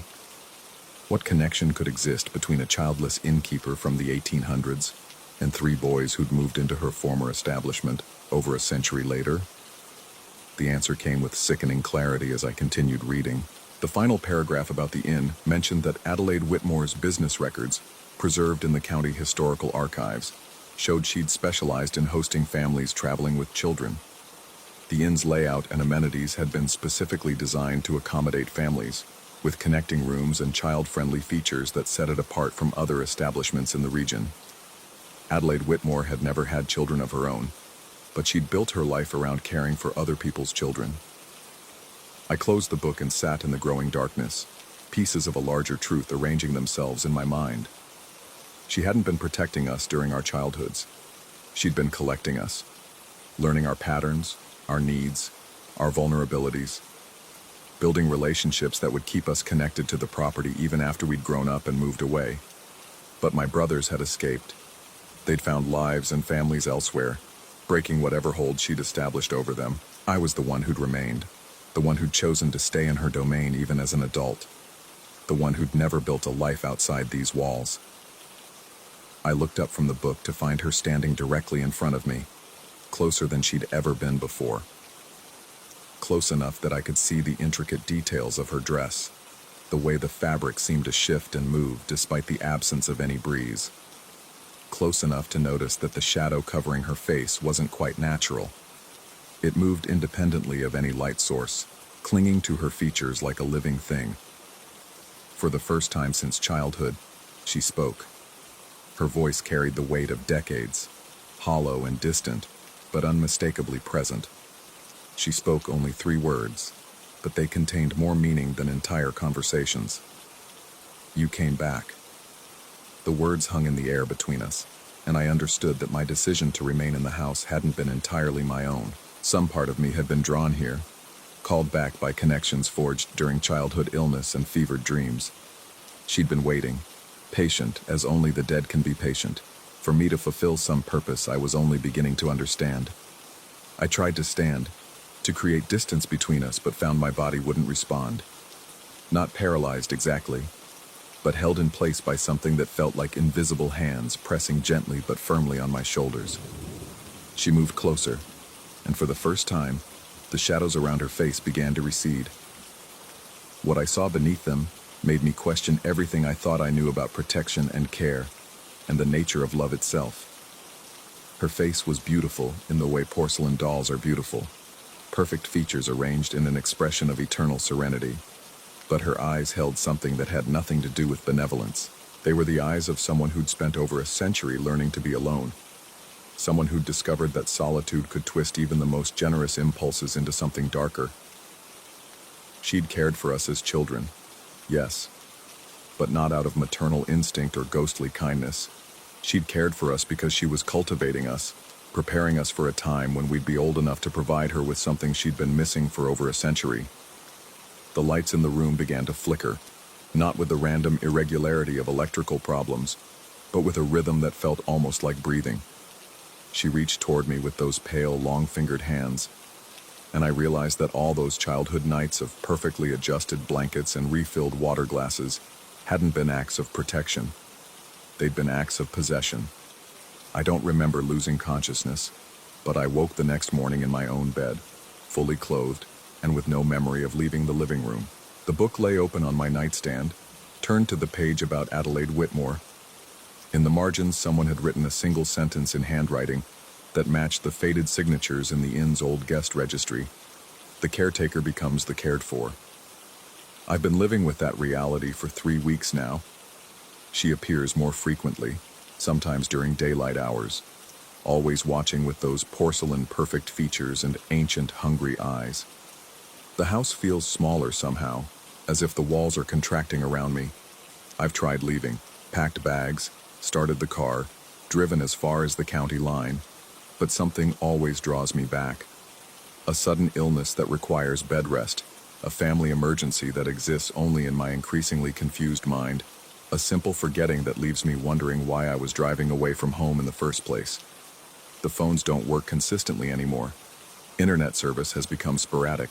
The isolation that once felt like peaceful solitude now feels like a carefully constructed trap. But the most disturbing realization is this. Part of me doesn't want to leave. Part of me has begun to look forward to her appearances, to find comfort in her constant attention. She's been caring for me my entire life, after all.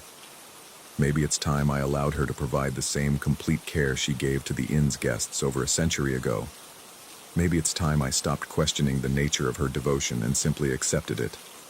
The floorboards remember everything, and they're telling me to stay.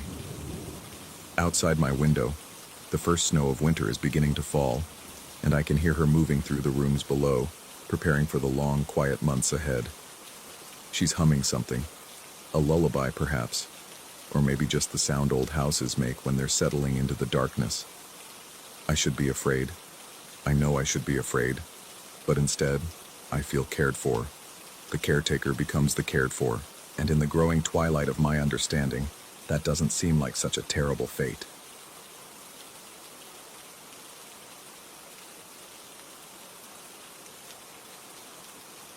Story 11.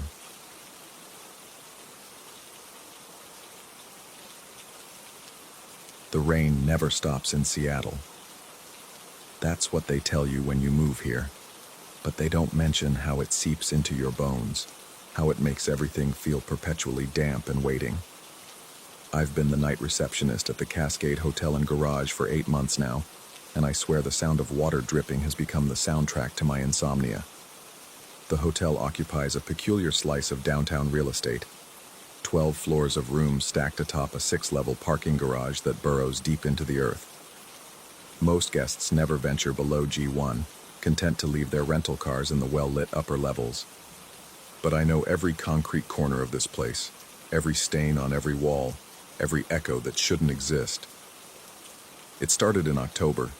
I was manning the front desk around 3 a.m. when the first explosion shattered the pre-dawn quiet. The sound came from somewhere deep below, a thunderous crack that seemed to split the building's foundation.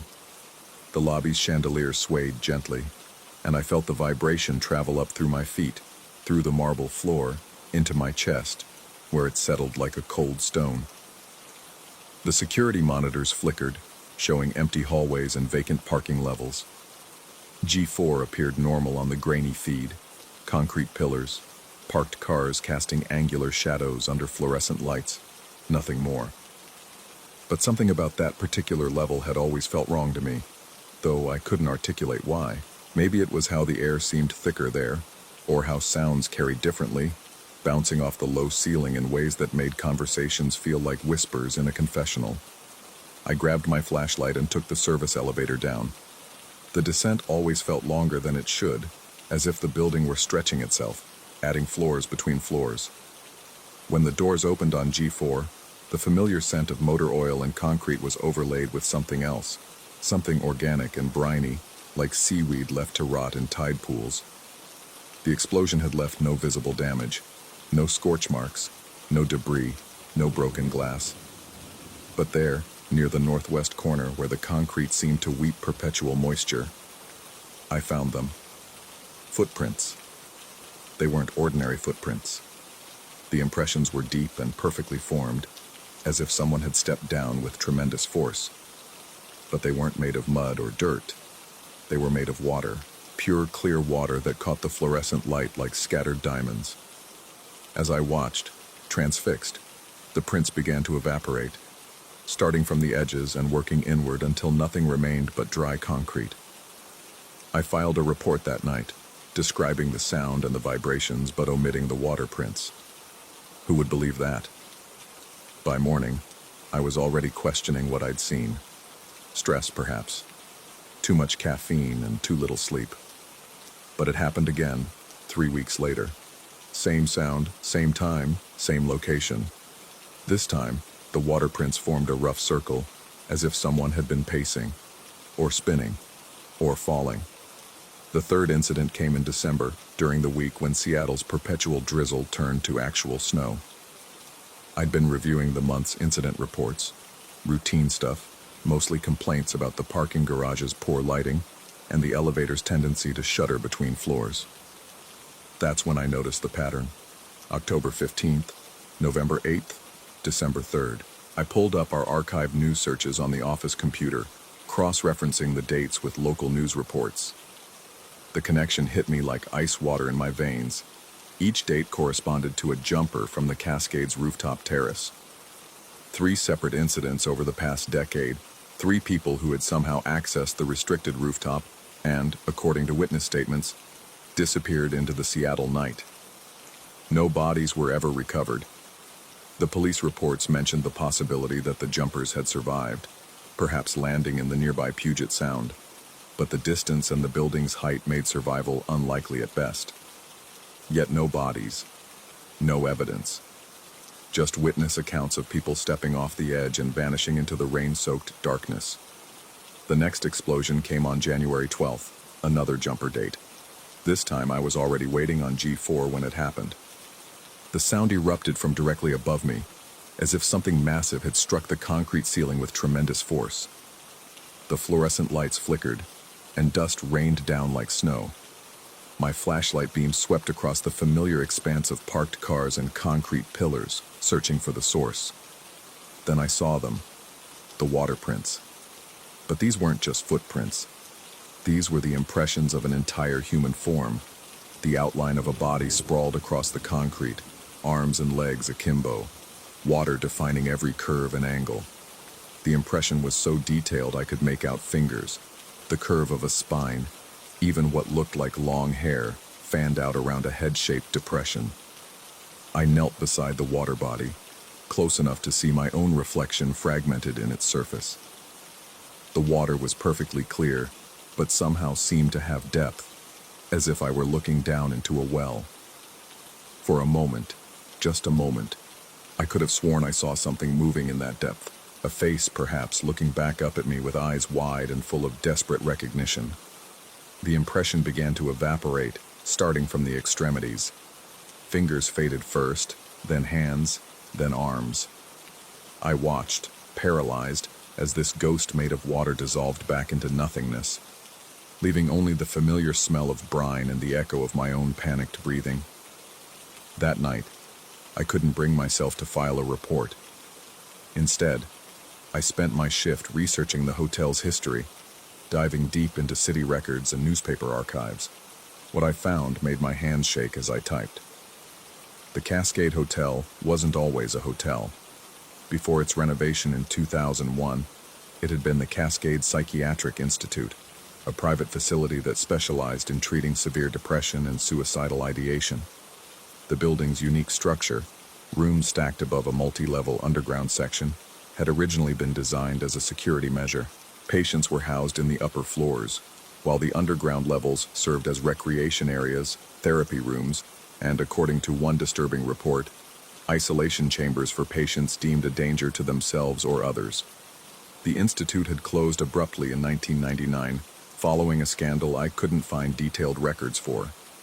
Something about experimental treatments, about patients who had disappeared from their rooms without explanation. The city had sealed the underground levels during the renovation, converting them to parking to meet zoning requirements. But what if they hadn't sealed everything? What if some traces remained, some echo of what had happened in those underground chambers? I started paying closer attention to G4 during my regular rounds. The level had always felt different from the others, colder, despite the building's efficient heating system. The air moved strangely there, creating drafts that seemed to come from nowhere and everywhere at once. Sometimes when the garage was completely empty, I could hear sounds that might have been voices, might have been wind through concrete, might have been nothing at all. The water prints appeared with increasing frequency through January and February, not always after explosions now.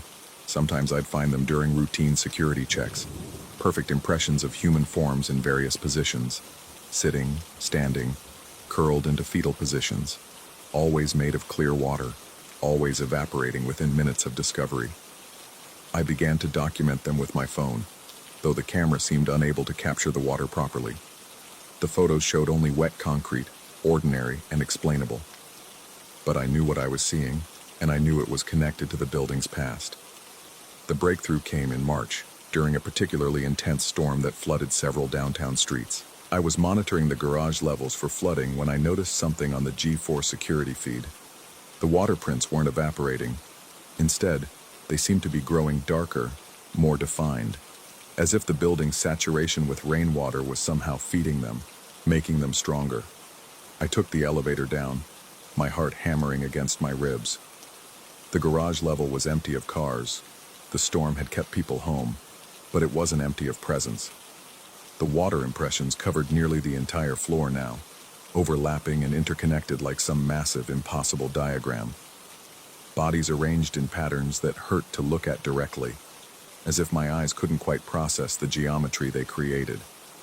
And in the center of it all, a perfect spiral of water bodies, arms and legs interlocked, faces tilted upward toward the ceiling, toward the rooftop, 12 stories above. That's when I understood. The jumpers hadn't disappeared into the Seattle night. They'd never left the building at all. Somehow, impossibly, they'd been caught, preserved, in the concrete and steel of the structure that had once been their prison.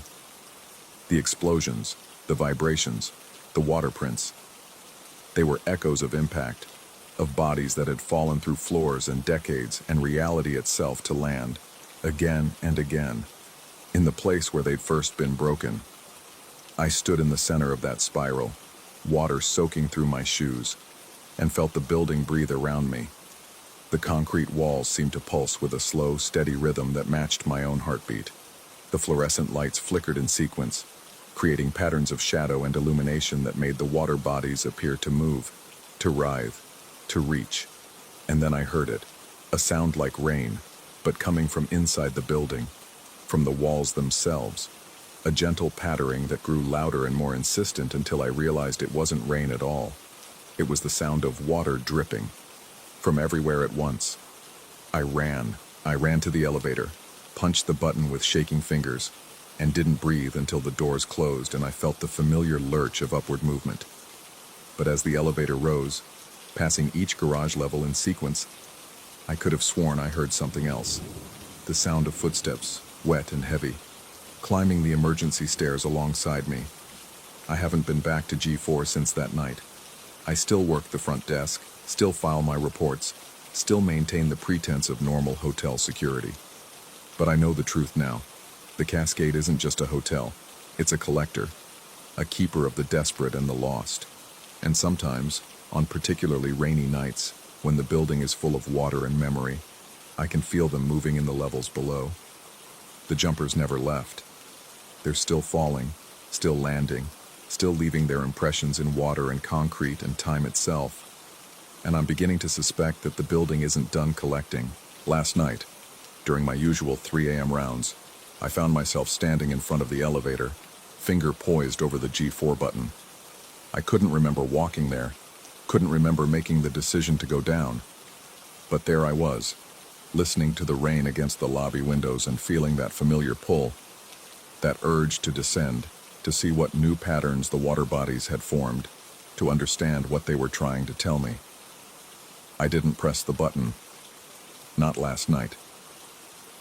But the pull grows stronger with each passing shift, and I find myself wondering, what happens when you stand in that spiral long enough? What happens when the building decides it needs one more impression in its collection? The rain never stops in Seattle, and sometimes, late at night when the hotel is quiet and the garage levels hum with their secret activity, I think I know why. Story 12. Floorboards of my grandfather's house in Maine know every secret worth keeping, and tonight they're telling me one I'm not sure I want to hear. It's 1:32 a.m., according to the ancient digital clock on the nightstand, its red numbers glowing like warning eyes in the darkness. I've been lying on this threadbare sofa for 3 hours now, listening to the house settle into its nightly rhythm of creaks and sighs. The funeral was 2 weeks ago. Mom insisted someone should stay here while we sort through his things, make sure the pipes don't freeze, keep an eye on things. I volunteered, thinking I needed the solitude after the chaos of grief and relatives and casseroles. I was wrong about needing solitude. The sound starts exactly as it has every night since I arrived, the distinctive groan of his bedroom door, that particular note only old hinges can produce. Gramps always meant to oil those hinges but never got around to it, claimed the sound helped him know when someone was coming to visit. Now I understand he was preparing me for this. The footsteps follow, as they always do. Not quite shuffling, not quite walking. A deliberate drag step pattern across the hardwood, each footfall landing with the weight of someone favoring their left leg, just like Gramps did after his hip replacement last spring. The sound moves down the narrow hallway, past the bathroom where his reading glasses still sit on the sink's edge, past the photos of family vacations that seem to watch with too much interest in the moonlight streaming through the windows. Then comes the kitchen, the refrigerator door opening with that familiar hydraulic sigh, followed by the soft clink of glass bottles being moved around inside. Always the same routine, always at 1:47 a.m. precisely, always lasting exactly 4 minutes before everything goes quiet again. Except tonight, I've discovered something that's turned my spine into an ice sculpture. I turned off the main breaker 3 hours ago. The refrigerator has been dead since dinner time, yet I can hear it humming now, can hear the compressor kicking in with mechanical certainty. The digital display on the coffee maker has been dark all evening, but there's definitely light spilling from beneath the kitchen door, casting a thin yellow line across the hallway floor like a crack in reality.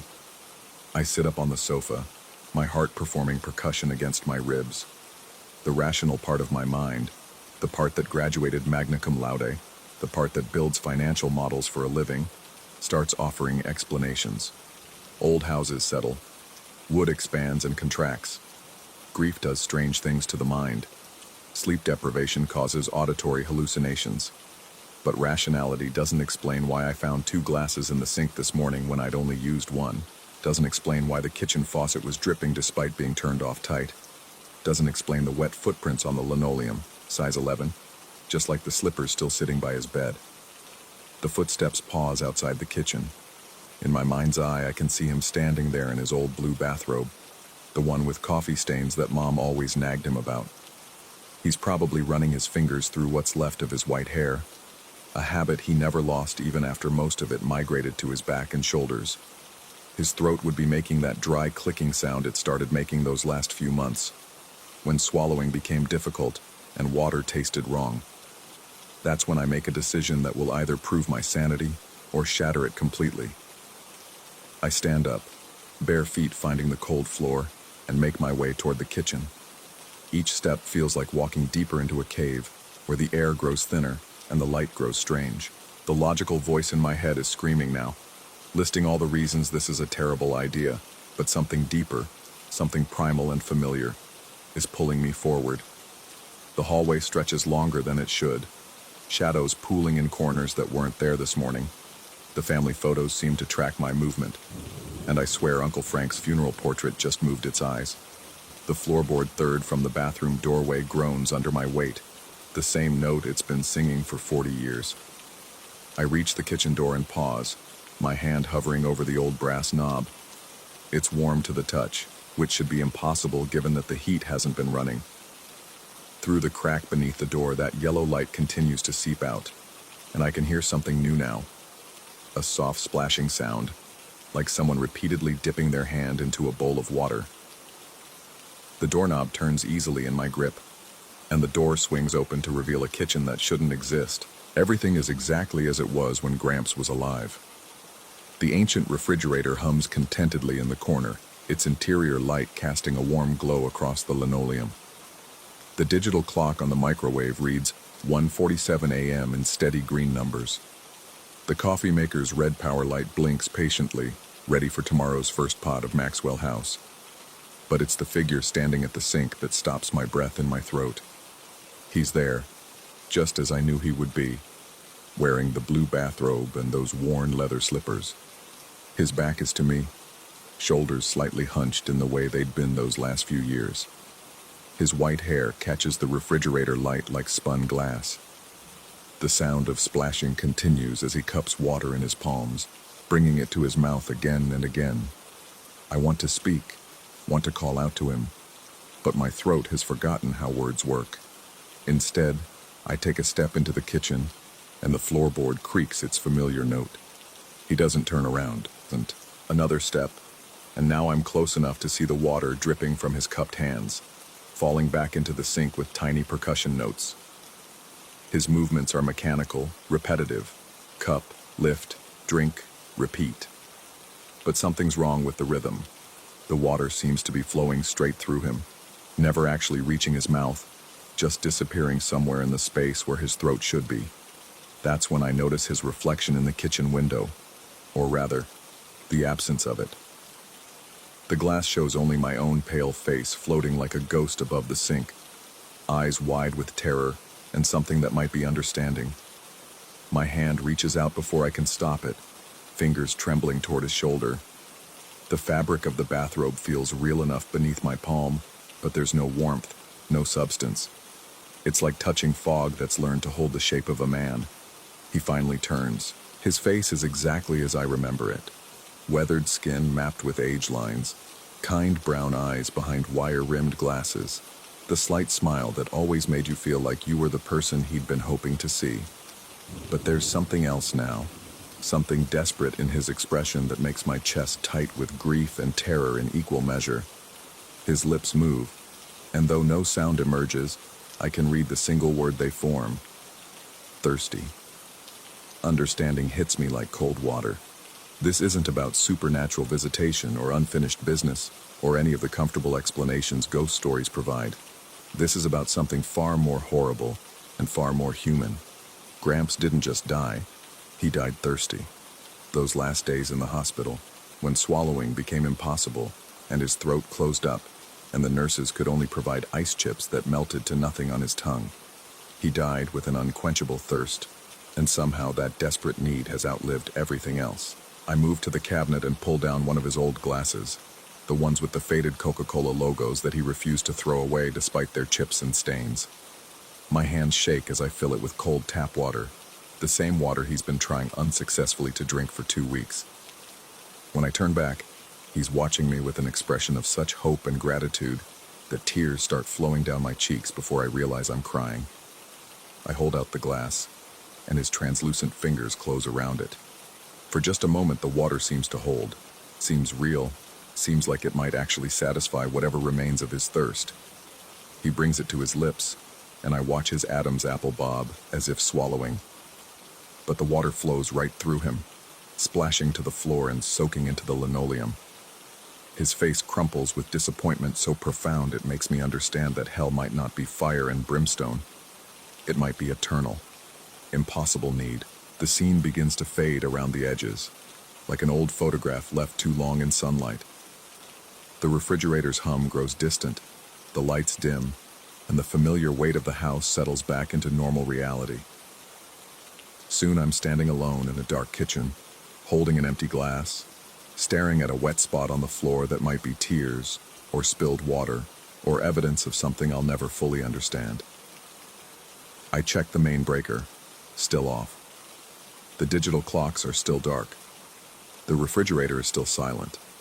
But on the counter, next to where his pill organizer used to sit, there's a second glass now, also empty, also wet around the rim.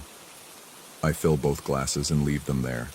The next morning, I find them empty again, with water rings on the counter beneath them. I refill them, and by evening, they're empty once more. This becomes our new routine, his impossible thirst, my impossible attempts to quench it. I tell myself it's grief playing tricks on my mind. I tell myself old houses create their own sounds and shadows. I tell myself a lot of things that almost sound reasonable in daylight, but crumble to dust when 1:47 a.m. arrives, and I hear those familiar footsteps making their way to the kitchen. The funeral director had asked if we wanted him cremated or buried. Mom chose burial, said it seemed more traditional, more peaceful. But lying here on this sofa night after night, listening to the sounds of someone who can never again be satisfied, I wonder if we made the right choice. Some needs, it seems, run deeper than death. Some thirsts can't be buried 6 feet under Maine soil. Some hungers follow us across whatever boundary separates the living from the dead, and they bring their suffering with them. Tomorrow I'm supposed to lock up the house and drive back to Boston, back to my normal life of numbers and meetings and problems that have solutions. But part of me knows I won't be going anywhere. Part of me understands that I'm exactly where I need to be, in this kitchen at 1:47 a.m., holding glasses of water that will never satisfy the unquenchable thirst of someone I loved. Because maybe that's what love really is. The willingness to keep offering what can never be enough. To keep trying to heal what can never be healed. To keep filling glasses for someone who can never drink. The clock reads 1:46 a.m. I pick up both glasses and head to the kitchen, where the light is already beginning to seep beneath the door, and the sound of footsteps echoes through the house like a heartbeat that refuses to stop.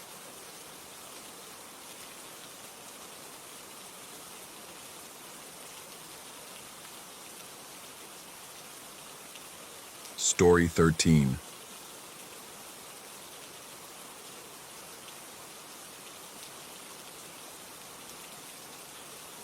The key felt heavier than it should have in my palm as I stood before apartment 4C, staring at the brass numbers that seemed to blur at the edges of my vision. Maybe it was the fluorescent hallway lighting, or maybe it was the 3 cups of coffee I'd downed before driving across St. Louis to inspect this property. Contract 11B had been sitting on my desk for 2 weeks now, a simple renovation job that should have taken a day to assess. But something about the file had made me keep pushing it back, scheduling other inspections, finding excuses. The previous tenant had been a veteran, according to the sparse documentation. No family contact information, no forwarding address. Just a note from the building manager about finding the apartment empty one morning. Rent paid through the end of the month. Personal effects gone except for a few items that weren't worth keeping. Standard abandonment case, except for the addendum scrawled in blue ink.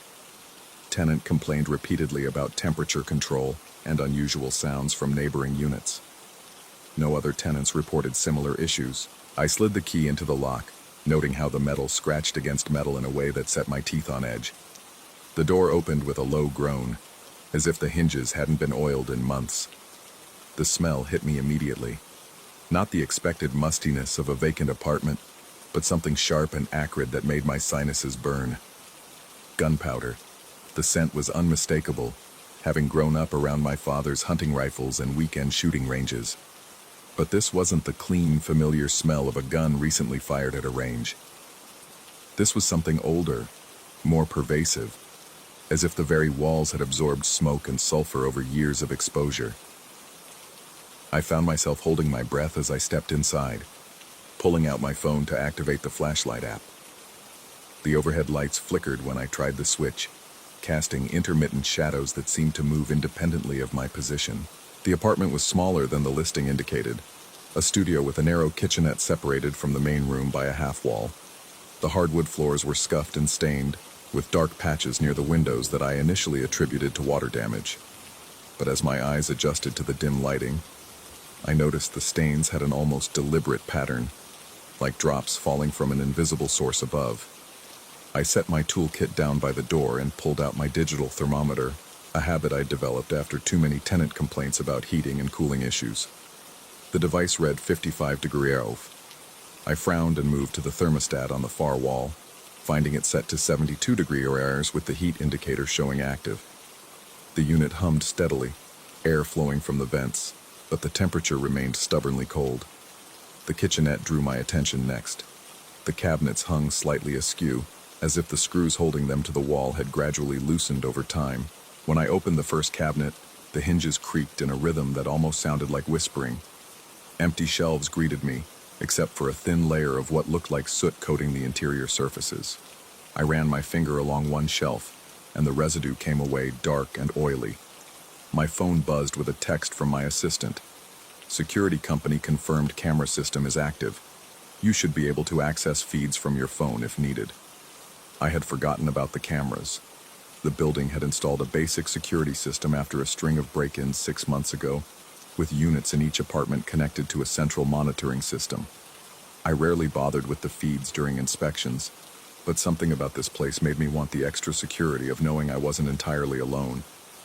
The app loaded slowly, displaying 4 camera angles: living room, kitchenette, bathroom, and hallway outside the door. The image quality was poor, grainy, and washed out, but I could see my own figure moving through the space. I watched myself on the screen for a moment, noting how distorted I looked in the wide-angle lens, stretched and unfamiliar. That's when I noticed the shadow. In the kitchenette camera feed, just at the edge of the frame, something dark seemed to shift near the refrigerator. I looked up from my phone toward the actual kitchenette, but saw nothing unusual. When I glanced back at the screen, the shadow was gone. Equipment malfunction, I told myself, though my hand tightened involuntarily around the phone. I began my standard inspection routine, photographing damage, measuring rooms, noting items that would need repair or replacement. The work should have taken 30 minutes, but I found myself moving slower than usual, pausing frequently to listen to the building's sounds. Every few minutes I heard what sounded like footsteps in the apartment above, though the building manager had assured me that unit was also vacant. The bathroom was the worst part of the apartment. The mirror was cracked in a spiderweb pattern radiating from a central impact point, as if someone had punched it with considerable force. But it was the shower that made me pause. The white tile was stained with the same dark residue I'd found in the kitchen cabinets, and the grout had turned an unsettling reddish-brown color.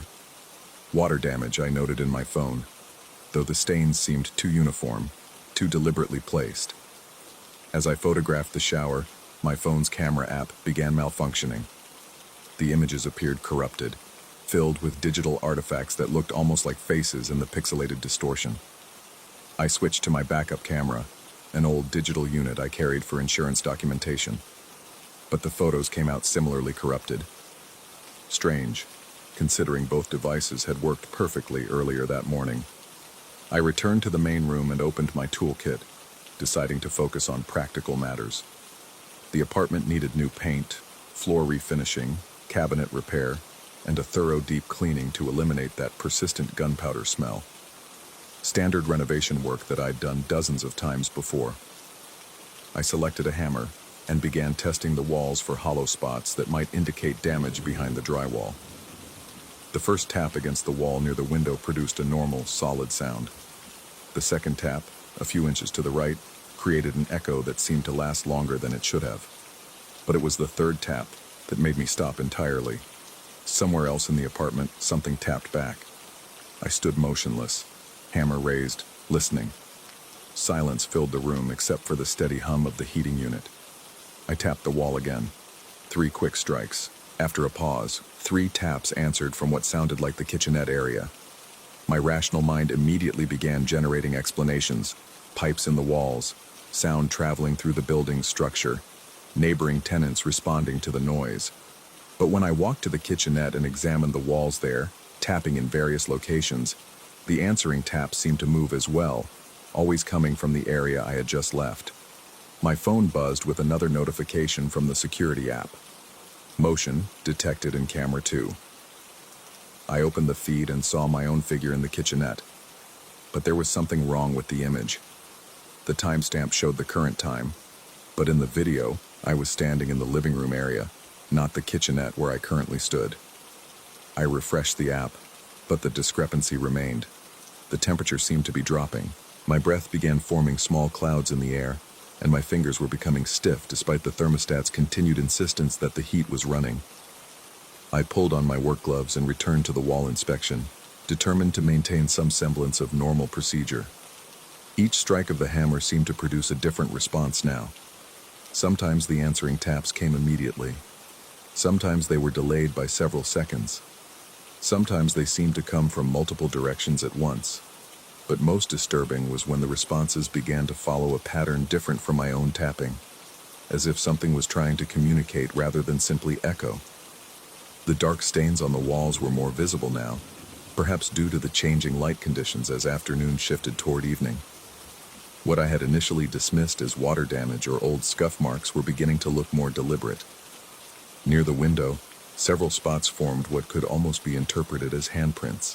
Along the baseboard, a series of small round stains created a trail leading from the kitchenette toward the bathroom. I checked the security feed again and felt my stomach tighten. The living room camera showed a figure moving through the space, but it wasn't me. The shape was roughly human but seemed to flicker in and out of focus, never quite solid enough to distinguish features. Meanwhile, the kitchenette camera showed nothing, despite my current location there. The rational part of my mind was working overtime now, generating explanations. Old building with settling issues.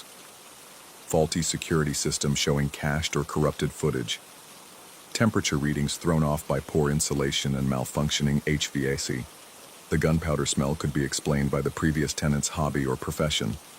Combat veterans often kept firearms for sport or security. But rational explanations couldn't account for the growing sense that I wasn't alone in the apartment. Every few minutes, I found myself turning quickly, certain that someone had just stepped out of my peripheral vision. The sensation was becoming more frequent and more intense, accompanied by a prickling feeling at the back of my neck that suggested someone was watching me. I decided to focus on documenting the renovation requirements and getting out as quickly as possible. The apartment would need extensive work.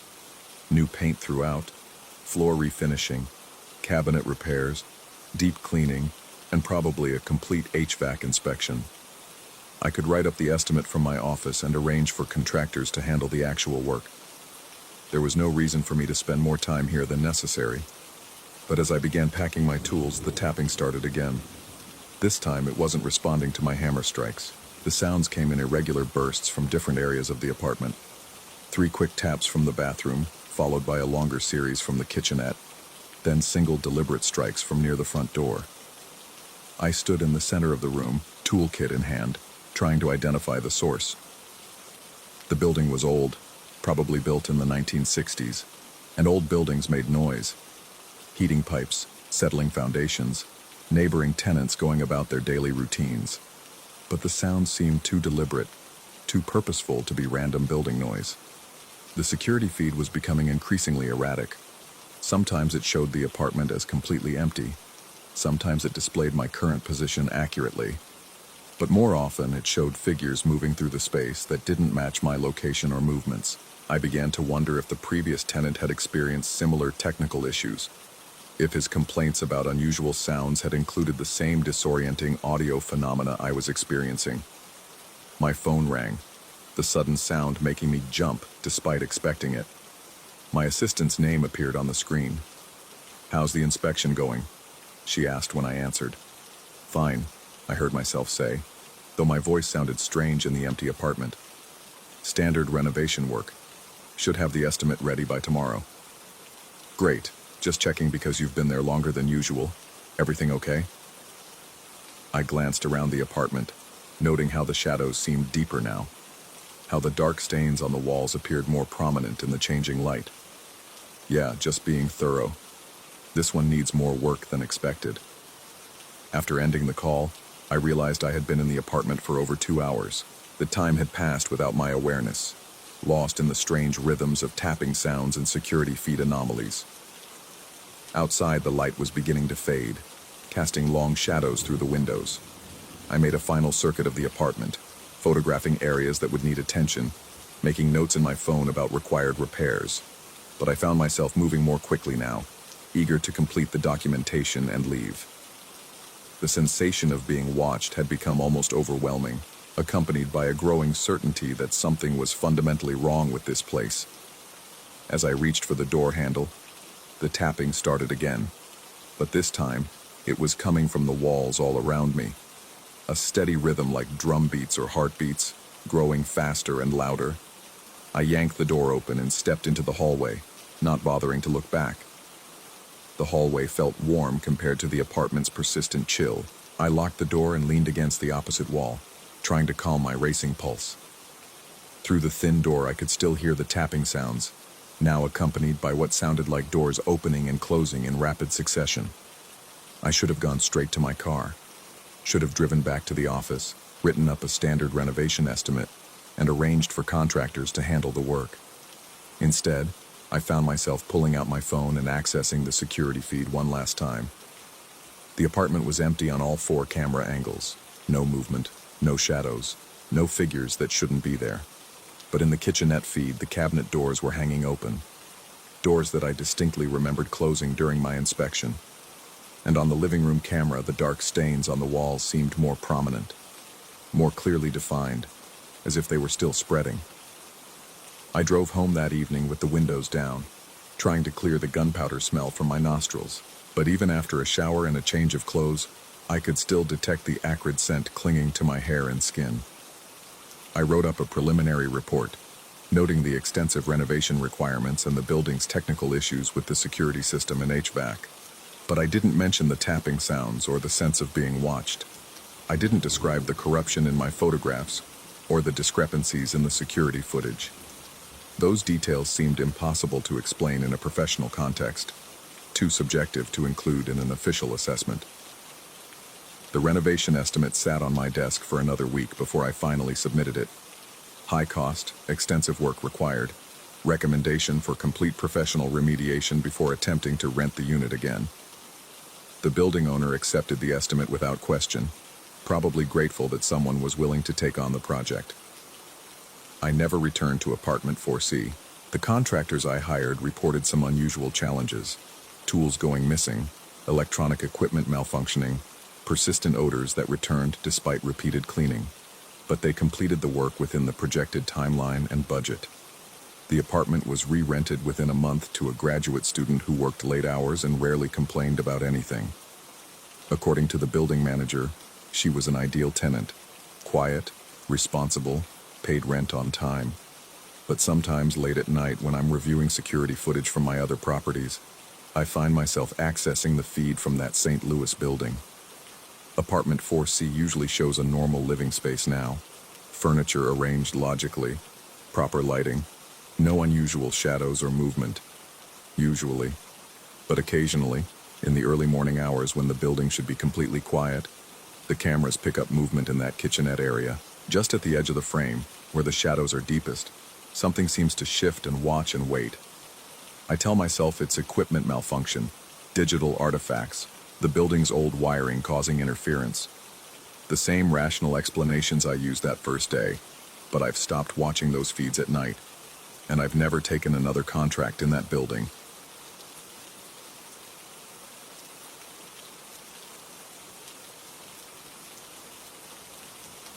Story 14.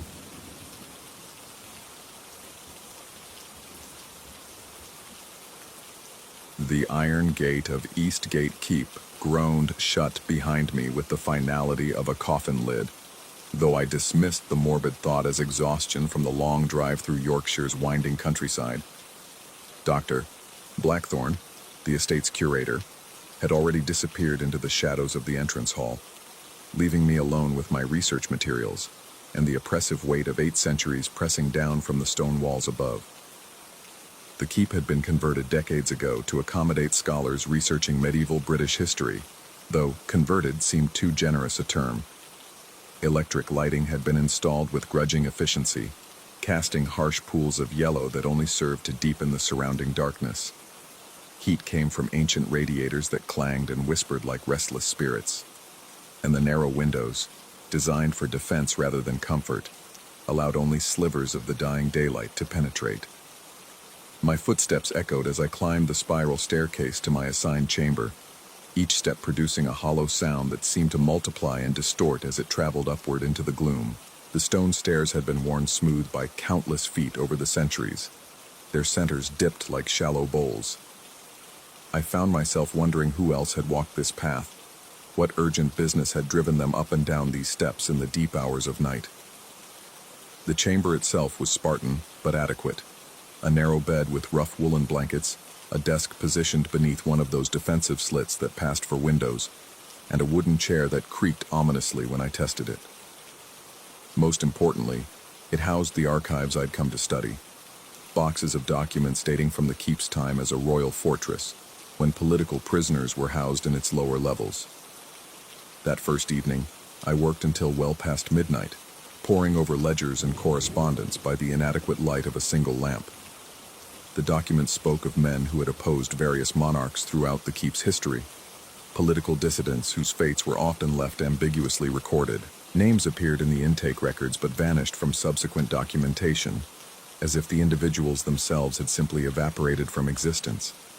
The discrepancies were troubling from a scholarly perspective. These weren't execution records. Those were meticulously documented elsewhere.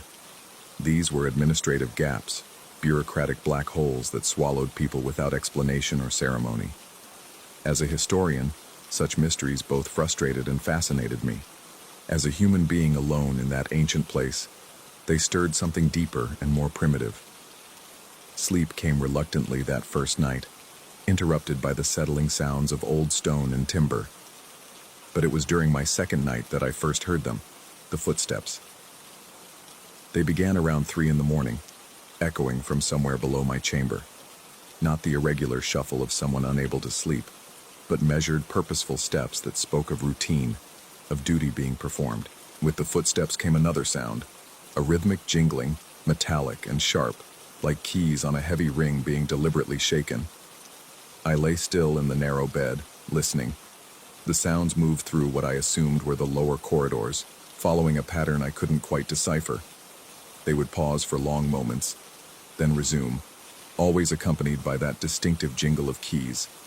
The rhythm was almost hypnotic, and I found myself counting the steps, trying to map the route being taken somewhere below. When morning came, I mentioned the sounds to Dr. Blackthorne over a meager breakfast in the keep's converted dining hall. "Night security," he said without looking up from his coffee. "The insurance company requires it." But something in his tone suggested he was reciting a rehearsed response, and when I asked about speaking to the night guard about accessing the lower levels for my research, Blackthorne became evasive. The dungeons were structurally unsound, he claimed, and besides, most of the relevant records had been moved to the archives in my chamber. That explanation might have satisfied me, if not for what I discovered later that afternoon while examining a map of the keep from 1487. The lower levels were far more extensive than I'd realized, with a complex network of cells and corridors that had housed dozens of prisoners at the facility's peak. More intriguingly, the map showed a room labeled simply as Registry, a chamber where, according to marginal notes, the details of each prisoner's confinement were supposed to be recorded. None of the documents in my archives made any reference to this registry, nor could I find any record of what had become of it. The footsteps returned that second night, more distinct and seemingly closer. This time, I crept to my chamber door and listened more carefully. The sound was definitely coming from below, but also seemed to be moving upward through the levels of the keep. The key jingling had become more pronounced, almost urgent in its intensity. Against what might have been better judgment, I opened my door and peered into the corridor beyond. The hallway stretched away in both directions, lit by the same inadequate electric fixtures that had been installed throughout the keep. Nothing moved in the yellow pools of light, yet the footsteps continued, and now I could hear them more clearly. They were ascending the spiral staircase, the same steps I climbed each day, but moving with a heavy, deliberate cadence that spoke of armor or some other burden being carried. I stood there for several minutes, listening as the sounds grew closer. The footsteps reached my level and seemed to pause directly outside my field of vision, around the curve of the corridor. The key jingling stopped abruptly, replaced by a silence so complete it made my ears ring. Then, with a grinding sound like stone moving against stone, a figure emerged into the edge of the nearest pool of light. What I saw challenged my understanding of what was possible, yet my eyes reported it with unwavering clarity. A man in medieval dress, or what remained of one, stood at the far end of the corridor. His clothing was that of a guard or jailer, a rough tunic, leather belt, and the kind of practical garments worn by those who worked in the keep's darker recesses. From his belt hung a massive ring of iron keys, each one crafted in the ornate style of centuries past. But where his face should have been, there was nothing. Not darkness, not shadow, but an absence so complete it seemed to pull light into itself. The figure stood motionless for what felt like hours, but could only have been moments, then raised one arm and pointed deliberately down the corridor, away from my chamber, toward a part of the keep I had never explored. The pointing gesture was repeated 3 times with mechanical precision, before the figure turned and walked back the way it had come. The footsteps resumed their measured cadence, but now they were clearly descending, moving down through the levels of the keep until they faded beyond the range of hearing. I spent the remainder of that night sitting at my desk, staring at my research notes without reading them, trying to construct rational explanations for what I had witnessed. Exhaustion, perhaps, combined with the suggestive atmosphere of the ancient fortress. The documents I'd been reading were full of imprisonment and disappearance. Surely my mind was simply creating connections where none existed. But the next morning brought a discovery that shattered my attempts at rationalization. While searching through a box of miscellaneous documents I had previously ignored, I found a fragment of parchment that bore the letterhead of the keep's medieval administration. Most of it had been destroyed by time and moisture, but what remained was legible enough. The registry must be maintained in perpetuity. Each soul committed to our keeping must be properly recorded. Thomas the Keeper has sworn his oath to ensure no man passes into oblivion without witness. The document was signed with a name I couldn't quite make out, but dated to 1471. More significantly, it referenced the same registry shown on the old map, and mentioned a keeper whose duty was apparently to maintain records of the prisoners. I spent that day scouring the archives for any other mention of Thomas the Keeper or the registry, but found nothing. It was as if someone had systematically removed all references to both, leaving only that single fragment as evidence they had ever existed. That evening, I made a decision that I would later question repeatedly. Instead of remaining in my chamber, I positioned myself in the corridor at the time the footsteps had previously begun. If I was experiencing some form of psychological break, I reasoned, it was better to confront it directly than to cower behind a locked door. The footsteps came precisely on schedule, beginning in the depths of the keep and ascending with their familiar, measured rhythm. This time, I was able to track their progress more accurately, and I realized they were following a specific route, one that corresponded almost exactly to the path shown on the medieval map between the registry and the various cell blocks. When the figure appeared, it seemed unsurprised to find me waiting. The same medieval dress, the same massive keyring, the same horrifying absence where a face should be. But this time, instead of simply pointing, it began to walk toward me. Each footstep echoed with impossible volume in the stone corridor. The keys jingled with increasing intensity as the figure approached, and I became aware of a smell that hadn't been present before. A musty, ancient odor that spoke of places long sealed away from air and light. The figure stopped directly in front of me, close enough that I should have been able to see some detail of its features. Instead, I found myself staring into that terrible void, an emptiness that seemed to extend far beyond the physical space where a face should be. The figure raised its arm and pointed again, but this time with unmistakable urgency. Without conscious decision, I found myself following.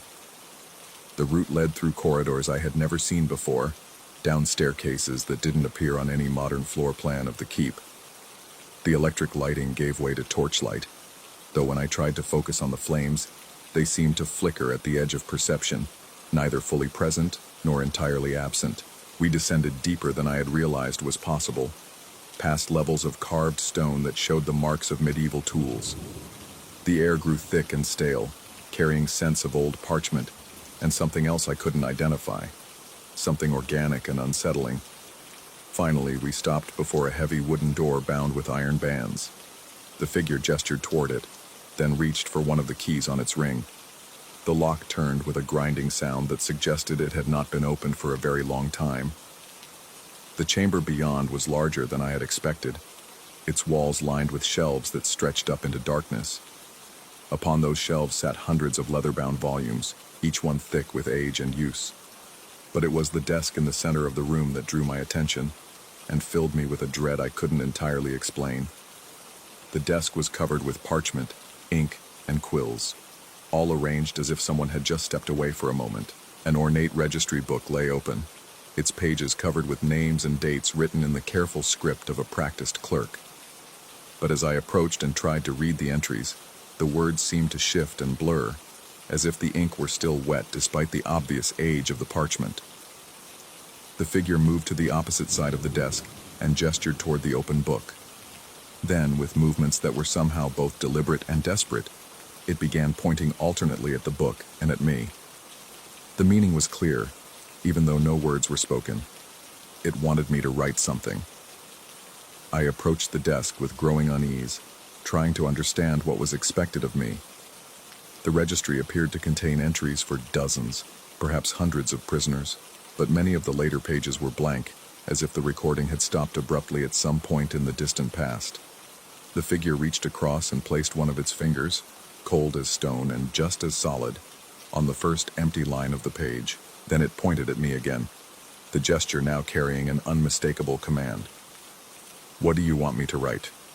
I heard myself ask, though my voice seemed to come from a great distance. The figure made no response, but continued pointing at the book, its other hand gesturing toward the shelves around us. As I looked more carefully at those volumes, I began to understand their significance. These were the records of every soul who had been imprisoned in Eastgate Keep throughout its history, the comprehensive registry that had been maintained by generations of keepers. But the records were incomplete. The final entries in the open book bore dates from the late 15th century, and everything after that was blank. Something had disrupted the recording process, leaving decades of prisoners to vanish from history without documentation. "You want me to complete the records?" I said, and though it wasn't a question, the figure nodded slowly. I picked up one of the quills, surprised to find that it felt solid and real in my hand. The ink in the well was dark and fluid, as if it had been prepared moments earlier. But as I positioned the quill over the parchment, a terrible realization began to form. If I completed these records, if I provided the documentation for all those forgotten prisoners, what would that make me? Another keeper, bound to maintain the registry in perpetuity. Another guard doomed to walk these corridors night after night, ensuring that no soul passed into oblivion without witness. The figure watched me with its terrible absence of a face, patient but insistent. The key ring at its belt clinked softly, a sound that now seemed less like metal on metal and more like chains being rattled. I set down the quill and stepped back from the desk. "No," I said. "I won't do it." The temperature in the chamber seemed to drop by several degrees. The figure moved around the desk toward me, its movements taking on a threatening quality for the first time. But I had already turned toward the door, driven by an instinct that warned me to leave this place immediately. The corridors seemed longer on the way back, the stairs more numerous than they had been during our descent. Behind me, I could hear the figure following, its footsteps now irregular and urgent rather than measured and purposeful. The key jingling had become a constant, agitated sound, like an alarm being sounded. I reached my chamber and slammed the door behind me, though I had no reason to believe it would provide any protection against what pursued me. For the rest of that night, I sat at my desk, listening to footsteps in the corridor outside, to the rattling of keys against my door, to whispered sounds that might have been words in a language I didn't recognize. When morning came, I packed my materials and informed Dr. Blackthorne that I was leaving immediately. He seemed unsurprised by my decision, though he made no attempt to dissuade me or ask for an explanation. "Did you find what you were looking for?" he asked as he escorted me to the gate. The question stayed with me as I drove away from Eastgate Keep. back through the Yorkshire countryside toward what I hoped would be the rational, well-lit world of modern academia. But rationality proved more elusive than I had expected. In the weeks that followed, I found myself unable to concentrate on my research. The fragments of information I had gathered about the missing prisoners haunted my thoughts, and I became obsessed with trying to trace their fates through other historical sources. But no matter how thoroughly I searched, I could find no record of what had happened to any of them after their imprisonment in the keep. It was as if they had simply ceased to exist the moment they passed through those iron gates. Worse still, I began to experience what I can only describe as gaps in my own documentation. Notes I was certain I had written would vanish from my desk. Articles I had begun would disappear from my computer, leaving no trace in the file system. My own academic record seemed to be developing holes, small inconsistencies that no one else appeared to notice but which troubled me deeply. 3 months after my return from Eastgate Keep, I received an unexpected package in the mail. Inside was a single sheet of parchment, written in the same careful script I had seen in the registry. It contained only one line. The record must be complete. Every soul must be witnessed. There was no return address, no indication of who had sent it. But when I held the parchment up to the light, I could see a watermark in the paper, the same symbol I had noticed on documents throughout the keep's archives. That night, I dreamed of walking stone corridors by torchlight, my footsteps echoing with a measured cadence that spoke of duty and eternal purpose. In my hand was a massive key ring, its weight both familiar and comforting. Behind me, I could sense the presence of others who had walked this same path, keepers who had maintained the registry through centuries of changing politics and forgotten conflicts. When I woke, I found myself sitting at my desk with a quill in my hand, though I had no memory of how it had gotten there. Before me lay a sheet of parchment, and upon it, in handwriting I didn't recognize as my own, were written the words, "The undersigned hereby accepts appointment as keeper of the registry, pledge to ensure that no soul committed to Eastgate Keep shall pass into oblivion without proper witness and documentation." The rest of the page was blank, waiting for a signature I had not yet provided. I sit here now, staring at those words, trying to determine whether they represent salvation or damnation. Outside my window, the modern world continues its daily business, populated by people whose existence is thoroughly documented in databases and government records. But I cannot escape the thought that there are others, perhaps many others, whose presence in this world has never been properly acknowledged, whose passing would leave no trace in any registry. The quill lies beside the parchment, its tip still wet with ink that should have dried hours ago. Sometimes I think I can hear footsteps in the hallway outside my apartment, the familiar rhythm of someone making their rounds, checking to ensure that all is in order. And sometimes, in the deepest hours of night, I hear the distant jingling of keys, the sound growing closer with each passing evening. The parchment waits. The registry remains incomplete, and somewhere in the darkness beyond my window, I suspect that Thomas the Keeper continues his eternal vigil, patient but persistent in his duty to ensure that every soul receives its proper documentation. The question that haunts me now is not whether I will sign that parchment, but whether my refusal to do so has already condemned me to join those forgotten prisoners whose names were never recorded, whose existence was never properly witnessed. Perhaps the only way to escape becoming one of the forgotten is to become the one who remembers. The quill is in my hand now, though I don't recall picking it up. The ink flows smoothly across the parchment as I begin to write my name, each letter forming with a precision that surprises me.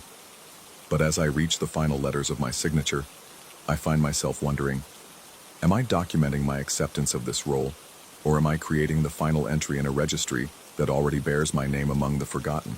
The footsteps in the hallway have stopped outside my door. The keys jingle once, softly, like a question being asked. I set down the quill and listen to the silence, knowing that whatever choice I make, I will spend the rest of my existence, however long that might be, questioning whether it was the right one. After all, how can one verify the reality of an experience that exists only in the spaces between what is recorded and what is remembered? How does one document the undocumented? How does one witness the unwitnessed? The parchment lies before me, half-signed, waiting for a decision that may already have been made long before I ever heard of Eastgate Keep or its missing registry. Perhaps that is the most terrifying possibility of all, that some choices are illusions, and the true question is not whether we will fulfill our obligations to the forgotten, but whether we have any choice in the matter at all.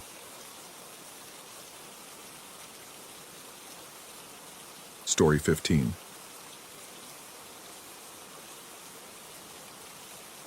The fluorescent light above the bathroom sink buzzed like a dying insect, casting harsh shadows across the cracked linoleum floor of room 112. I'd been on the road for 3 days straight, chasing a contract that would either salvage my consulting firm or bury it completely. The Pine Trace Motel wasn't my first choice. Hell, it wasn't even my 10th. But everything decent within 50 miles of the Minneapolis Industrial District had been booked solid. The place reeked of industrial disinfectant and something else, something organic and stale that seemed to seep from the walls themselves. Orange shag carpet that had probably been installed in the 70s stretched across the main room, punctuated by cigarette burns and stains that defied identification. The bed sagged in the middle like a broken spine, and the air conditioning unit wheezed asthmatically in the corner, pushing around air that tasted of mold and other people's breath. But it was the bathroom that first made my skin crawl. I'd splashed cold water on my face, trying to wash away the grime of highway travel and the bitter taste of gas station coffee. The mirror above the sink was old, its silver backing spotted with age, creating dark patches that looked like bruises against the glass. When I straightened up to towel off, I caught my reflection and froze. Something was wrong. The face staring back at me had my hair, my jawline, my shoulders. But where my features should have been, eyes, nose, mouth, there was nothing. Just a smooth, featureless expanse of flesh, like someone had taken an eraser to my identity and rubbed it clean away. The surface wasn't flat exactly. I could see the subtle contours where features should have been, gentle ridges and valleys that suggested the ghost of a face without actually showing one. I blinked hard, rubbed my eyes, and looked again. My reflection blinked back, but the movement was wrong, delayed, like an echo. The smooth oval of its face tracked my motions with unsettling precision. The bathroom light flickered once, twice, then died completely. In the darkness, the reflection vanished. I fumbled for the switch, heart hammering against my ribs, and the light stuttered back to life. My normal face stared back at me from the mirror. Tired eyes, 2-day stubble, the slight scar above my left eyebrow from a childhood accident. Everything exactly as it should be. I stood there for a long moment, watching myself breathe.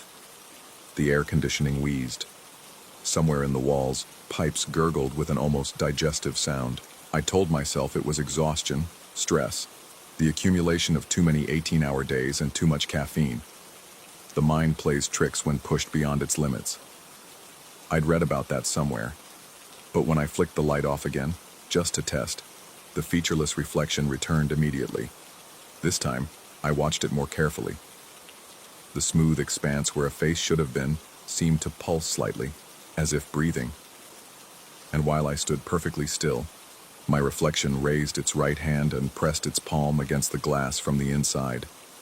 I jerked the light back on. Normal reflection, normal face, normal everything, except for the handprint on the mirror. It was there for just a moment. A perfect outline of 5 fingers and a palm, fogged against the glass as if someone had breathed on it and pressed their hand against the surface. Then it faded, leaving nothing but spotted silver and my own startled face. Sleep didn't come easily that night. Every creak and settle of the old motel seemed amplified, as if the building itself was listening. The heating system cycled on and off with mechanical precision, but between the cycles, in those moments of perfect silence, I could swear I heard movement in the walls. Not mice or insects, but something larger, something deliberate. I must have dozed eventually because I woke to the sound of running water. The bathroom light was on, casting a yellow rectangle across the orange carpet. I hadn't left it on. I was sure I hadn't left it on. The sound was coming from the sink, Not the steady flow of an open tap, but an irregular dripping that seemed to follow a rhythm, like Morse code tapped out in water drops. I approached the bathroom doorway slowly, bare feet silent on the worn carpet. The sink was dry, the faucet wasn't dripping, but the sound continued, coming from somewhere behind the walls, inside the walls, as if the plumbing itself was trying to communicate. The mirror reflected the bathroom perfectly. White tiles, yellowed grout, the medicine cabinet with its crooked door. But I wasn't in it. I stood directly in front of the glass, close enough to fog it with my breath. But the reflection showed only the room behind me, empty of any human presence. I waved my hand in front of my face. The mirror showed nothing. I stepped to the left, then right. The reflection remained stubbornly vacant, as if I'd become invisible to my own image. Then, in the glass, something moved. It was subtle at first, a shadow that didn't belong, a shift in the light that had no source. But as I watched, transfixed, a figure began to emerge in the reflection. Not me, but someone else entirely. Someone standing exactly where I stood, occupying the same space, but different. Wrong. The figure had my build, my posture, even the same ratty hotel bathrobe I was wearing. But its movements were too fluid, too controlled, like a dancer performing steps I'd never learned. It turned to face the mirror directly, and I found myself staring at that same smooth, featureless expanse where a face should have been. But this time, the blank surface wasn't empty. It was expectant, waiting. The figure in the mirror reached up and touched the glass from its side, fingers splaying against the surface. I felt an almost magnetic pull to do the same, to press my palm against the cool glass and complete some circuit I didn't understand. The urge was overwhelming, primal, like the call of gravity at the edge of a cliff. I stepped backward instead, breaking the spell. The fluorescent light above buzzed louder, more aggressively, and the reflection flickered like a bad television signal before resolving back to normal. Just me, wide-eyed and sweating in a dingy motel bathroom. But the handprint was there again, on my side of the glass this time. 5 fingers and a palm, pressed against the mirror from the outside, though I hadn't touched it. As I watched, another appeared beside it, then another. Soon the entire surface was covered with handprints, overlapping and intertwining until the mirror looked like a memorial wall, a desperate collage of palms pressed against glass. But they weren't random. There was a pattern to them, a purpose. They formed a rough outline, a silhouette of something large and complex, something that looked almost like... I didn't sleep the rest of that night. I sat in the desk chair facing the bathroom, watching the doorway, waiting for something to emerge.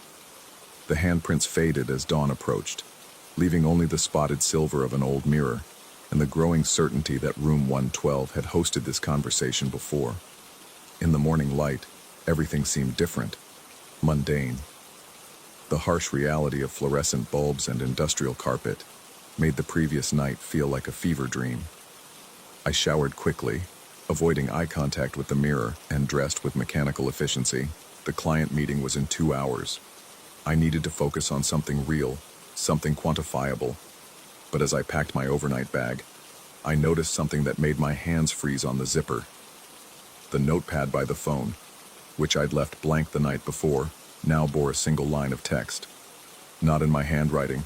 The letters were too precise, too controlled, like architectural drafting. Room 112. Previous guest, Thomas Brennan. Duration, 3 nights. Status, incomplete below that, in the same mechanical script. Current guest, blank. Duration, 2 nights. Status, in progress. My business card lay beside the notepad, the one with my name printed in bold black letters, but the name section had been carefully erased, leaving only a smooth white rectangle where my identity should have been. The client meeting went badly. I couldn't focus, couldn't find my usual rhythm of confident presentation and strategic thinking. Every reflective surface in the conference room seemed to demand attention. The polished table, the windows, even the screen of my laptop. I caught myself checking each one, searching for signs of distortion, for evidence that whatever was happening at the motel had followed me into the daylight world. The contract fell through. 3 months of preparation and networking, lost to my inability to string together coherent sentences about supply chain optimization and market penetration strategies. The clients were polite but distant, their interest visibly cooling as I fumbled through what should have been a slam-dunk presentation. I drove back to the Pine Trace Motel in a daze, telling myself I'd pack up and leave immediately. Find somewhere else to spend the night. Maybe drive straight through to Chicago and put Minnesota in my rearview mirror forever. But Room 112 called to me. Not with voices or supernatural compulsion. Nothing so dramatic. Just a simple, practical gravity. My things were there. I'd already paid for 2 nights. The next decent hotel was hours away, and I was exhausted from days of poor sleep and stress. That's what I told myself anyway. The handprints were back before I even turned on the bathroom light. I could see them in the darkness, glowing faintly with their own phosphorescent light. Not just on the mirror this time. They covered the walls, the ceiling, even the floor. Hundreds of them, thousands, overlapping and intersecting until the entire bathroom looked like the inside of a cave marked by prehistoric hands. But these weren't random cave paintings. They were moving. The prints shifted and flowed across the surfaces like living things, rearranging themselves in patterns that hurt to follow. Sometimes they formed spirals that seemed to descend into impossible depths. Other times they lined up in rows, marching across the walls with military precision. And always, they were reaching for something just out of frame, grasping for some presence that remained tantalizingly absent. In the center of it all, the mirror stood like a window into another world. The reflection showed the same handprint-covered bathroom, but different, cleaner. The tiles were whiter, the grout less stained. It looked like Room 112 might have appeared decades ago, when the Pine Trace Motel was new and promising rather than tired and forgotten. And standing in that cleaner reflection was the figure with no face. It had evolved since the previous night, where before it had been a simple absence, a negative space where features should exist. Now it was actively engaging with its environment. Its smooth, featureless head turned to track my movements with predatory awareness. When I raised my hand, it mirrored the gesture precisely. When I stepped closer to the glass, it did the same. But when I opened my mouth to speak, though I had no idea what I might say to my own reflection, it pressed both palms against the glass from its side and shook its head with unmistakable intention. No, it seemed to say, not yet. I understood, with horrible clarity, that it was waiting for something. Some condition to be met, some transaction to be completed. The handprints on the walls pulsed with anticipation, and in their rhythm, I began to hear whispers, not words exactly, but something that bypassed language entirely and spoke directly to the part of the mind that understands fear. They were instructions, a manual for transformation, step-by-step guidance for becoming something else, something more compatible with the smooth-faced figure in the glass. The first step was simple. Stay in Room 112 for the full duration. 3 nights. The same as Thomas Brennan, whoever he was, whatever he had become. The second step was harder. Stop looking at other reflective surfaces. Avoid mirrors, windows, polished metal, even puddles of water. Allow the smooth-faced figure to become the only version of myself that mattered, the only identity worth preserving. The third step was the hardest. Except that the reflection was not showing me someone else, but showing me myself as I truly was beneath the temporary mask of features I'd been wearing all my life. The eyes, nose, and mouth were just cosmetic additions, distractions from the essential smoothness that lay beneath. I backed out of the bathroom and slammed the door, heart hammering against my ribs. But the whispers followed me, seeping through the thin wood like water through cracks. They explained that resistance was futile, not because I was powerless, but because deep down, I didn't want to resist. The smooth-faced figure offered something I'd been seeking my entire life without realizing it. Freedom from the exhausting performance of being human. No more client meetings where I had to project confidence I didn't feel. No more networking events where I smiled until my face hurt. No more mirrors showing me the accumulation of stress lines and disappointment that mapped themselves across my features year by year. Just the clean simplicity of existing, without the burden of expression. I must have stood there for hours, back pressed against the bathroom door, listening to the whispers explain how easy it would be to let go. How peaceful. How right. When I finally opened the door again, the handprints had spread beyond the bathroom. They covered every surface of room 112. Walls, ceiling, furniture, even the orange shag carpet.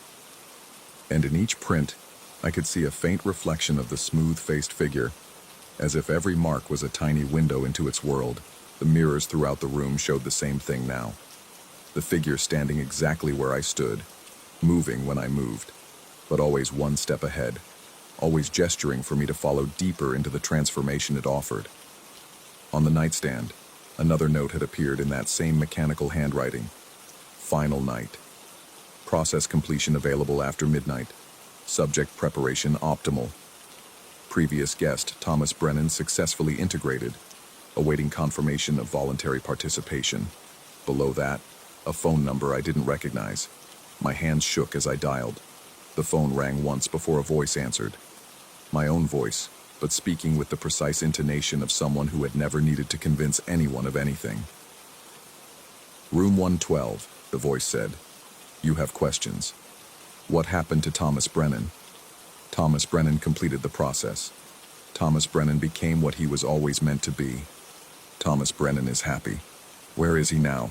Thomas Brennan is here. Thomas Brennan is everywhere. Thomas Brennan is the handprints you see, the whispers you hear, the figure in the mirror you fear to join. Thomas Brennan is waiting to welcome you. The line went dead. I stared at the phone in my hand, realizing with creeping horror that I had just heard my own voice describe the fate that awaited me. Not the voice I recognized from recordings or voicemails, but something deeper. The voice I might have if I didn't need to modulate it for clients, colleagues, the endless parade of people I had to convince of my competence and worth. The bathroom door stood open, and the mirror showed both versions of myself now. The tired businessman with his familiar features, and the smooth-faced figure that moved with such confident grace. They stood side by side, occupying the same space but existing in different realities. The figure extended its hand toward its reflection. An invitation, a final offer. I could walk away, pack my things, drive through the night, find a different motel, a different state, a different life. Pretend that room 112 had been nothing more than stress and exhaustion manifesting as hallucinations. But as I considered that possibility, I caught sight of my reflection in the dark television screen across the room, and for just a moment, just long enough to plant a seed of doubt, my face looked wrong, asymmetrical, like someone who had spent so long performing humanity that he'd forgotten what lay beneath the performance. The handprints pulsed, the whispers resumed, and in the mirror, the smooth-faced figure waited patiently for me to understand that some transformations are not forced upon us, but simply recognized as what we've been moving toward all along. I'm still in room 112. It's past midnight now, and my phone shows 17 missed calls from my office, from clients, from a world that expects me to return and resume the careful choreography of being who they think I am. But every time I look in the mirror now, the face looking back seems a little less familiar, a little smoother, a little closer to the truth that the Pine Trace Motel has been trying to show me since I first saw that blank reflection. The figure isn't waiting anymore. It's welcoming me home, and I think I'm ready to let it. Story 16. The first thing I noticed about Nashville's Hermitage Grand wasn't the gold-leafed lobby or the crystal chandeliers. It was the silence between sounds. That peculiar dead space that exists in old buildings where too much music has been absorbed into the walls, creating pockets of acoustic emptiness that seem to swallow your footsteps whole. I'd been hired as lead sound technician for the 3-day Americana Heritage Festival, a gig that promised good money and better connections. The promoters had arranged accommodations at the Hermitage Grand, a historic hotel that had hosted everyone from Hank Williams to Johnny Cash, back when Nashville still felt like a small town with big dreams. They'd given me Suite 605 on the 6th floor, explaining with obvious pride that it was the same room where the legendary trumpeter Marcus Sweet Lips Beaumont had stayed during his final recording sessions in 1954. The suite felt larger than it should have, with high ceilings and crown molding that cast intricate shadows even in daylight. A massive glass-topped dresser dominated one wall, its surface so perfectly polished it seemed to hold light beneath its surface like trapped amber. The bed faced a bank of tall windows that overlooked the Cumberland River, and when evening fell on my first day, the city lights reflected off the water in wavering lines that reminded me of sheet music. I unpacked my equipment methodically: portable mixing board, monitoring headphones, backup cables, digital recorder. The festival wouldn't start until tomorrow, but I always liked to test my gear in the actual environment where I'd be working. The acoustics of a room could make or break a performance, and I'd learned never to leave anything to chance.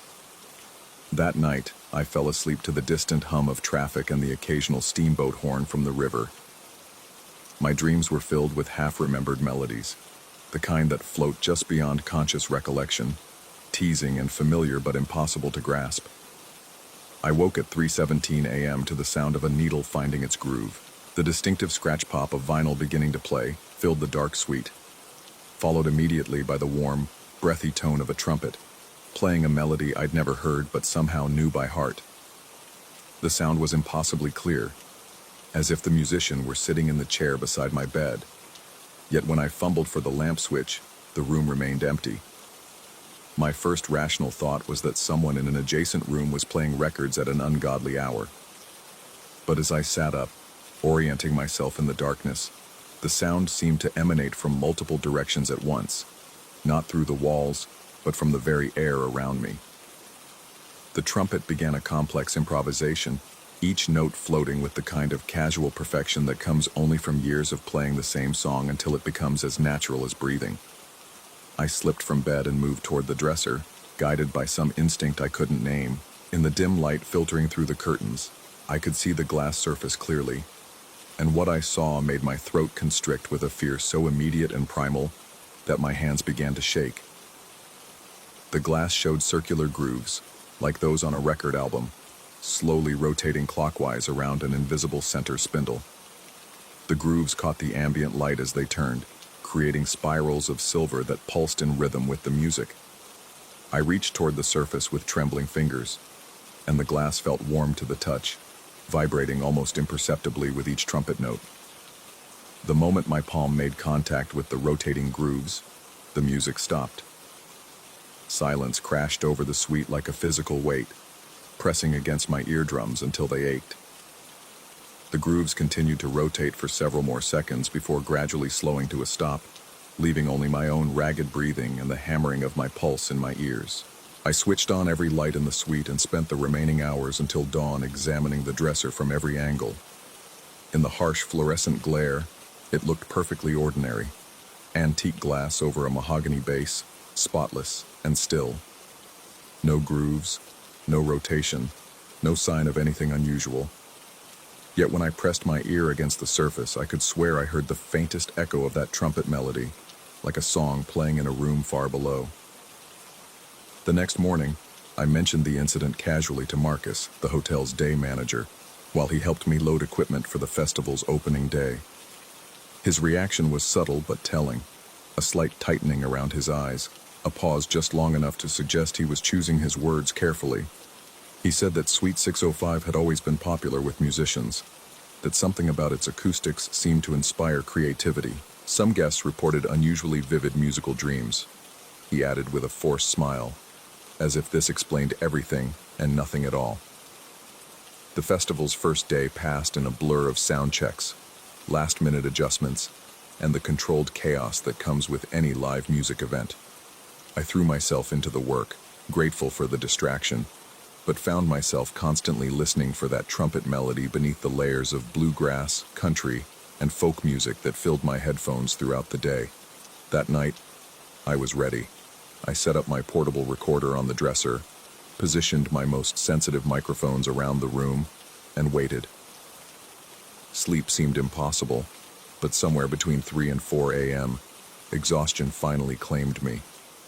I woke to music again, but this time it was different. The trumpet was there, playing with the same impossible beauty, but now it seemed to be waiting for something. The melody would begin a phrase, then pause as if inviting a response that never came. After several minutes of this musical call and response with silence, the waiting notes began to turn sharp, urgent, almost angry. The grooves on the dresser spun faster now, and in the darkness, I could see sparks of light racing along their path like miniature lightning. The trumpet's tone grew harsh, discordant, as if the musician was growing frustrated with the lack of accompaniment. Then I heard the scratching. It started as a subtle sound beneath the music, like a stylus dragging across damaged vinyl. But gradually it grew louder and more distinct, until I realized it was the sound of something sharp being dragged across the hardwood floor. The sound moved slowly but deliberately from the dresser toward my bed, each scrape measured and intentional. Without fully understanding why, I found myself humming along with the trumpet melody, trying to fill the spaces the musician had left for an accompanist.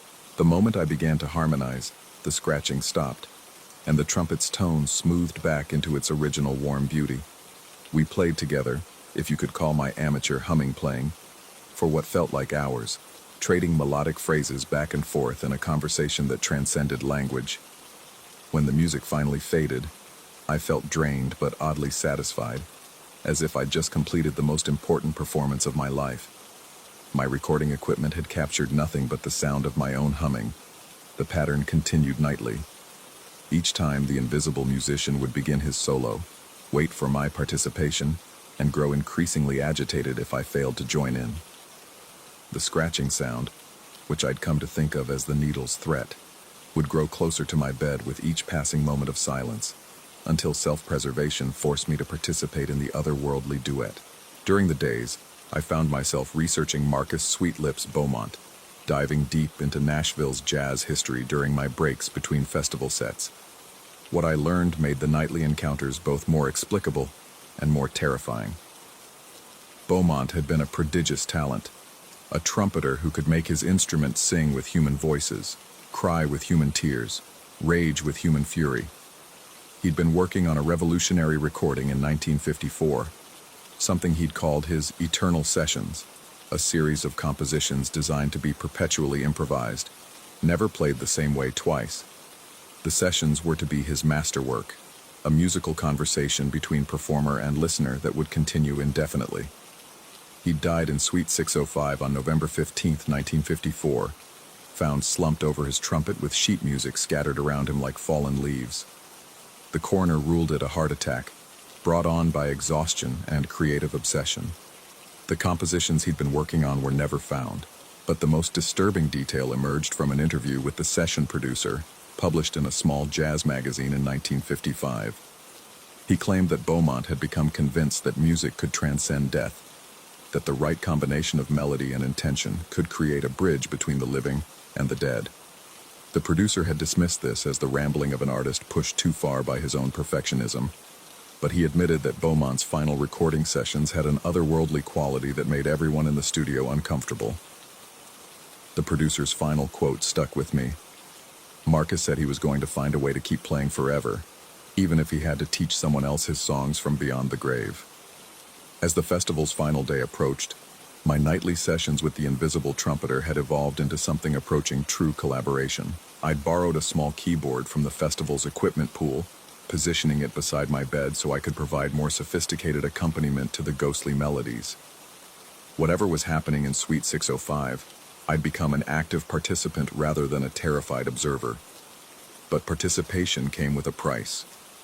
My sleep was fragmented, my concentration during the day compromised by exhaustion and an increasing preoccupation with the music that played only for me. I'd catch myself humming Beaumont's melodies during sound checks, my fingers unconsciously tapping out rhythms on my equipment. Other technicians began to give me strange looks, asking if I was feeling all right, commenting on the dark circles under my eyes. More troubling still, I'd begun to hear the trumpet during daylight hours.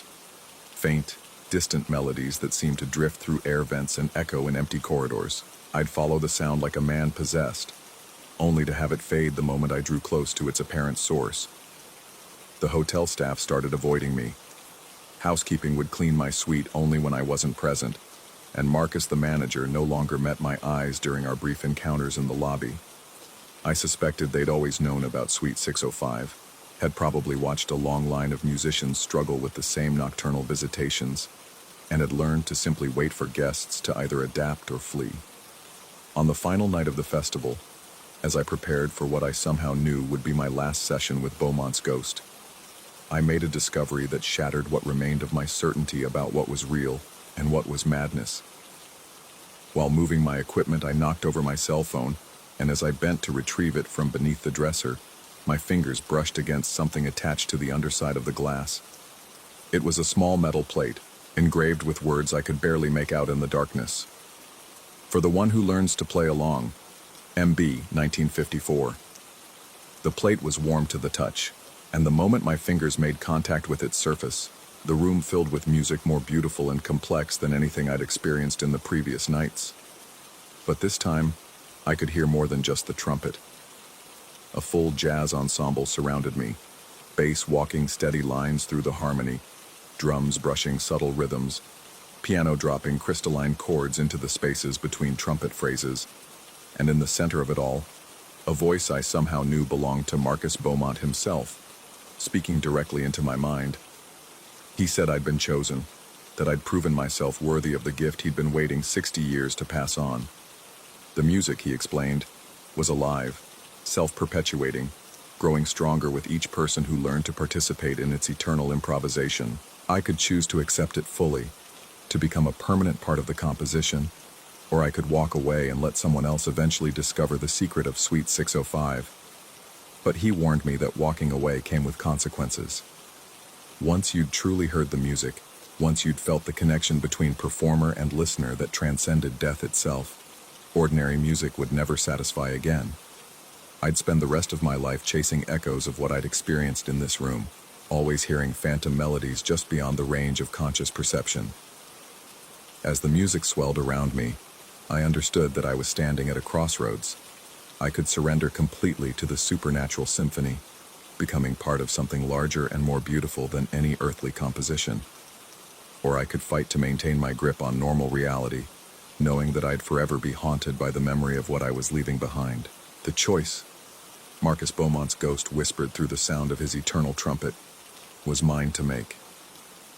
When dawn broke over Nashville, I was sitting at the keyboard beside my bed, my fingers moving across keys that made no sound in the physical world, but created harmonies that resonated through dimensions I was only beginning to understand.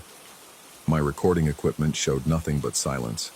My cell phone displayed a dozen missed calls from the festival organizers, and the glass-topped dresser reflected only my own exhausted face. But in the spaces between heartbeats, in the pause between one breath and the next, I could hear the music continuing, waiting patiently for me to decide whether I was ready to play along forever, or if I still had the strength to walk away from the most beautiful madness I'd ever known.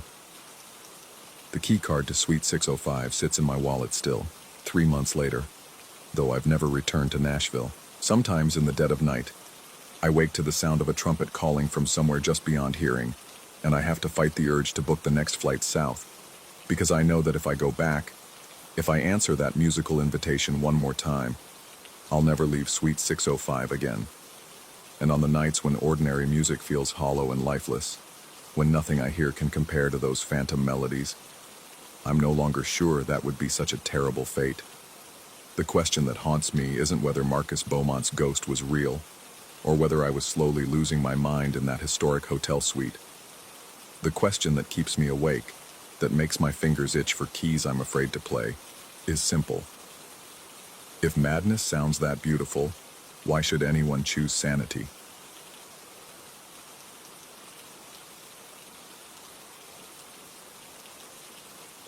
Story 17.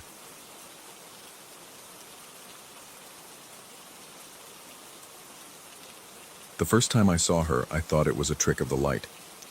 Working the night shift on the coastliner between Seattle and San Diego means you become intimate with shadows. The panoramic car, with its floor-to-ceiling windows, catches every flicker of moonlight, every distant porch lamp bleeding through the darkness as we snake down the Pacific coast. After 3 years of walking these aisles at 2 a.m., cleaning up after passengers who'd long since disembarked. I figured I'd seen every optical illusion the curved glass could conjure. I was wrong. It was a Tuesday in October when she first appeared. The last passenger had gotten off in Santa Barbara, an elderly businessman who'd spent most of the journey hunched over his laptop, the blue glow reflecting off his wire-rimmed glasses. I'd watched him shuffle down the platform with his rolling suitcase, disappearing into the orange sodium light of the station. The panoramic car stretched empty before me, 36 seats upholstered in that familiar navy blue fabric, each one vacant and waiting for tomorrow's riders. I started at the rear, working my way forward with practiced efficiency. Checked the seat pockets for forgotten magazines and candy wrappers. Straightened the headrest covers. Run a damp cloth over the tray tables where coffee rings had formed perfect brown circles. The train's rhythm beneath my feet was hypnotic. That steady clack, clack, clack, clack that had become the soundtrack to my nights. It was when I reached row 14 that I saw her reflection. She sat perfectly still in the window, her image superimposed against the rushing darkness outside. A woman in a gray coat with broad lapels, the kind of thing you'd see in photographs from the 1920s. Her hair was finger-waved close to her skull, and her pale hands rested motionless in her lap. The strange thing wasn't just that she was there, it was that she was only there. When I turned to look at the actual seat, it was empty. The headrest showed no indentation, the cushion bore no imprint of a body. But her reflection remained in the glass, clear as my own. I blinked hard, rubbing my eyes with the back of my hand. Night shifts could play tricks on you. I'd learned that during my first month. Too much coffee and too little sleep could conjure all sorts of phantoms. When I looked again, she was gone. I told myself it was fatigue. Maybe a double exposure of memory, my brain superimposing some passenger from earlier in the evening onto the empty glass. It made sense. It had to make sense. The next night she was back. This time in row 18, same pose, same gray coat. The reflection was fainter than before, translucent enough that I could see the landscape scrolling behind her, dark hills dotted with distant lights. But she was definitely there, and when I approached her seat, she slowly turned her head to look at me. That was when I noticed she had no face. Not horror movie empty sockets or anything grotesque like that. Just nothing. A pale oval where features should have been, smooth as an eggshell. The turning motion was deliberate, controlled, as if she were studying me with eyes that weren't there. My hands shook as I finished my rounds that night. I found myself glancing over my shoulder every few minutes, checking the windows for signs of her return. The train felt different somehow. The familiar sounds seemed sharper, more intrusive. The hydraulic hiss of the doors between cars made me jump. The distant whistle from our locomotive sounded mournful in a way I'd never noticed before. I started keeping a logbook. October 15th, row 18, gray coat, no face. Appeared at 2:15 a.m., vanished when I turned on overhead lights. October 16th, row 22, same woman. Reflection lasted approximately 4 minutes. Seemed more solid than previous nights. October 17th, no appearance, relief or disappointment. The entries became obsessive, detailed down to the minute. I measured the distance between sightings, tried to find patterns in her locations, documented every subtle change in her appearance. Because there were changes.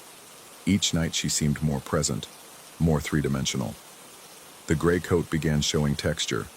I could make out individual buttons, the fold of fabric at her shoulders. Her hair caught phantom light that had no source, and she was always watching me now. Even when I couldn't see her reflection directly, I felt her attention like cold breath on my neck. The panoramic car, once my favorite part of the train for its openness and views, began to feel claustrophobic. All that glass suddenly seemed less like windows and more like mirrors, surfaces that could hide things I wasn't meant to see.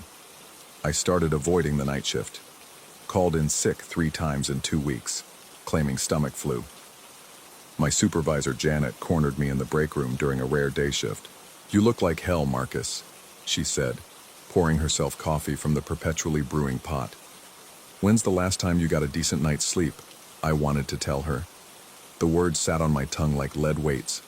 There's a woman in the windows who doesn't exist, and she's getting stronger every night. Instead, I mumbled something about insomnia and too much caffeine. But I couldn't stay away forever. The bills needed paying, and Amtrak doesn't tolerate malingerers. So I returned to the coastliner, armed with a digital camera and what remained of my courage. She was waiting in row 9. This time, when I photographed her reflection, she smiled. I nearly dropped the camera. The expression was subtle, but unmistakable. A slight upturn of lips that weren't there, somehow visible on that blank oval of a face. When I checked the camera's LCD screen, the photo showed only empty glass and the darkness beyond. That's when I began to understand what she wanted. The realization crept in gradually, like water seeping through a hull. She appeared earlier each night, stayed longer, grew more solid. And as she strengthened, I felt myself growing thinner. My reflection in the bathroom mirror seemed pale and insubstantial. My footsteps echoed hollow in empty corridors. Other crew members began looking through me instead of at me, their eyes sliding past as if I weren't quite there. She was replacing me. Not violently, not all at once. It was a gradual transference, like ink bleeding from one page to another. Every night I walked those aisles. Every moment I spent in her presence, she absorbed a little more of my substance while I lost a little more of mine. The worst part was how natural it felt. Standing there in the panoramic car at 2 a.m., watching her reflection grow more vivid while mine grew fainter, I began to understand the strange comfort of simply letting go. The exhaustion of 3 decades spent cleaning up other people's messes, of smiling at passengers who treated me like part of the furniture, of going home to an empty apartment that echoed with loneliness. All of it could just stop. She turned to face me fully now, that non-face somehow conveying patience and understanding. The gray coat rippled in a breeze that existed only in the glass. Her hands, pale and delicate, gestured for me to sit. I found myself walking toward row 9. The seat felt real beneath me, solid and familiar. Through the window, the Pacific coast scrolled by in its endless parade of darkness and distant lights. But I was watching my own reflection now, seeing how it flickered and wavered like a candle flame in wind. She was behind me in the glass, standing in the aisle where I should have been. The gray coat fit her perfectly, as if it had always been hers. When she lifted one translucent hand to smooth her finger-waved hair, I felt my own hand mirror the gesture. That's when I realized the truth that should have terrified me but instead brought only relief. I had been dead for weeks. The heart attack had taken me on a Tuesday night in October, somewhere between Santa Barbara and San Luis Obispo. Keeled over right there in the panoramic car, clutching my chest as pain exploded through my left arm. The passengers sleeping in their reclined seats never knew. By morning, they'd find the conductor, Marcus Webb, crumpled between rows 14 and 15, his face already gray as coastal fog. But consciousness is a stubborn thing. It clings to familiar routines, to places where it felt purpose and belonging. Night after night, I'd walked my rounds, cleaned my seats, tended to passengers who couldn't see me because I was no longer there to be seen. The woman in gray wasn't haunting the train. She was simply the next night shift conductor, trying to do her job while a dead man's ghost insisted on doing it for her. Now, as I watched her reflection take on the weight and substance that had been mine, I felt something I hadn't experienced in years. Peace. The endless ache of loneliness, the bone-deep weariness, the crushing weight of existing without truly living. All of it lifted away like smoke. She nodded at me through the glass, a gesture of thanks from one night shift worker to another. Then she turned and walked down the aisle, solid and real, ready to tend to passengers who would see her, acknowledge her, treat her as something more than furniture. My own reflection was barely visible now, just a suggestion of movement in the curved glass. But I was still there, still aware, watching over the panoramic car as I always had. The train's rhythm beneath us was eternal, clack, clack, clack, clack, a heartbeat that would continue long after both of us had faded. Outside the windows, the Pacific coast stretched endlessly into darkness, and I realized I was no longer afraid of what might be hiding in the glass. I was what was hiding in the glass. and for the first time since October, that felt exactly right. Story 18. The speedometer needle trembled at 38 miles per hour when I first saw him. I'd been driving the Blue Ridge Parkway for 3 hours straight, my shoulders aching from the constant turns, and my eyes burning from squinting through the autumn haze that clung to the mountains like cigarette smoke in an old bar. The rental car's air conditioning had given out somewhere near Asheville, leaving me with windows down and the crisp October air rushing through the cabin, carrying with it the earthy smell of dying leaves and distant wood smoke. That's when the tobacco scent hit me. Not the acrid burn of cigarettes, but something richer, sweeter. The kind of pipe tobacco my grandfather used to smoke on Sunday afternoons, sitting in his leather chair by the window. The smell was so vivid, so immediate, that I found myself glancing around the empty car, wondering if somehow I'd missed a forgotten pouch tucked under a seat or wedged between cushions. The needle on the speedometer continued its nervous dance as I rounded another curve, and that's when I caught sight of him in the rearview mirror. An elderly man sat in the center of my back seat, his weathered hands folded neatly in his lap. He wore a brown tweed jacket that looked like it belonged to another decade, maybe another century, and his silver hair was combed back with the kind of precision that suggested old-world manners. What struck me most wasn't his sudden appearance. My rational mind was still processing that impossibility, but his expression. He was smiling, not the vacant grin of madness or the predatory leer of menace, but something gentle, almost grandfatherly, tinged with what I could only describe as anticipation. My foot instinctively pressed the brake pedal, and I spun around in my seat, heart hammering against my ribs. The back seat was empty. I stared at the worn fabric, the seat belt buckles hanging loose, the scattered fast food napkins I'd tossed back there that morning. Nothing. No indentation where weight had pressed down, no lingering warmth, no trace that anyone had ever sat there at all. But the smell of pipe tobacco remained, so thick I could almost taste it. My hands were shaking as I turned back to face the road, and I realized I'd let the car slow to less than 25 miles per hour. A Honda behind me honked impatiently, and I pressed the accelerator, watching the speedometer climb past 40, past 50. The tobacco scent began to fade, dissipating like morning mist, until only the mountain air remained. I told myself it was exhaustion. 3 days of business meetings in Atlanta, followed by this spontaneous decision to drive home through the mountains instead of flying. It was catching up with me. That had to be it. The mind plays tricks when it's tired, conjures phantoms from memory and expectation. I'd been thinking about my grandfather earlier, hadn't I? Something about the way the light filtered through the trees had reminded me of afternoons in his study. But even as I rationalized, I found my eyes drifting to the rearview mirror every few seconds, scanning the empty back seat with an attention that bordered on compulsion. The parkway wound on, carrying me deeper into the mountains, away from the tourist-heavy sections near Asheville, and into stretches where the road belonged entirely to the wilderness. Here, the trees pressed closer to the asphalt, their branches forming tunnels of gold and crimson overhead. The radio had lost signal an hour ago, leaving me with only the sound of wind through the windows and the steady hum of tires on pavement. I was approaching another scenic overlook, the third one in as many miles, when my foot eased off the accelerator without conscious decision. The speedometer needle drifted downward, 50, 45, 40. The tobacco smell returned with the intensity of someone lighting a fresh bowl, and there he was again. This time I was ready for him, or thought I was. I kept my eyes fixed on the rearview mirror, studying his face with the desperate focus of a scientist documenting a new species. His eyes were pale blue, almost colorless, and they seemed to be looking not at me but past me, through the windshield toward something in the distance. His smile remained unchanged, patient and knowing, as if he understood something I didn't. The speedometer needle wavered at 39 miles per hour, and I realized I was holding my breath. Slowly, deliberately, I pressed the accelerator. The car surged forward, the needle climbing past 40, and just like before, he vanished. One moment there, the next gone, as if someone had simply switched off a television.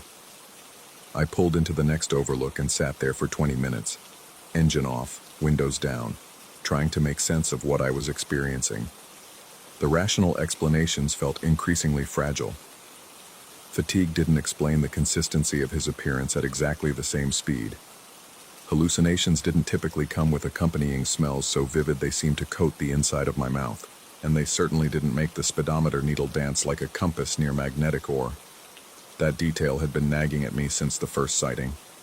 The needle's erratic behavior coincided perfectly with his appearances, as if his presence somehow interfered with the car's electrical system.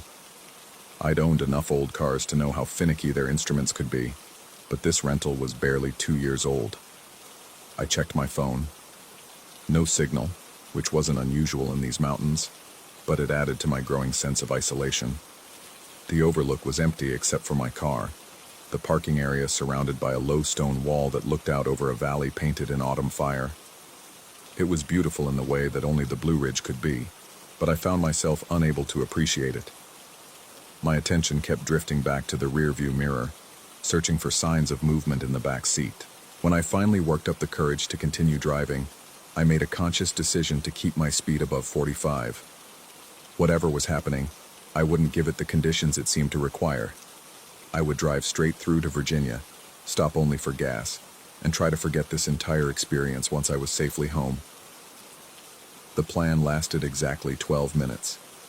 The parkway began a steep descent, winding down the side of a mountain through a series of hairpin turns that demanded reduced speed.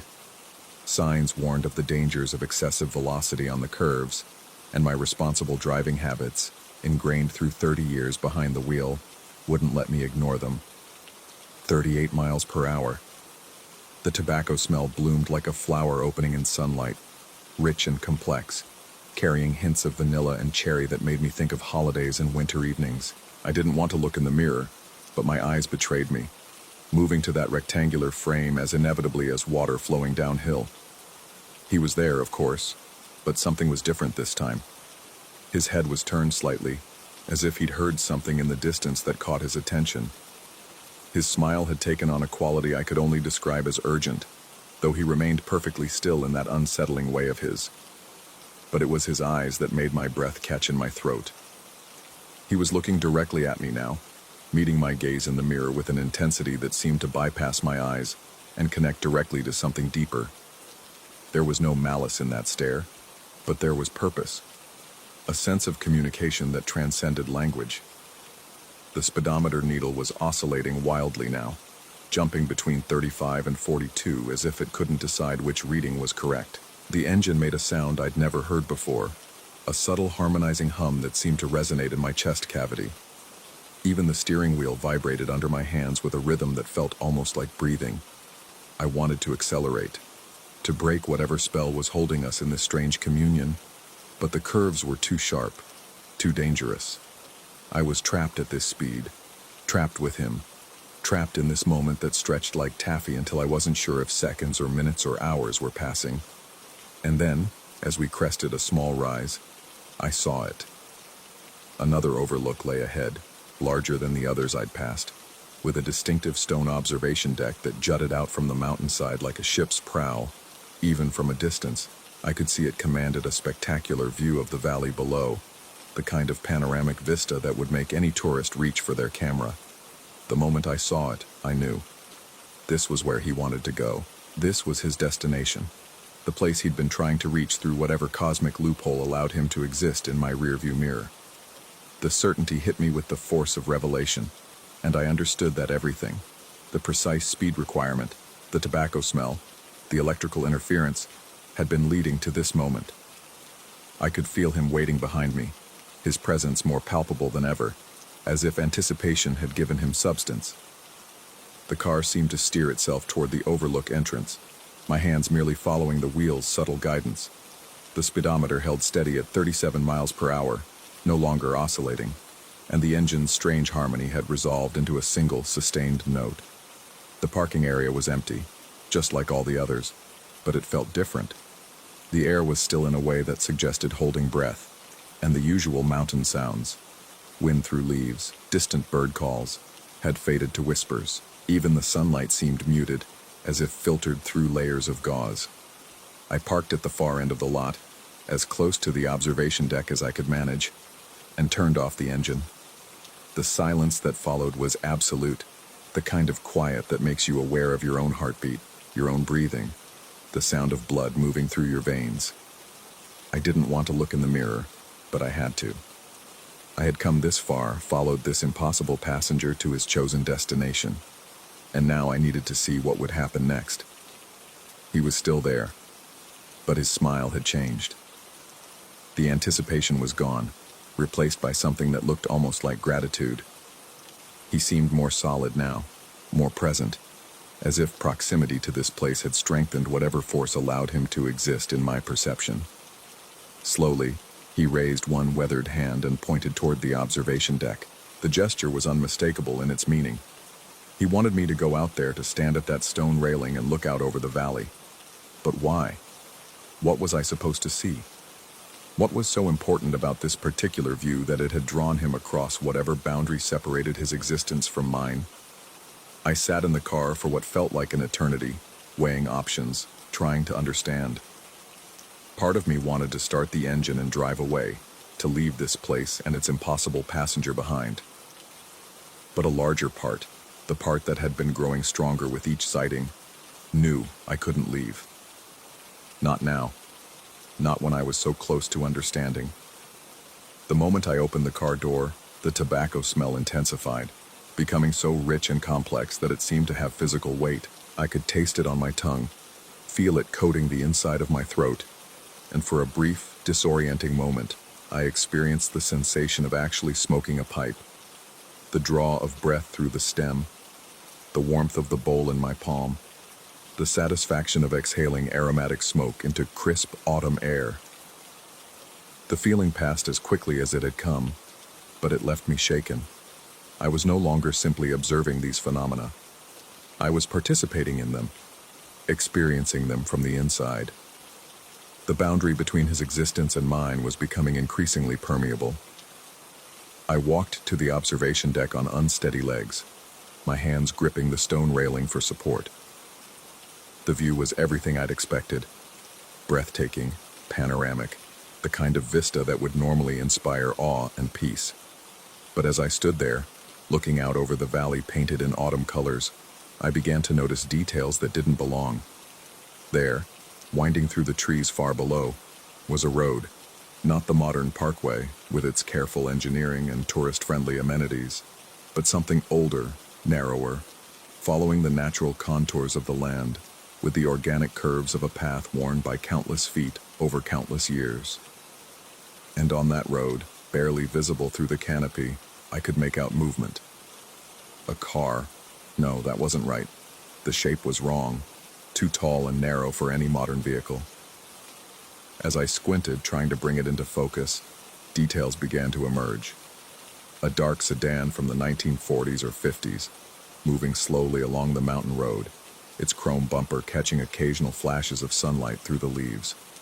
I blinked hard, shook my head, looked again. The road was still there, and so was the car, making its careful way along curves that seemed to mirror the path I'd taken to reach this overlook. But that was impossible. The modern parkway had been built over old roads, replacing them entirely. What I was seeing couldn't exist in the present day, unless I wasn't seeing the present day at all. The realization hit me like cold water, and I stumbled backward from the railing. I spun around, eyes searching for my rental car, needing the anchor of something familiar and contemporary. It was there, exactly where I'd left it, its silver paint and modern lines looking jarringly out of place against the timeless backdrop of forest and stone. But in the driver's seat, clearly visible through the windshield, sat a figure I recognized. Myself. But not myself as I was now, standing on this observation deck with trembling hands and a racing heart. This was me from 20 minutes ago, arriving at the overlook, turning off the engine, preparing to step out and walk to this very spot. I watched my own face through the windshield, saw the mixture of fear and curiosity I remembered feeling, witnessed the moment of decision when I reached for the door handle. I was watching my own past unfold before my eyes, seeing myself from an impossible perspective, and the implications made my knees weak. How long had I been standing here?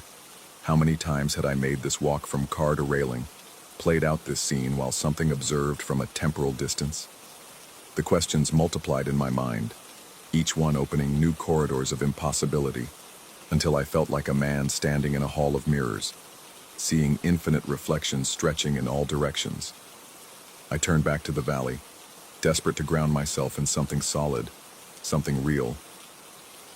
The old car on the old road had stopped now, parked at what looked like a primitive version of this very overlook. A figure was getting out, walking to where a simple wooden barrier marked the cliff's edge. Even at this distance, even blurred by time and impossibility, I could make out details.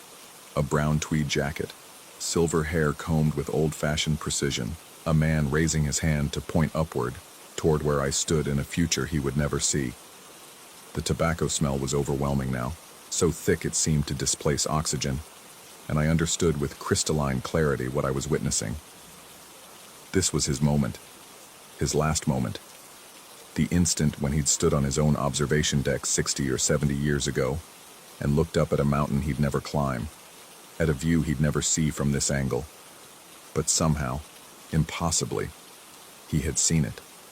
Through me, through this moment when time folded back on itself and allowed past and present to occupy the same space. He'd found a way to complete his journey, to reach the destination that death had stolen from him, using my eyes as windows and my rearview mirror as a doorway between decades.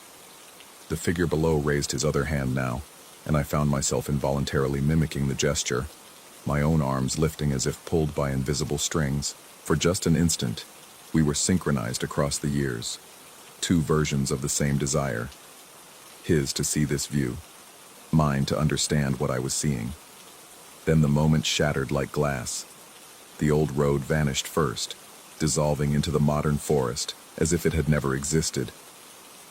The vintage car faded next, becoming transparent, then gone entirely.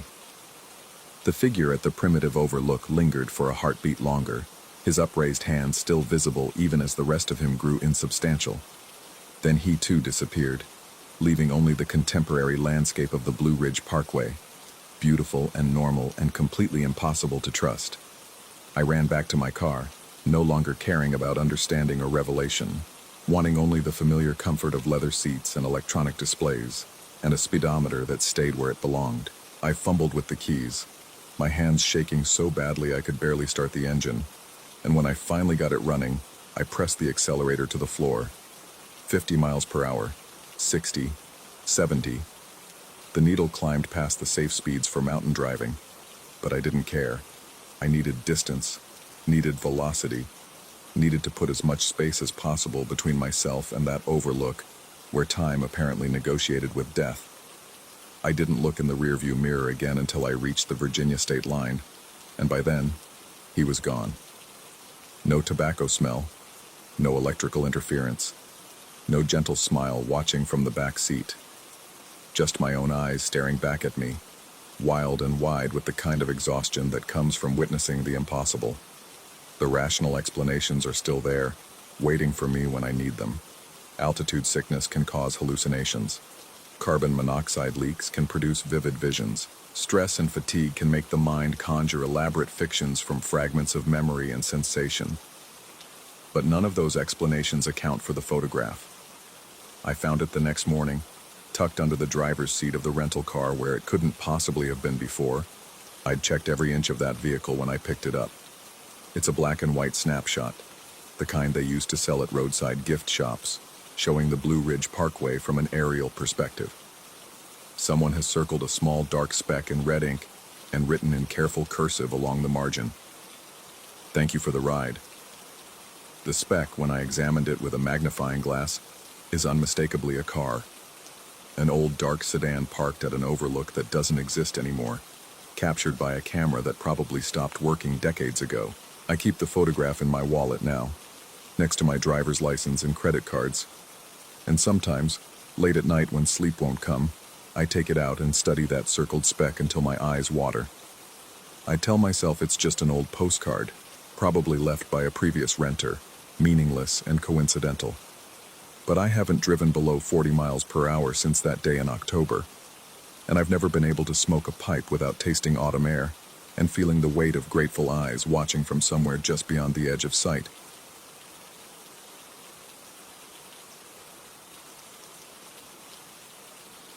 Story 19.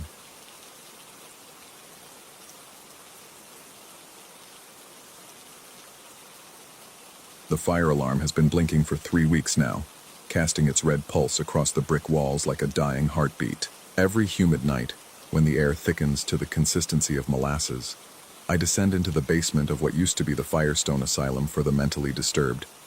The building's been abandoned since 1987, but down here in what I've converted into the Firestone Pub microdistillery, the past seems to seep through the mortar like groundwater.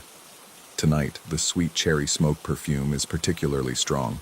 It shouldn't exist. I don't burn wood, don't light candles, barely even smoke cigarettes anymore. Yet there it is, clinging to the humid air like incense in a cathedral, making my eyes water and my throat burn with each breath. The scent follows me as I move between the copper stills and oak barrels, a phantom companion that never quite dissipates. I've been working on the same problem for months now, finding the right recipe to calm what the old-timers in town call the heat. They speak about it in whispers at Murphy's Diner, how the basement gets so hot on certain nights that it could crack the aging barrels, ruin months of careful distillation. But they don't know what I know, that the heat isn't coming from any furnace or electrical malfunction. It's something else entirely, something that responds to what I mix behind the bar. The temperature gauge reads 72 degrees, same as always. But sweat pools at the base of my spine as I pour amber whiskey into a mason jar. My hands shake slightly. Not from nerves, I tell myself, but from the oppressive atmosphere that seems to press against my lungs with every breath. The cherry smoke grows thicker, and somewhere in the depths of the basement, I hear what sounds like fingers dragging across brick. I've learned to ignore the sounds. They started about a month after I began working here, always subtle enough that I could attribute them to settling foundations or rats in the walls. But tonight, as I measure out ingredients for another experimental batch, the sounds are more persistent. Scratching, scraping, like someone trying to claw their way through solid stone. The handprints appeared 2 weeks ago. At first I thought they were mine. Black smudges from handling charcoal or touching the soot-stained equipment. But these prints are too high on the walls, too perfectly formed, as if someone had dipped their hands in ash and pressed them against the brick with deliberate force. They appear in clusters around the sealed windows that have been bricked over since the asylum's closure. Sometimes I catch myself staring at them, trying to figure out if they're facing inward or outward, if they're pushing to get in or desperately trying to escape. The recipe book sits open beside me, its pages yellowed with age and moisture. Previous owners of this space left behind scattered notes about temperature control, about drinks that could cool the air and settle the spirits. I'd initially dismissed these as metaphorical references, colorful language from eccentric bartenders. Now, as I mix another combination of bourbon, bitters, and herbs, I'm not so sure. The heat builds slowly, starting as a warm breath against the back of my neck. I pause, listening to the silence that seems too complete, too deliberate. Even the usual groaning of old pipes has stopped. The cherry smoke thickens until I can taste it on my tongue, sweet and acrid, like burnt fruit. My shirt clings to my chest, though the temperature gauge hasn't budged. I pour the experimental mixture into a glass and take a sip. The whiskey burns going down, but there's something else, a cooling sensation that spreads from my throat to my chest. For a moment, the oppressive heat recedes, and I can breathe normally again. But then the scratching returns, louder now, more urgent. It's coming from directly behind me, from the wall where yesterday I'd counted 17 handprints. When I turn around, there are 18. My pulse quickens, but I force myself to remain rational. I could have miscounted. The lighting down here is poor, and the constant stress of working in this environment could easily cause small errors in perception. I make a note in the recipe book. Bourbon-based mixture shows promise. Heat decreased for approximately 30 seconds, but my handwriting looks shaky, unfamiliar. Over the next hour, I try variations of the recipe. Each time I drink, The phantom heat subsides briefly before returning stronger than before. The cherry smoke grows so thick I can barely see across the room, and the scratching intensifies until it sounds like dozens of fingernails clawing at the brick walls.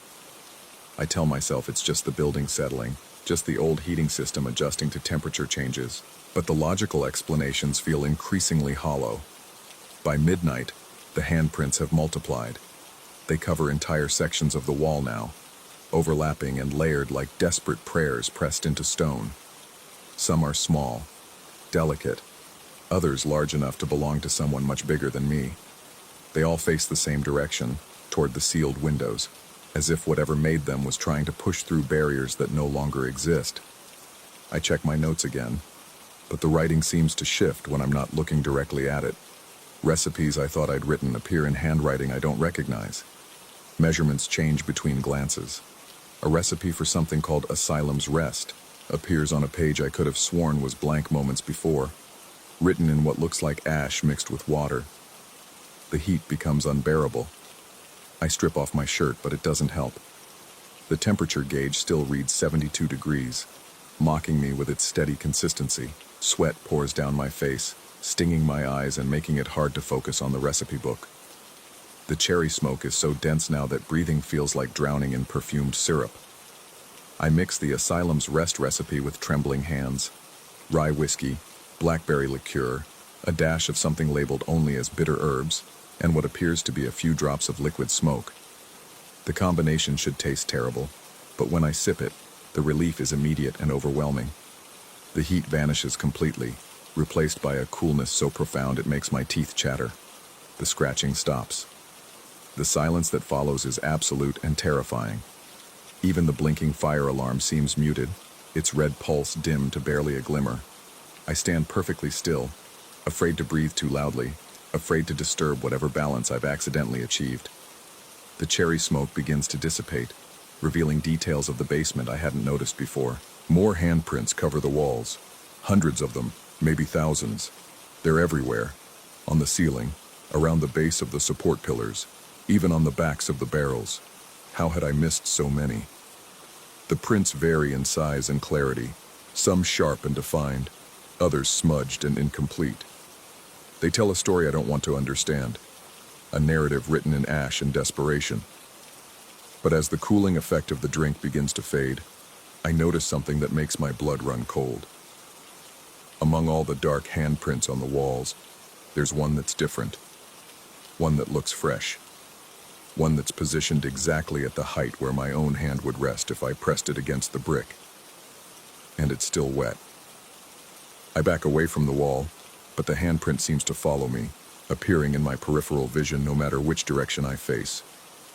The heat starts to return, and with it the scratching, but now it sounds like it's coming from inside the walls, from spaces that shouldn't exist.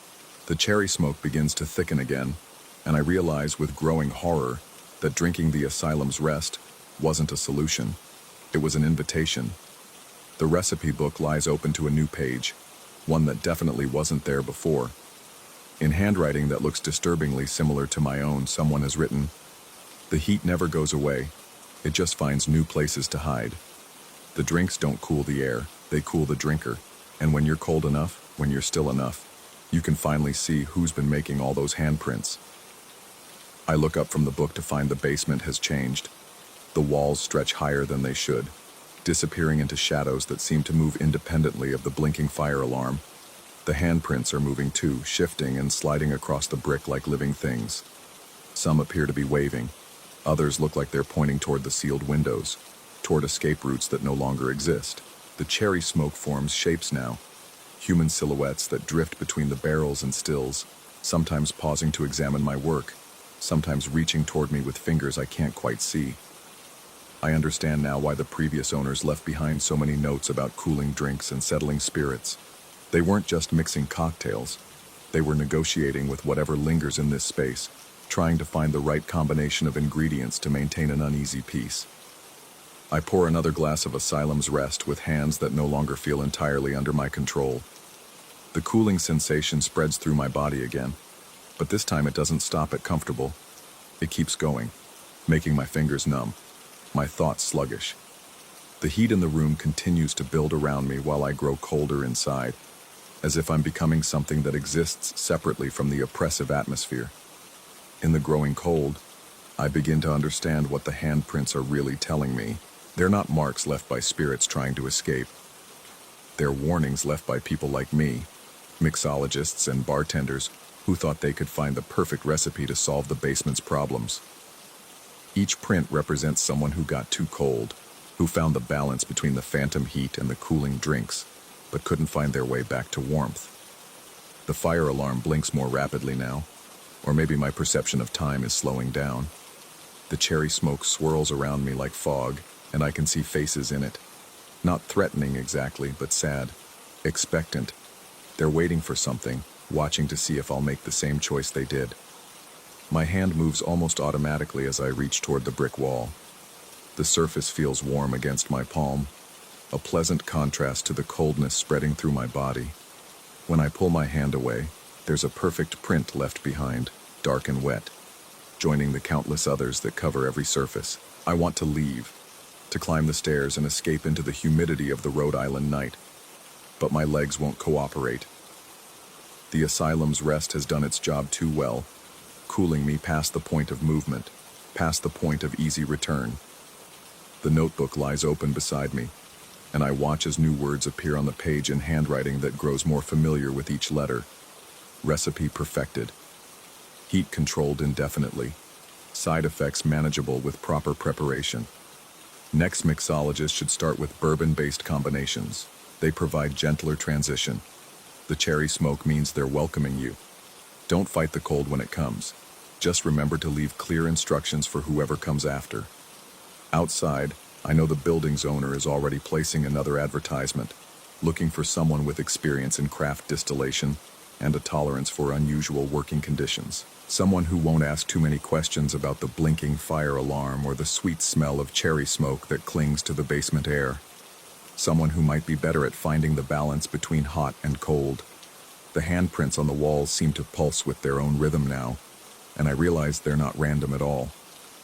They form a pattern, a message written in the desperate gestures of everyone who came before me. They're not trying to push through the sealed windows. They're pointing to the recipe book, to the solutions we've all discovered, and the prices we've paid. I close my eyes and let the cold finish its work, knowing that tomorrow night, when the new mixologist descends into the basement of the former Firestone Asylum, they'll find everything they need to begin their own negotiations with the heat. The cherry smoke will welcome them, the handprints will guide them, and eventually, they'll understand that some problems don't have solutions, only management. The fire alarm continues its steady pulse, counting down moments that feel increasingly abstract. In the distance, I think I can hear the sound of footsteps on the stairs above, someone coming to check on the basement operation. But by the time they arrive, all they'll find is another successful recipe in the notebook, and perhaps one more handprint on the wall, fresh and dark against the old brick. The heat never really goes away. It just learns to coexist with the cold, in perfect eternal balance.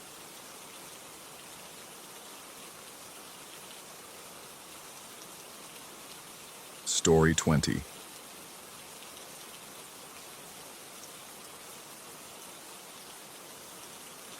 The first thing I noticed wasn't the Victorian grandeur of Wrenwood Inn, or the smell of old wood and lemon oil that permeated its halls. It was the silence, thick, expectant, as if the house itself were holding its breath. I'd come to Maine for the writing retreat, desperate for inspiration after 18 months of staring at blank pages, and the inn's website had promised solitude and creativity in equal measure. What it hadn't mentioned was how the silence could press against your eardrums like deep water. Mrs. Hartwell, the proprietor, led me up the narrow staircase with its burgundy runner, worn thin by decades of feet. Her keys jangled softly as we climbed, the only sound besides our footsteps and the occasional creak of settling timber. She was a woman of perhaps 60, with silver hair pulled back severely, and the kind of pale eyes that seemed to look through rather than at you. "The agate room," she said as she unlocked the door at the end of the second-floor hallway. "We think you'll find it quite conducive to creative work." The room opened before me like a jewel box, its walls painted in deep teal that seemed to shift between blue and green depending on the light. The hardwood floors gleamed with the same dark honey color as the rest of the house, and tall windows draped in heavy velvet looked out onto the October woods. But it was the details that caught my attention. The way the afternoon light seemed to catch on microscopic particles in the air, giving everything a faintly glittering quality, and how the teal paint appeared almost organic in its depth, like looking into still pond water. Beautiful, I managed, though the word felt inadequate. Mrs. Hartwell smiled thinly. The previous owner was quite particular about this room. She had the walls mixed with crushed agate, said it promoted clarity of thought. She paused at the threshold, not quite entering. You'll find everything you need.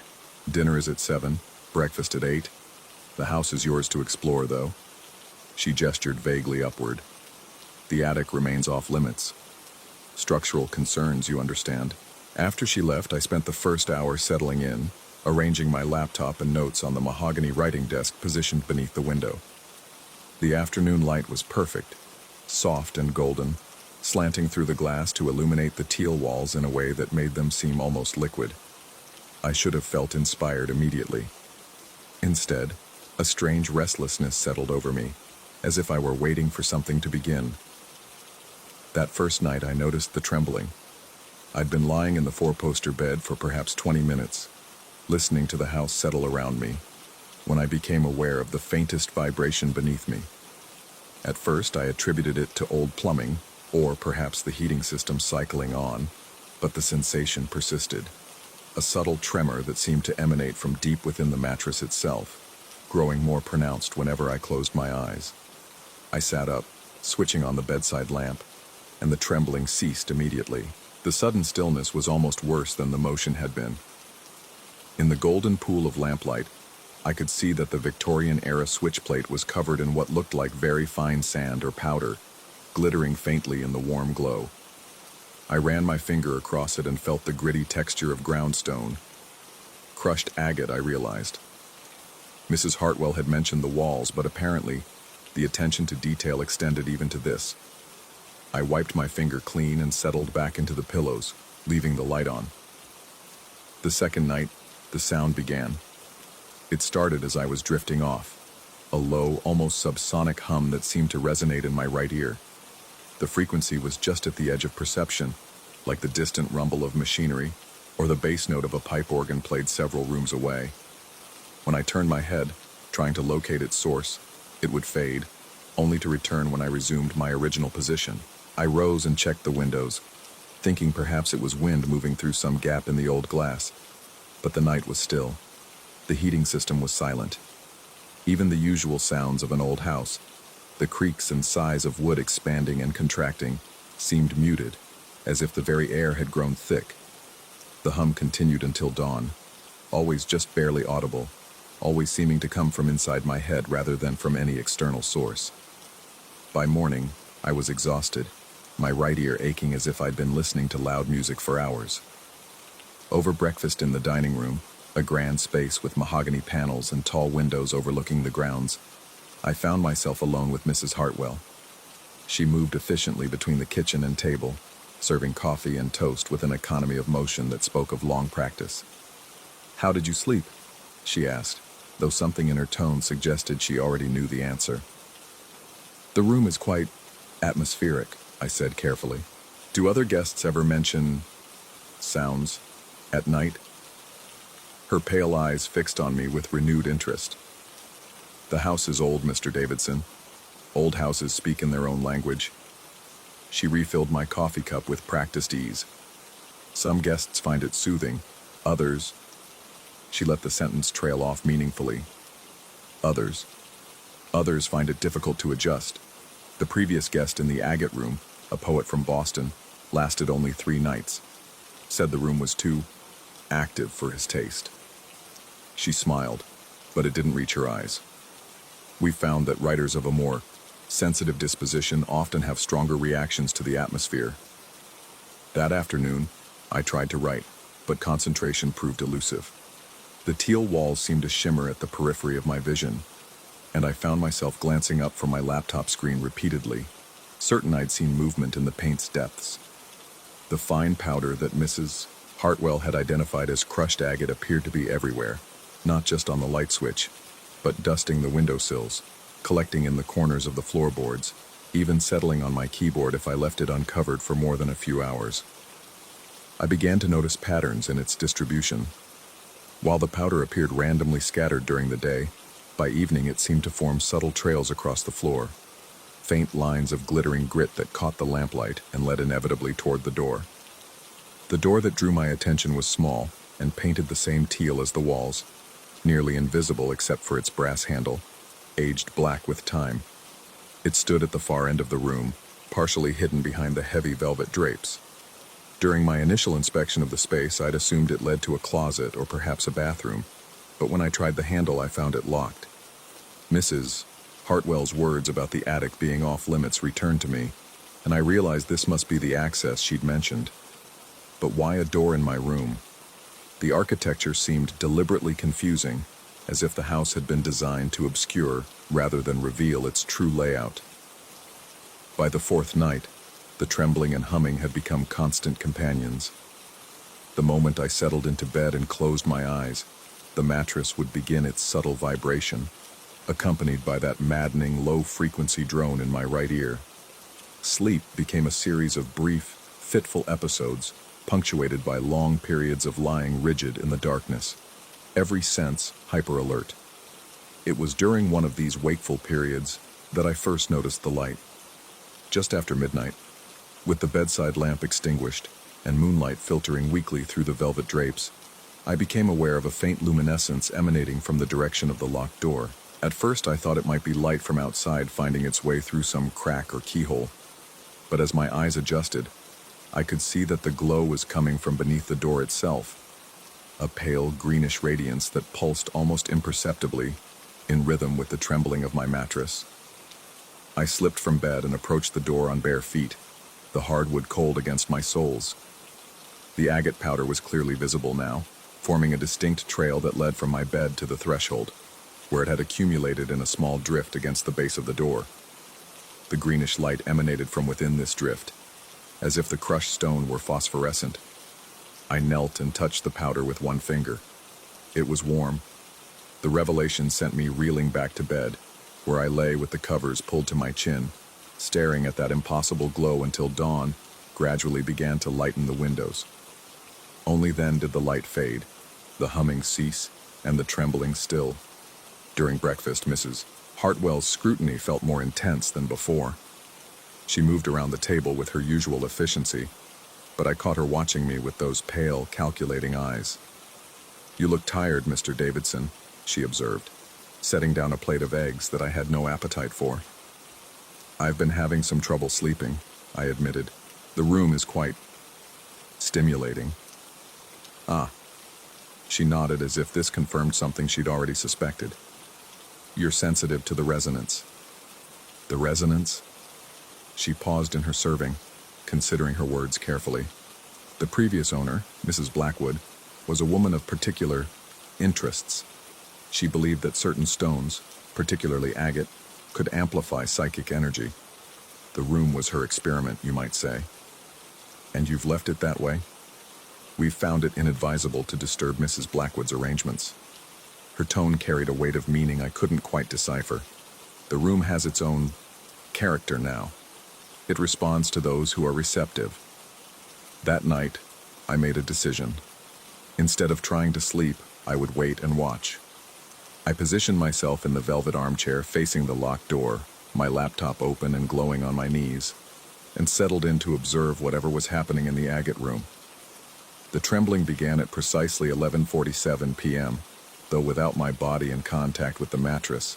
It was barely perceptible, just the faintest vibration in the floorboards beneath my feet. The humming followed moments later, that low, maddening drone that seemed to resonate in my bones rather than my ears. By midnight, the agate powder had begun to move.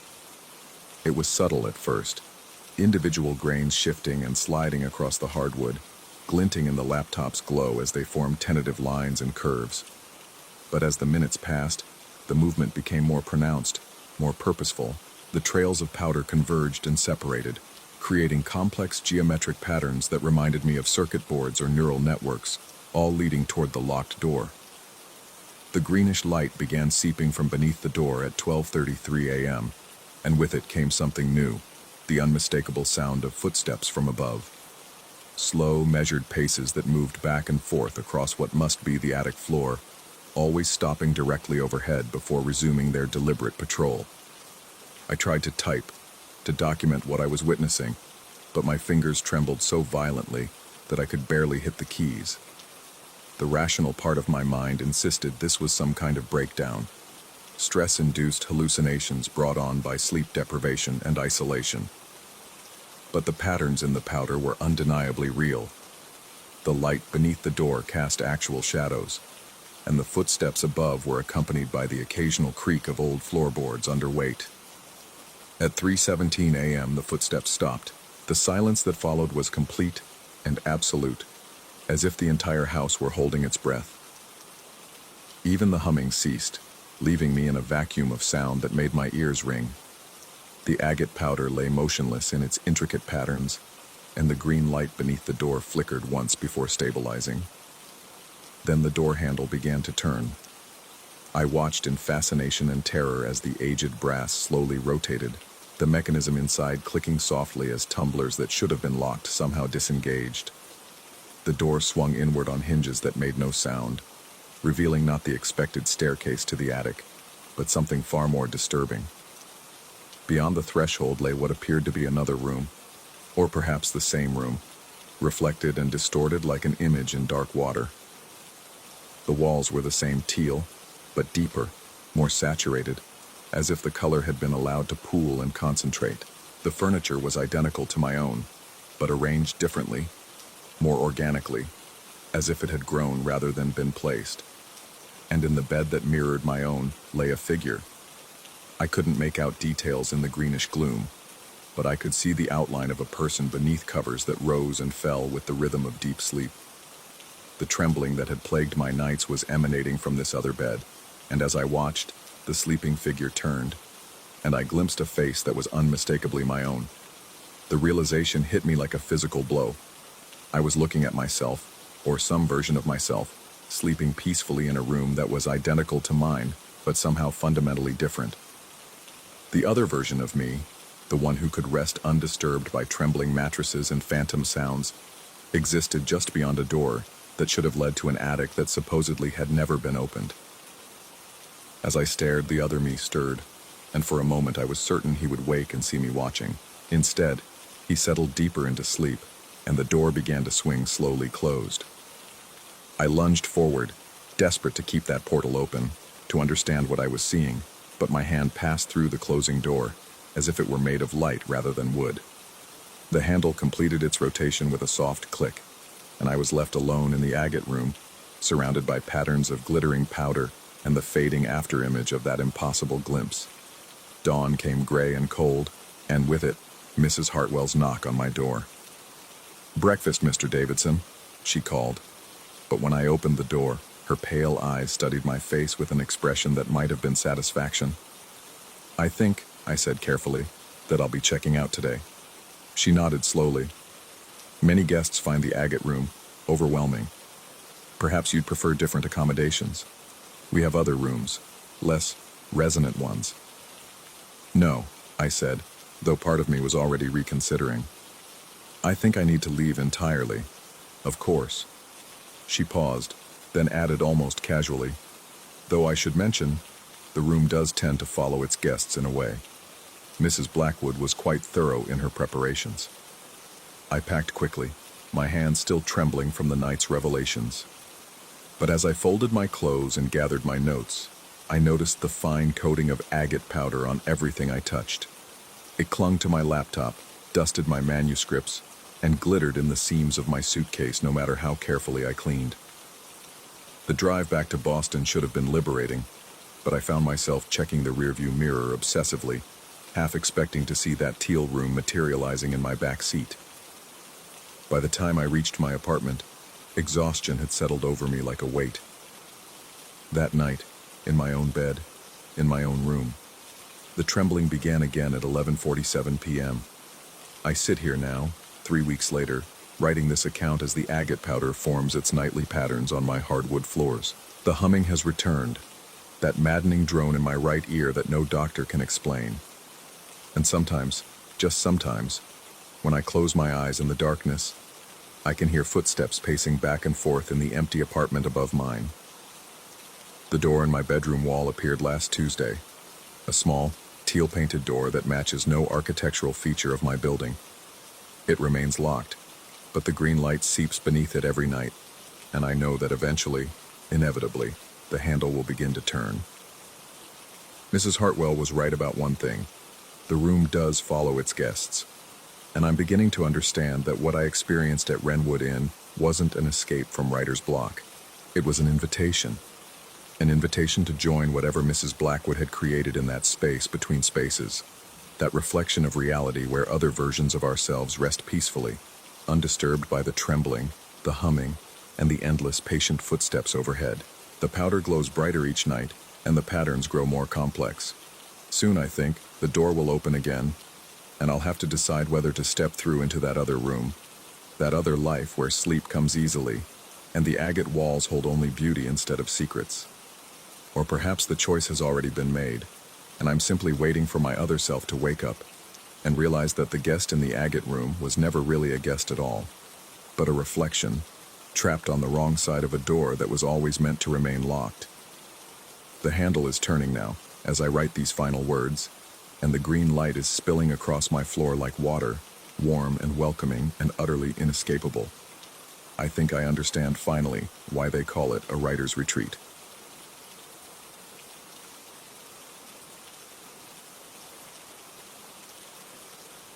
Story 21.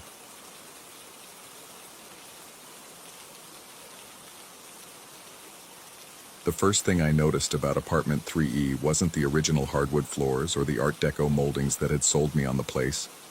It was the smell.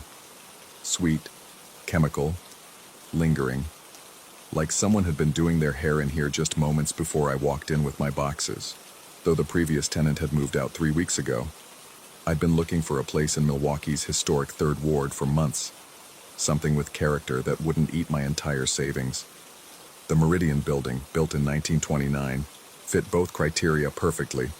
Brick facade, geometric details carved into limestone, narrow hallways that echoed with the weight of nearly a century. The rent was reasonable because most people wanted modern amenities, not radiator heat and windows that stuck when you tried to open them. The moving truck had already left when I first plugged in my hairdryer. I'd been traveling for work, hadn't showered in 2 days, and wanted to look presentable before exploring my new neighborhood. The bathroom was typically pre-war, small, with hexagonal floor tiles and a pedestal sink. The medicine cabinet mirror was original, silvered glass with that slight warp that made your reflection look like it was underwater. I turned on the dryer, aimed it at my damp hair, and that's when I saw her. Not clearly, not all at once. Just a suggestion in the steam that fogged the mirror's edges. A silhouette that looked wrong, too tall, with something geometric and elaborate rising from where a head should be. I blinked, and the mirror cleared. Nothing there but my own confused face staring back. The smell got stronger. I finished quickly, unplugged the dryer, and spent the rest of the evening unpacking boxes. Every few minutes I'd catch myself looking toward the bathroom, though I couldn't say why. The chemical sweetness seemed to ebb and flow like a tide, strongest near the bathroom door, fading as I moved toward the living room windows. That night, I woke to the sound of something small and metallic hitting the bathroom floor. A soft ping, like a bobby pin dropping onto tile. Then another. I lay still in the darkness of my new bedroom, listening. The building was old. Old buildings made noises, pipes expanding, wood settling, the ghost echoes of 90-odd years of people living and breathing and going about their daily routines. Ping. I got up, switched on the hallway light, and peered into the bathroom. Nothing on the floor, nothing out of place. But the air was thick with that cloying perfume smell, so concentrated it made my eyes water. I spent the next morning at the hardware store buying air fresheners and ventilation fans. The teenage clerk asked if I was trying to cover up cigarette smell, and I found myself nodding, though that wasn't right. This wasn't the stale reek of old tobacco. It was something deliberate, applied, maintained. Something that required tools and time and daily attention. The fan helped during the day. But every evening, when I used the hairdryer, she appeared again in the steam. Always just at the edge of vision, always gone when I tried to look directly. The outline became more distinct each time. Definitely a woman. Definitely tall hair piled and sculpted into an elaborate arrangement. Sometimes I could almost make out the curve of a jaw, the suggestion of a hand raised to touch something at temple height. I tried using the dryer in the bedroom instead, but the bathroom mirror would fog anyway, as if heat were coming from somewhere else entirely. And the smell. God, the smell was getting worse. Not just sweet anymore, but chemical sharp, with an undertone that reminded me of something burning. The building super was a gaunt man named Kowalski, who'd worked maintenance there for 40 years. When I finally worked up the courage to ask about previous tenants, he studied me with rheumy eyes and asked why I wanted to know. Just curious about the history, I said. It's such a beautiful old building. He grunted, used a handkerchief to clean his glasses. 3's been through a lot of tenants. People don't stay long up there. Why not? You having problems? I hesitated. How do you explain that your bathroom smells like a beauty salon and you're seeing things in steam? Just wondering. Lady lived there from 64 to 78, he said finally. Dolores Hartwell. Real particular about her appearance, that one. Spent hours every morning getting ready. You could hear that hairdryer running from down the hall. 8 a.m. sharp, rain or shine, even on weekends. What happened to her? Moved out one day, left everything behind. Furniture, clothes, all her beauty stuff. Management had to clear it out. Found bottles and bottles of hairspray, enough to stock a salon. Some of it had gone bad, gotten all sticky and yellow. He paused, studying me again. Why? No reason, just curious, But that evening, when I looked up Dolores Hartwell in the Milwaukee Journal-Sentinel archives, I found something that made my hands shake. A small obituary, dated March 15, 1978. Natural causes, it said. Found in her apartment at the Meridian building by a concerned neighbor who'd noticed that the hairdryer had been running continuously for 3 days. 3 days. I stared at the screen until my eyes burned, reading the brief paragraph over and over. The obituary mentioned no surviving relatives, no funeral arrangements. Just a note that she'd been devoted to her appearance and took great pride in her daily beauty routine. That night I woke to more than bobby pins. The medicine cabinet was opening and closing, a slow creak of hinges followed by the soft click of the latch. Then came other sounds, the whisper of a brush against hair, the brief psh of an aerosol can, the delicate clink of glass bottles being moved and rearranged. I lay in bed, afraid to breathe too loudly, listening to someone getting ready in my bathroom. The sounds were methodical, practiced, the routine of someone who'd done this same thing thousands of times. Brush, spray, tease, spray again. The chemical smell was so thick now that it seemed to have weight, pressing down on my chest like a heavy blanket. The hairdryer kicked on. I closed my eyes and pulled the pillow over my head, but I could still hear it. That familiar whir, running and running. In the archives, it had run for 3 days. How long would it run now? When morning came, the bathroom was exactly as I'd left it. Medicine cabinet closed, nothing disturbed, but the smell lingered, and when I looked in the mirror, there were fingerprints on the glass. Small prints, delicate, as if someone with careful hands had been touching their reflection, checking their work. I started staying at a motel on weekdays, coming back to the apartment only to shower and grab clean clothes. But it didn't matter. She was growing stronger, more persistent. I'd see her in the windows of parked cars, in the black screen of my phone when it powered down, in any reflective surface that caught steam or condensation. Always that same silhouette. Impossibly tall hair, hand raised to adjust something that couldn't be adjusted enough.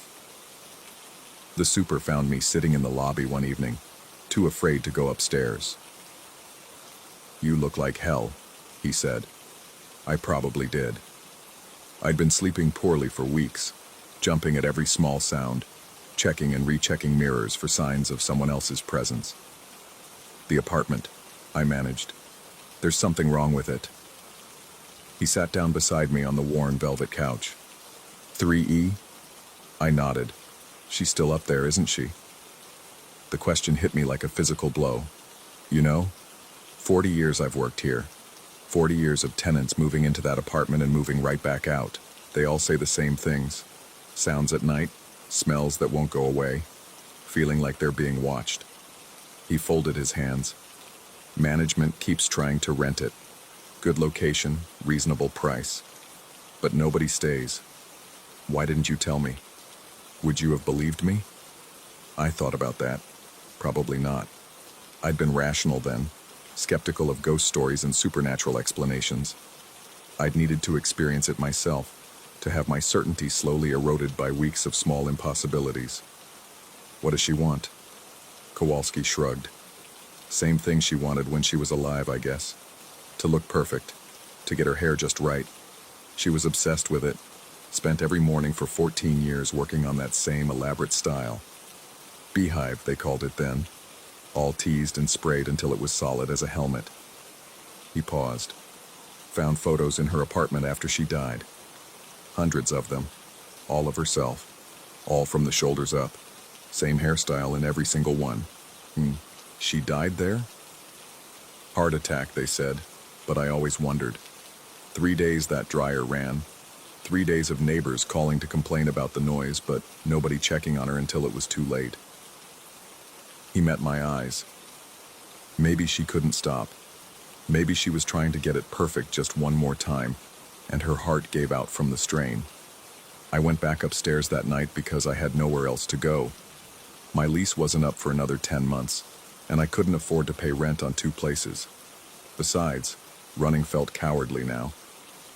She'd been alone up there for over 40 years, trapped in an endless morning routine, trying to achieve something that would always be just slightly out of reach. Maybe she was lonely.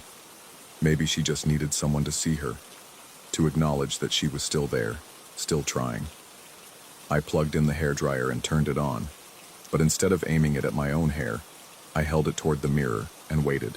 She appeared almost immediately, more solid than she'd ever been before. Not just a silhouette now, but a presence. Tall, elegant, wearing what looked like a pink housecoat over a slip.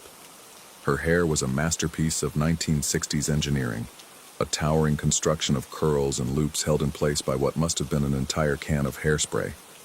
She was beautiful in an artificial way, like a department store mannequin brought to life. She was also terrified. Her reflection eyes were wide, her mouth open in what might have been surprise or distress. She kept reaching up to touch her hair, to adjust and readjust sections that already looked perfect. Her movements were quick, desperate, as if she were running out of time to get everything exactly right. I realized then that she could see me too. She was looking at my reflection with something like relief, as if she'd been trying to get my attention for weeks and had finally succeeded. Her lips moved, forming words I couldn't hear over the dryer's noise, but I thought I could read them. "Help me." The smell of hairspray was overwhelming now, burning my throat and making my eyes stream. But I kept the dryer running, kept watching her work. She picked up bottles and brushes that I couldn't see, applied products with the muscle memory of someone who'd performed this routine thousands of times. But something was wrong. Every time she thought she was finished, she'd notice some tiny imperfection and start over. A curl that wasn't quite right, a strand that had fallen loose, a section that needed more spray. Over and over, the same motions. The same desperate attempt to achieve something that would always be just beyond her reach. I understood then why the dryer had run for 3 days. She'd been stuck in this loop for 40 years, trying to perfect something that was already perfect, unable to stop until it was absolutely right, unable to accept that it would never be absolutely right. I wanted to tell her she looked beautiful. I wanted to say it was okay to stop, that she could rest now, but the words wouldn't come. And even if they had, I don't think she would have heard them. She was too focused, too lost in her work. The dryer overheated and shut off automatically. In the sudden silence, Dolores looked directly at my reflection, and for one moment I saw her clearly. Not just her appearance, but her exhaustion, her confusion, her fear. She'd been doing this every night for over 4 decades, and she didn't know how to stop. The mirror began to clear as the steam dissipated. She grew fainter, more translucent, reaching up one last time to touch a curl that was already perfect. Her lips moved again, not ready. Then she was gone, leaving only the lingering smell of hairspray and the sound of my own ragged breathing. I should have moved out the next day, should have broken the lease, forfeited my deposit, and found somewhere else to live. Instead, I found myself researching 1960s hairstyles, watching YouTube tutorials on how to create the perfect beehive. I bought hairspray, the same brand Dolores had used, which was somehow still available, and bobby pins, and a teasing comb. I told myself I was being ridiculous, but every evening I'd plug in the dryer and watch her work, trying to understand what she was attempting to achieve. What tiny imperfection kept her trapped in this endless routine?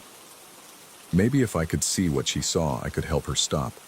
Or maybe I was losing my mind, spending my nights watching empty steam and smelling phantom hairspray. Maybe the stress of moving, of starting over in a new city, had finally caught up with me in the form of elaborate hallucinations. The rational part of my brain insisted that's all this was: stress, suggestion, and an overactive imagination fed by old newspaper clippings and a maintenance man's ghost stories. But rationality felt thin and insubstantial compared to the weight of her presence, the reality of her desperation. Tonight, I'll plug in the dryer again. I'll watch her work, and maybe I'll finally understand what she needs to hear. Maybe I'll find the words to tell her it's okay to stop trying, that she's beautiful enough, that 40 years is long enough to spend perfecting something that was already perfect. Or maybe I'll just stand here in the steam and the chemical sweetness, watching a woman who died before I was born continue her eternal morning routine, trapped between mirrors in a bathroom that smells like 1978. Either way, I'm not alone anymore, and neither is she. Story 22. The rust on the Cinema Imperial's marquee had formed letters of its own, a cryptic alphabet that spelled decay in shades of amber and bronze. I positioned my camera against the chain-link fence, adjusting the focus to capture the intricate patterns of deterioration when the graffiti caught my eye. Fresh paint still gleamed wet against the weathered brick, tags layered like archaeological strata across the building's facade. Someone had been here recently, and frequently. The fence gave way easier than expected, its supposedly locked gate swinging open with a gentle push. No alarms, no security, just the whisper of October wind through broken glass and the distant hum of traffic on Route 9. I should have questioned why an abandoned building in downtown Camden remained so accessible, why the graffiti looked so deliberately placed, as if arranged specifically for documentation. Instead, I climbed.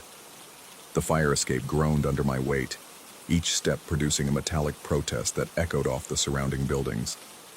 My Leica hung heavy around my neck, its familiar weight a comfort against the growing unease that crept up my spine like cold fingers. The marquee stretched before me, a perfect vantage point to capture the urban decay that had become my specialty. 3 years of documenting America's forgotten places had taught me to recognize the aesthetic potential in ruin. But something about the Imperial felt different, too pristine in its abandonment, too carefully orchestrated. I began shooting, the camera's shutter clicking rhythmically as I captured the interplay of shadow and deterioration. The afternoon sun cast long fingers of light across the graffiti, transforming simple tags into something that resembled hieroglyphics. Through my viewfinder, the images seemed to shift and pulse, creating the illusion of movement where none should exist. I attributed this to eye strain and continued working. The screen behind me dominated the front of the building like a massive wound, its fabric torn in irregular patterns that fluttered in the breeze. I turned to photograph it and froze. Through the largest tear, perhaps 6 feet across, I could see into the theater's interior. What I saw defied immediate comprehension. Women in wedding dresses moved across what appeared to be the old stage area, their forms translucent and shimmering like heat mirages. They glided rather than walked, their feet never quite touching the floor, their movements synchronized in an endless procession. The dresses varied in style, some Victorian with elaborate bustles, others modern with flowing trains, a few from decades I couldn't immediately identify. Each figure faced forward, hands clasped, veils trailing behind them in impossible perpetuity. I raised my camera instinctively, muscle memory overriding rational thought. Through the viewfinder, the scene appeared even more vivid. The projection equipment, which I hadn't noticed with the naked eye, cast brilliant white light that rendered the figures in stark silhouette. They moved with the fluid grace of film, 24 frames per second of eternal matrimonial parade. The shutter clicked once before my hands began trembling. I lowered the camera and looked again. The screen showed only darkness, torn fabric moving gently in the wind. No figures, no light, no impossible procession of brides. My heart hammered against my ribs as I fought to rationalize what I'd seen. Dehydration, perhaps, or the result of too many long hours in dark rooms breathing chemical fumes. I'd been pushing myself lately, chasing increasingly obscure locations for my upcoming exhibition. Yet when I raised the camera again, they were there, moving, eternal. I needed to get inside. The front entrance had been boarded over years ago, but buildings like this always offered alternatives to those willing to look. I found my way through a service entrance half hidden behind a dumpster, its door hanging askew on rusted hinges. The interior smelled of mildew and something else, something sweet and floral, like the ghost of countless corsages. The lobby stretched before me in dusty grandeur, its red carpet now black with moisture and time. Gilt fixtures hung at odd angles, their crystals long since shattered or stolen. But what drew my attention was the sound, the distinct click of high heels on hardwood, echoing from somewhere deeper in the building, slow, measured steps that seemed to keep time with my own rapidly beating heart.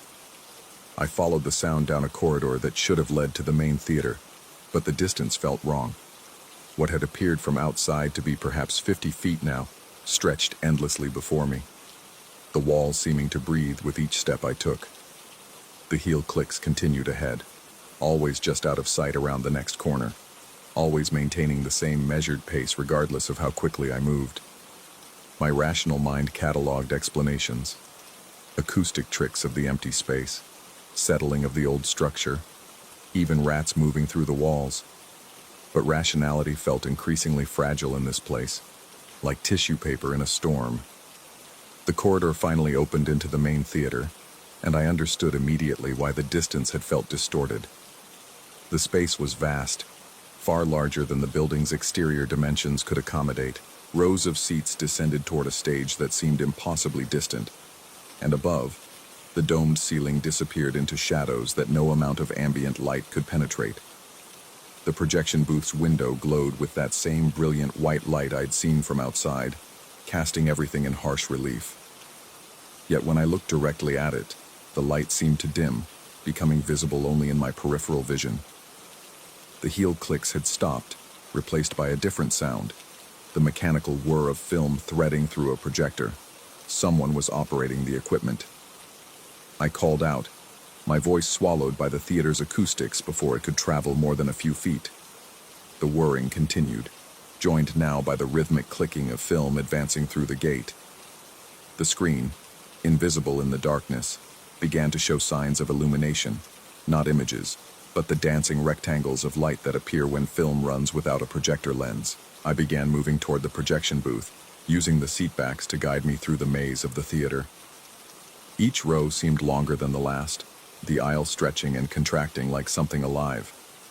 The sweet floral scent grew stronger, joined by other smells, old paper, machine oil, and something that reminded me of my grandmother's perfume. The stairs to the booth were narrow and steep, the banister worn smooth by decades of hands. With each step, the mechanical sounds grew louder, more complex. Not just the projector now, but multiple machines, as if an entire film production was operating in the space above. My photographer's instincts told me to document whatever I found, but my trembling hands could barely maintain their grip on the camera strap. The projection booth door stood slightly ajar, leaking that brilliant white light like liquid mercury. I pressed my eye to the gap and felt my understanding of reality shift fundamentally. The booth extended far beyond the building's physical constraints, filled with rows of projection equipment from different eras. Hand-cranked machines from the silent era stood alongside modern digital systems, all of them operating simultaneously. Film canisters covered every available surface. Thousands of them, labeled in handwriting I couldn't read from this distance. And moving between the machines, maintaining them with practiced efficiency, were figures in wedding dresses. The brides worked with purposeful coordination, changing reels, adjusting focus, threading film through guides with movements so fluid they seemed choreographed. Some wore dresses from the 1920s, others from periods I could only guess at. A few were dressed in contemporary gowns, their fabric still carrying the sheen of newness. They paid no attention to my presence, focused entirely on their mechanical ballet. One figure, closer to the door than the rest, turned in my direction. Where her face should have been, I saw only the smooth curve of a photographic lens, its aperture opening and closing in a rhythm that matched my accelerated breathing. She gestured toward a particular shelf of film canisters, and I understood with the clarity of nightmare logic what she wanted me to find. I pushed the door open. The mechanical symphony reached crescendo as I entered the impossibly vast space. The brides continued their work, their movements creating patterns of efficiency that defied human limitation. The air itself seemed thick with the presence of captured time. Thousands of hours of film containing thousands of hours of recorded life, all of it spinning endlessly through the projectors. The figure with the lens face approached me, her dress rustling with sounds like autumn leaves. She pointed again to the shelf, and I saw it clearly now. A section of film canisters labeled in English, their tags bearing dates from the past 3 months. Recent additions to this archive of impossible moments. My name was on several of the labels. I understood then that I had been photographed, documented, cataloged. Every abandoned place I had visited, every supposedly solitary moment of artistic creation, had been recorded by watchers I had never seen.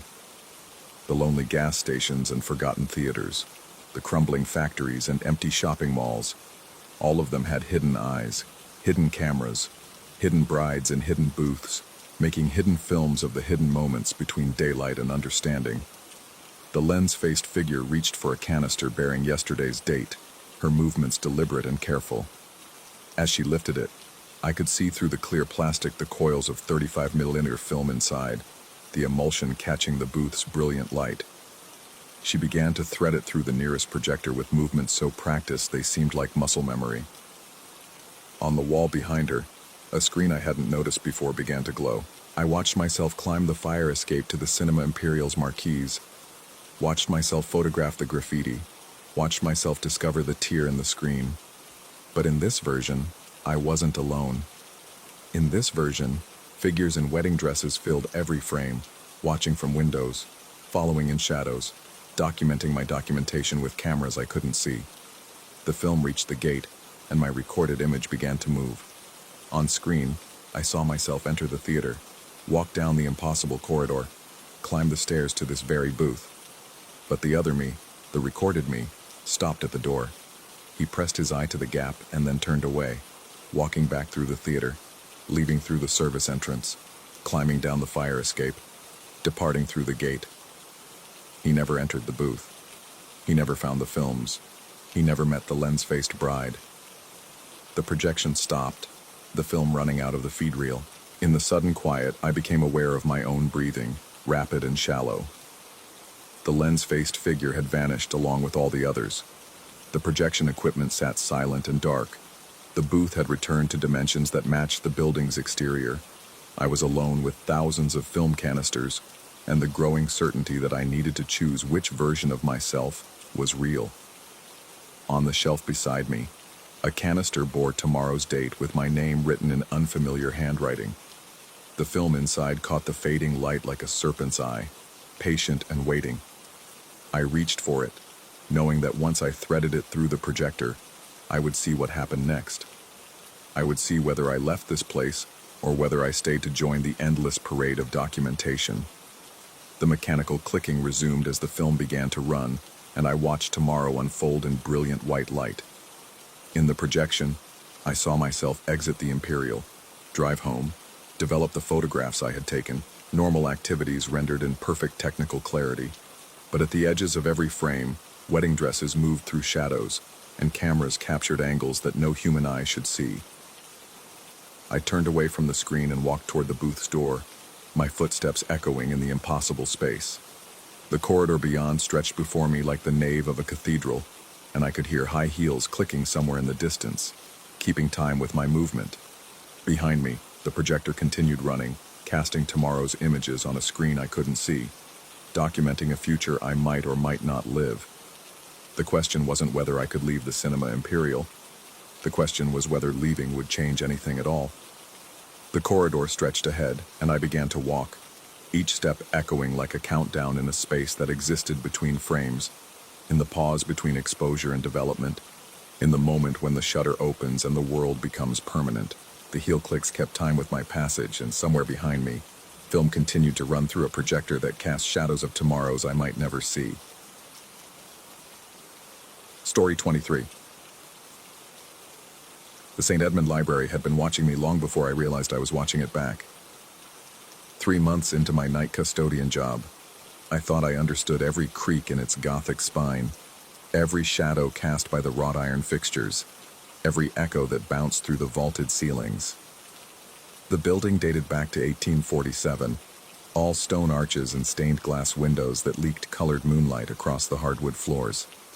During the day, it hummed with student chatter and the rustle of turning pages, but after midnight it became something else entirely. A cathedral of silence where even my footsteps sounded like confessions. The first time it happened, I was mopping the main reading room when the grandfather clock in the lobby chimed 1:13 a.m. The sound cut through the silence like a blade, and immediately after, I heard the distinctive thud-whisper thud of books hitting carpet. My stomach clenched. I'd locked every door, checked every window. The library was supposed to be empty. I grabbed my flashlight and headed toward the theology wing, my rubber soles squeaking against the marble floors. The beam cut through shadows that seemed to recoil from the light, revealing rows upon rows of dark wooden shelves stretching toward the cathedral ceiling. As I rounded the corner into the theology section, my light swept across something that made no sense. Books lay scattered across the burgundy carpet in a deliberate pattern.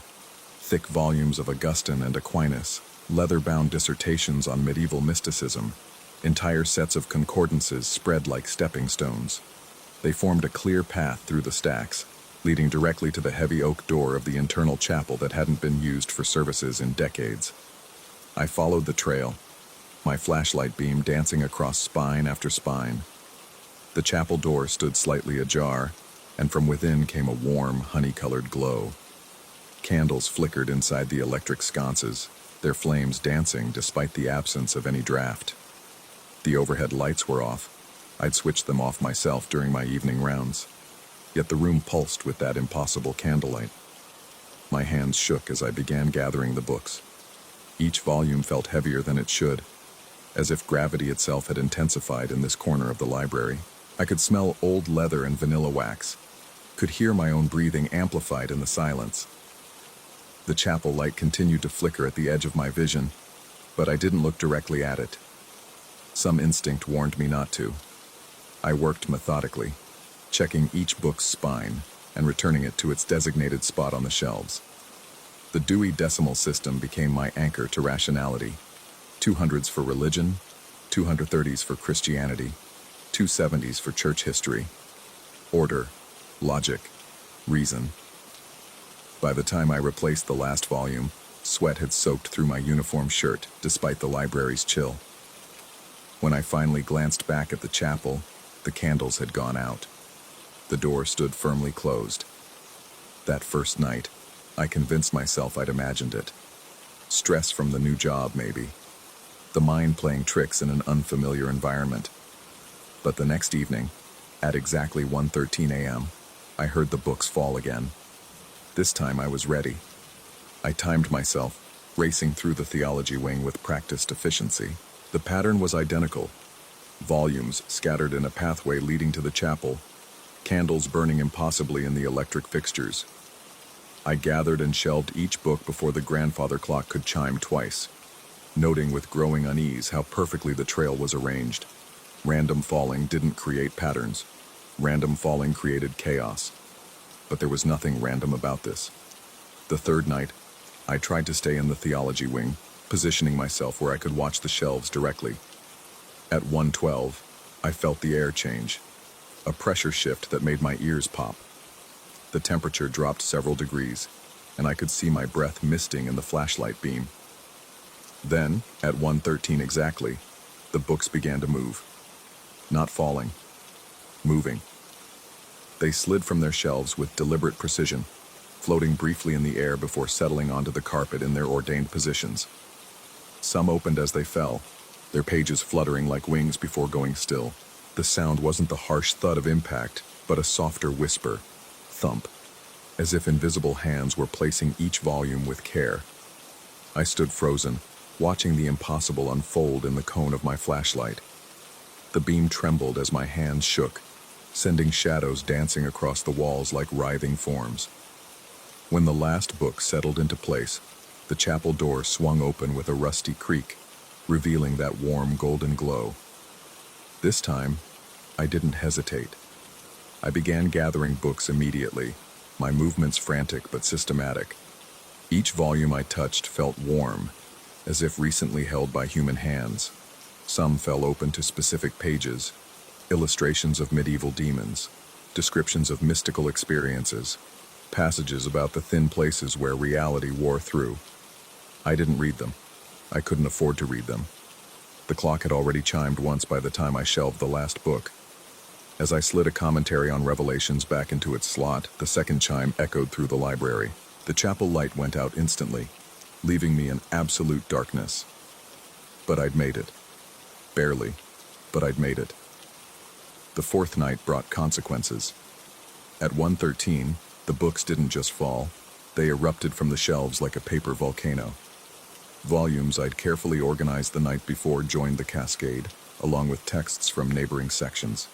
Philosophy mixed with theology. Medieval history tumbled with comparative religion.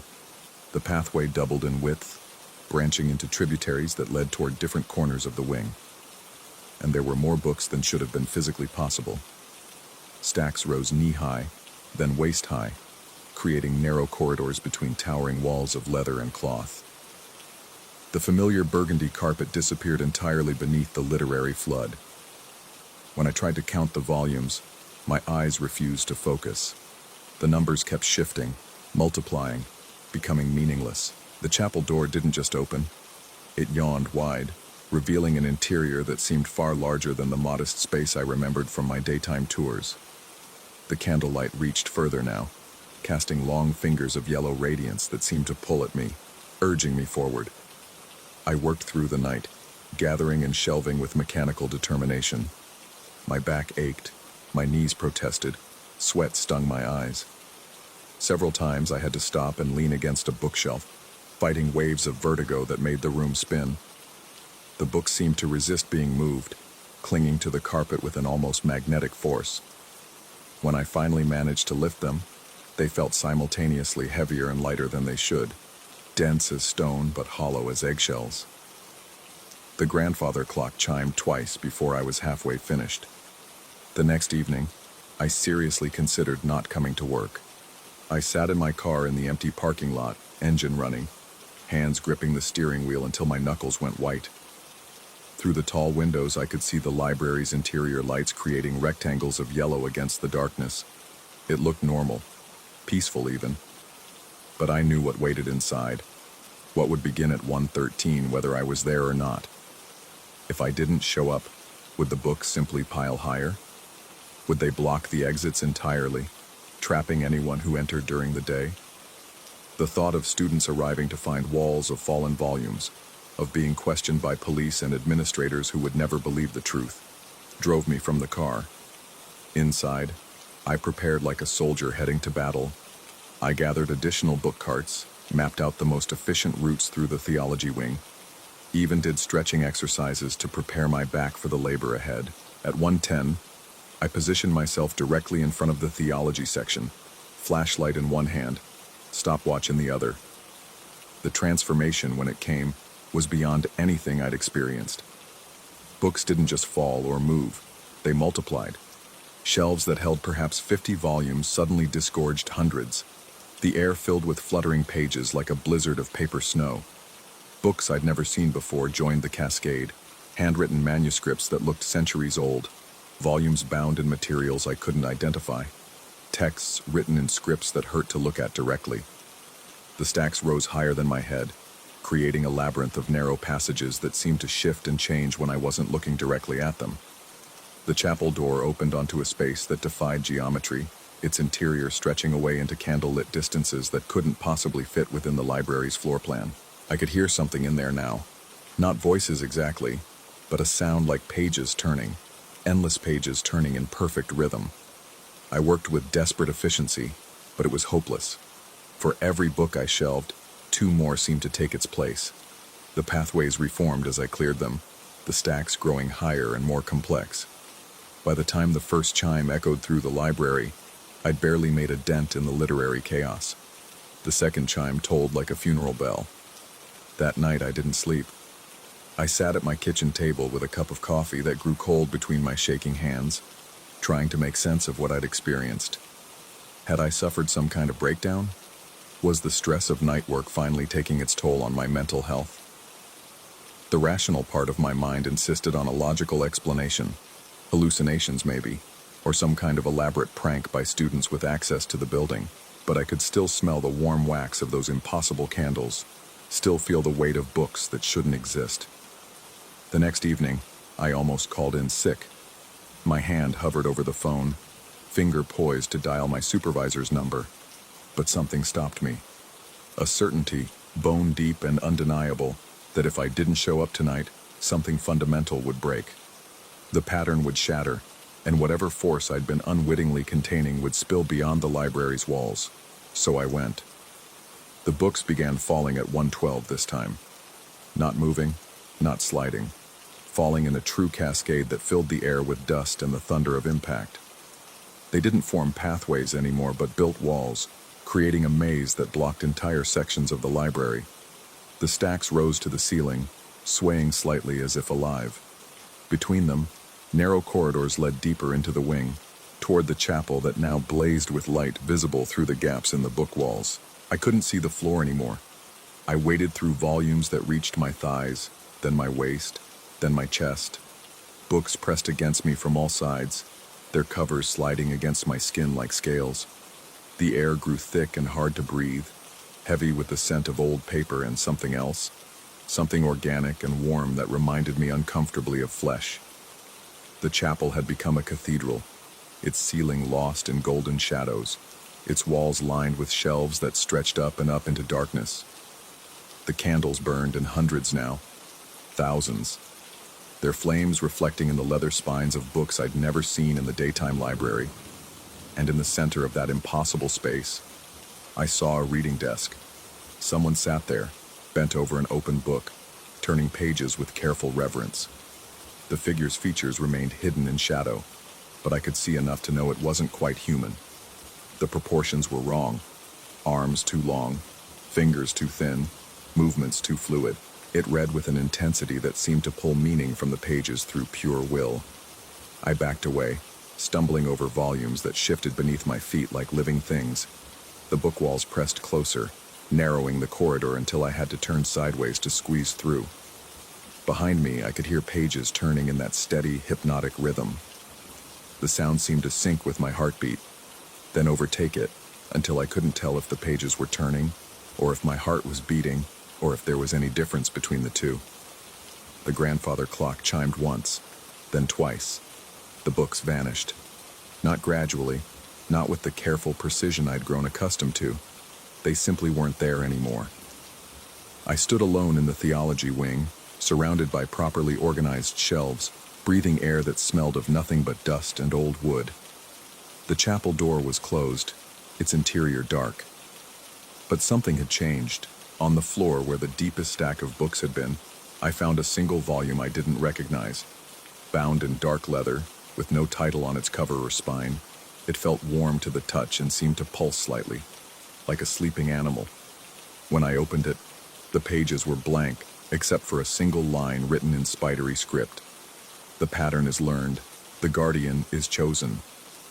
I should have left it there, should have walked away, quit my job, never returned to the library. Instead, I found myself sliding the book into my jacket pocket, carrying it home like a secret. It sits on my nightstand now, and sometimes I catch myself reaching for it, drawn by an impulse I don't understand. Because here's what I've realized, sitting in my apartment as dawn approaches. I've been thinking about this all wrong. I assumed I was witnessing something supernatural, some haunting or curse tied to the library itself. But what if it's not about the books at all? What if it's about me? I've started noticing things. The way my supervisor's eyes seem to avoid mine when he gives me assignments. How the day shift custodians always find reasons to leave before I arrive. The careful distance the librarians maintain during our brief interactions. They know something. They all know something. And now, as I sit here with that warm, pulsing book beside me, I'm beginning to understand what they've known all along. The pattern isn't random. The books aren't haunted. The chapel isn't cursed. I am. Tomorrow night I'll return to the library. At 1:13 I'll hear the books fall, and I'll gather them up, and I'll arrange them just so. Because that's what I do. That's what I am. The guardian. The keeper of the pattern. The question that keeps me awake isn't whether any of this is real. The question is, was I ever anything else? Outside my window, the first pale fingers of dawn are reaching across the Ohio sky. In a few hours, students will fill the St. Edmund Library, browsing the neatly organized shelves, never suspecting the careful maintenance required to keep their world stable. The books will wait quietly in their assigned places, content in the knowledge that when night falls, the pattern will continue. And I'll be there to maintain it. Because someone has to. Someone always has to.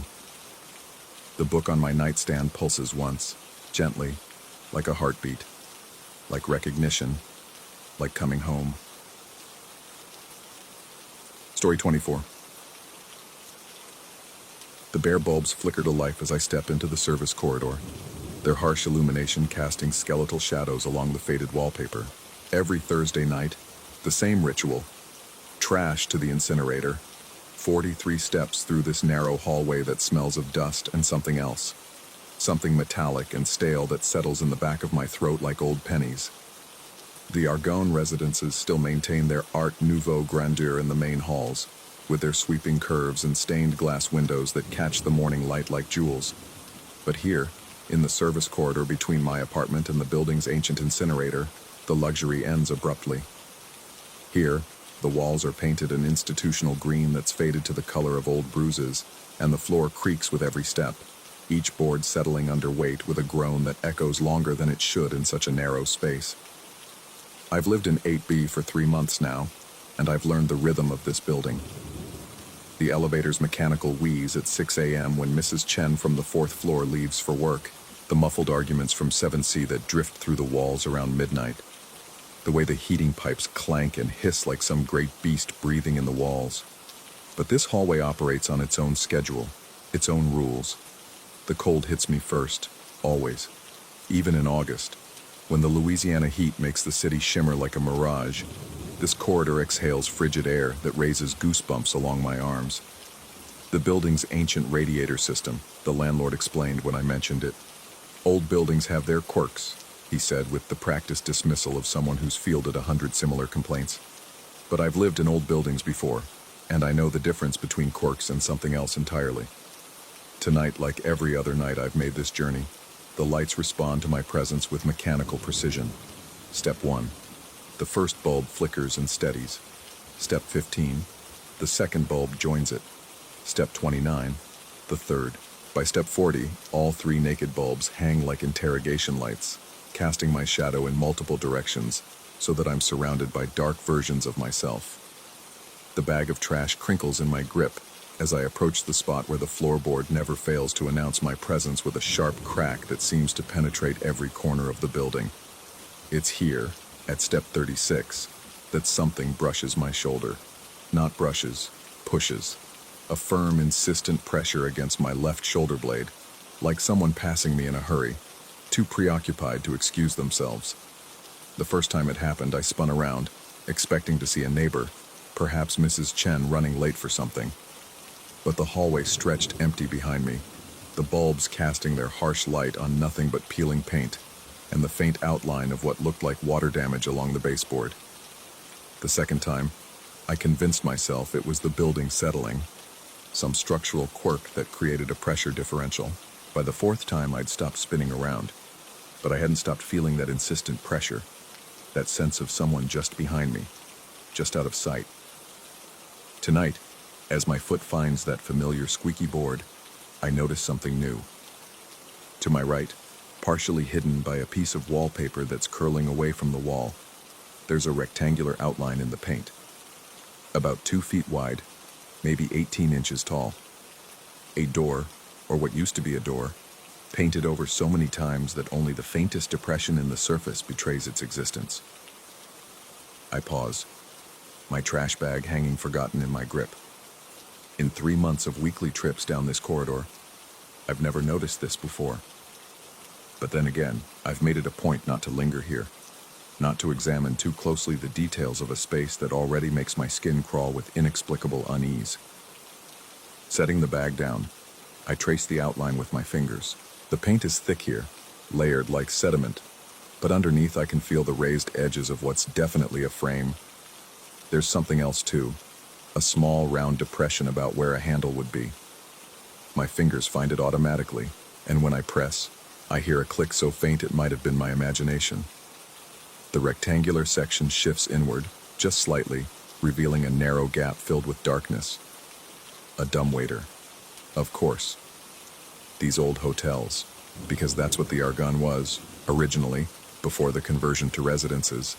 They're full of service passages and forgotten conveniences.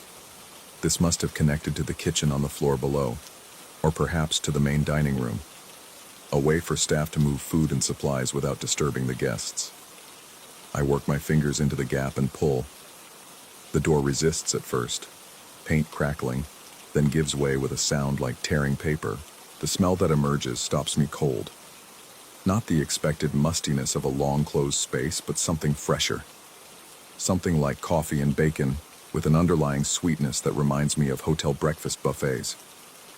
The compartment is small, lined with what looks like original wood paneling, darkened with age but still intact. At the bottom sits a silver tray, tarnished but recognizable, the kind they used for room service in upscale hotels. On the tray, a white coffee cup, a small plate with what might once have been pastries, and a folded piece of paper. My hands are shaking as I reach for the paper. This is impossible. The building's been residential for 20 years. The old hotel kitchen was converted to storage space. There's no way fresh food could be sitting in a sealed compartment that I just discovered. But my fingers close around the paper anyway, and when I unfold it, I see handwriting in blue ink, the kind from a fountain pen. The script is elegant, old-fashioned. Room 821, continental breakfast, extra cream, morning paper, urgent delivery. Below that, in the same handwriting but fainter, as if written with less confidence, why hasn't anyone come? It's been so long. The paper trembles in my grip. Room 821. My apartment is 8B, but in the old numbering system. I try to calculate the conversion, but my mind feels sluggish, unwilling to process what I'm seeing. I look back at the tray, and now I can see that what I took for old pastries might be something else. The shapes are wrong, too organic. And the coffee cup, when I lean closer, I can see liquid still in it, dark and thick. Steam rises from its surface in the cold air of the corridor. Behind me, a floorboard creaks.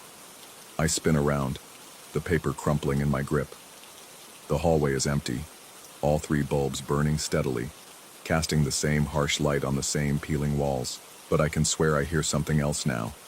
Footsteps, measured and purposeful, moving away from me toward the main building. They fade quickly, absorbed by the thick walls and heavy carpeting of the residential areas. When I turn back to the dumbwaiter, my breath catches. The tray is empty. No cup, no plate, no impossible breakfast. Just the bare wood bottom of the compartment, dark with age and stained with substances I don't want to identify. The paper is still in my hand, though. The writing is still there, clear as ever. As I watch, new words appear below the original message, forming in that same blue ink, as if an invisible hand is guiding an invisible pen. Thank you for finding me.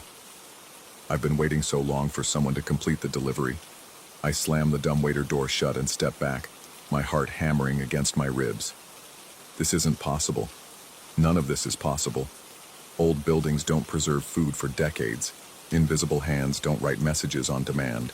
And yet the paper in my grip feels real enough. The ink still slightly damp. I grab my trash bag and rush toward the incinerator, no longer caring about the measured pace that's become my routine.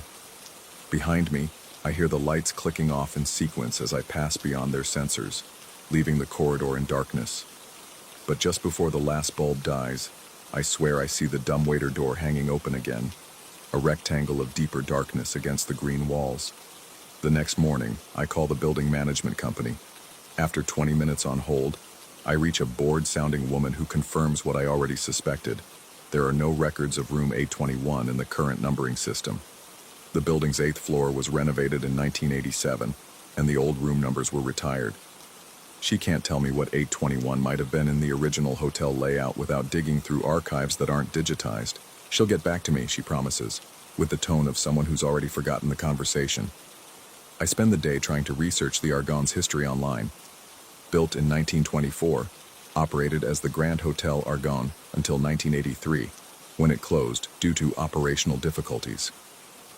The conversion to residences began in 1985. There are mentions of the hotel's reputation for excellent service, its popular restaurant, its convenient location in the Garden District, but no floor plans, no room directories, no details about what operational difficulties might have forced a successful hotel to close. That evening, I skip my usual trash run. Let the bag sit another day. Let the routine break. Maybe if I avoid the service corridor entirely, I can convince myself that yesterday was some kind of stress-induced hallucination. I've been working too many late nights at the accounting firm. I've been eating too much takeout, drinking too much coffee. The mind can play tricks when the body is run down. But as I lie in bed, I hear sounds from the hallway. Not footsteps this time, but something else. A mechanical grinding, like gears turning, like cables moving through pulleys. The old dumbwaiter system, perhaps, still functional after all these years. The building settling in ways I don't understand. And underneath that mechanical sound, something else. A voice too faint to make out words, but insistent, patient, waiting. Friday night, I break. The sounds have been constant now for 2 days. Grinding, creaking, and that voice that never quite resolves into comprehensible speech. I've called in sick to work, unable to concentrate, unable to explain to anyone what I'm experiencing. My neighbors seem unaffected. Mrs. Chen still leaves at 6 a.m. The arguments from 7C continue on schedule. Life proceeds normally for everyone but me. I grab the trash, 2 days worth now, and head for the service corridor. The lights flicker on as expected, but tonight they seem dimmer, casting longer shadows that seem to move independently of my motion.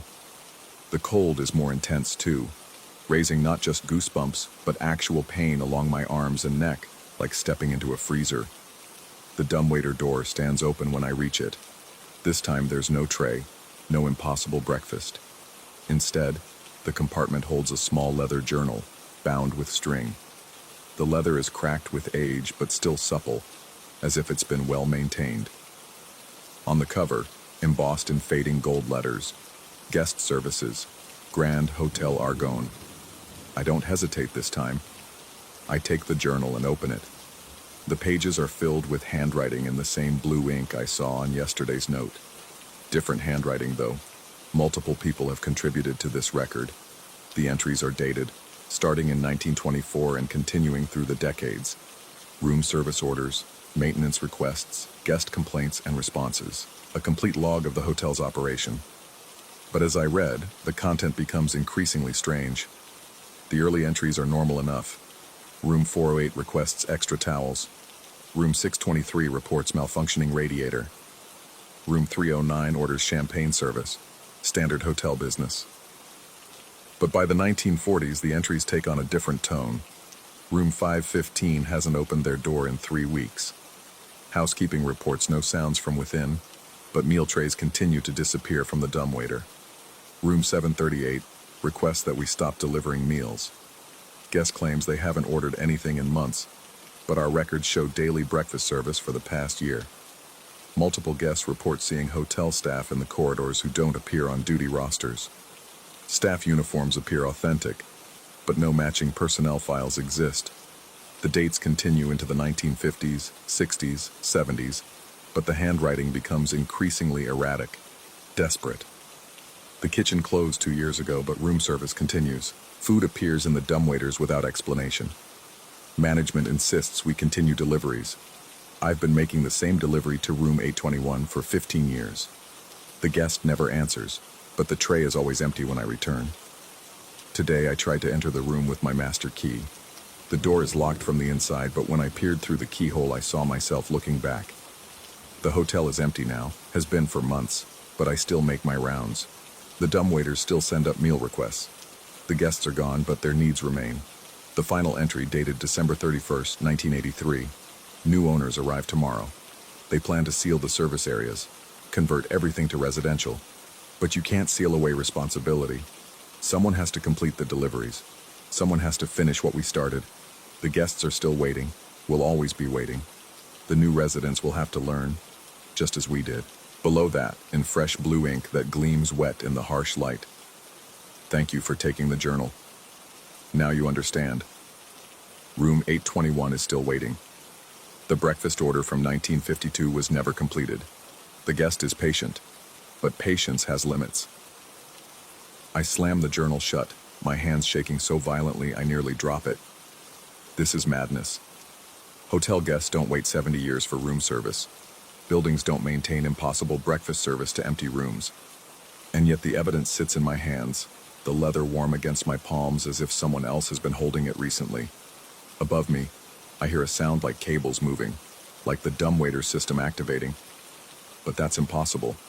The shaft only connects to the floor below, which is storage now. There's no kitchen, no staff, no one to send anything up or down. The sound stops, and in the silence that follows, I hear something else. Footsteps on the floor above, measured, purposeful footsteps moving from one end of the building to the other. Back and forth, like someone pacing, like someone waiting. I look up at the ceiling, trying to calculate which apartment would be directly above this spot in the corridor. But the building's layout doesn't make sense anymore. The residential conversion changed too much, created too many inconsistencies. Rooms that should exist don't. Hallways that should connect don't. And spaces that shouldn't exist, like this service corridor that seems to stretch longer every time I walk through it, apparently do. The footsteps stop. In the sudden silence, I become aware of my own breathing, harsh and rapid in the cold air. My own heartbeat, thunderous in my ears. And underneath it all, barely perceptible, the sound of someone else breathing. Someone standing just behind me, just out of sight, matching my rhythm perfectly. I don't turn around. I've learned that lesson. Instead, I close the journal carefully and place it back in the dumbwaiter compartment. As I do, my fingers brush against something else. Another piece of paper, folded small and wedged into the corner. I unfold it with trembling hands. The message is brief, written in the same blue ink, but in handwriting I recognize as my own. Room 821, continental breakfast, extra cream, morning paper. Urgent delivery. Guest has been waiting since 1952. Please complete this order at your earliest convenience. Below that, in fresher ink, thank you for volunteering for the position. The previous service staff has been waiting so long for replacement. Your duties begin immediately. The paper isn't signed, but at the bottom there's a small symbol I don't recognize. a key crossed with what looks like a serving tray. Behind me, the breathing continues, patient and steady, waiting. I fold the paper carefully and slip it into my pocket. The journal goes back into the dumbwaiter. The door clicks shut with a sound like finality, like acceptance. When I turn around, the hallway looks exactly as it always has. 3 bare bulbs, peeling wallpaper, institutional green paint faded to the color of old bruises. My trash bag sits where I dropped it, forgotten in my discovery of the dumbwaiter. The floorboards creak under my feet as I pick it up and continue toward the incinerator. But now I understand the weight of each step, the significance of this weekly ritual. I'm not just disposing of garbage. I'm walking a route that's been walked for nearly a century by staff who understood their obligations, who honored their commitments even after the hotel closed, even after the guests checked out, even after the building itself forgot what it used to be. At the incinerator, I dispose of the trash as always. Then I stand in the warm air that flows from the building's mechanical systems, feeling the heat drive away the persistent cold that's followed me from the service corridor. But the warmth doesn't last. It never lasts. When I return to my apartment, I don't go to bed. Instead, I sit at my kitchen table with a pen and a piece of paper, practicing my handwriting. Blue ink, fountain pen strokes, the elegant script I saw in the journal. It takes most of the night to get it right, but I'm a quick learner. I've always been good at adapting to new job requirements. Tomorrow morning, I'll need to make a delivery. Room 821 has been waiting long enough. The continental breakfast, extra cream, morning paper, urgent delivery. After all, someone has to complete what was started. Someone has to honor the obligations that bind this place together, that keep the guests satisfied even when they can't remember why they're still here, still waiting. The breathing behind my shoulder is steady now, approving, patient but pleased. I understand my purpose now. I understand why the lights respond to my presence, why the cold follows me through the corridor, why something pushes against my shoulder every time I pass that particular spot on the floor. I'm not just a resident of the Argonne, I'm part of its staff, and the service never ends.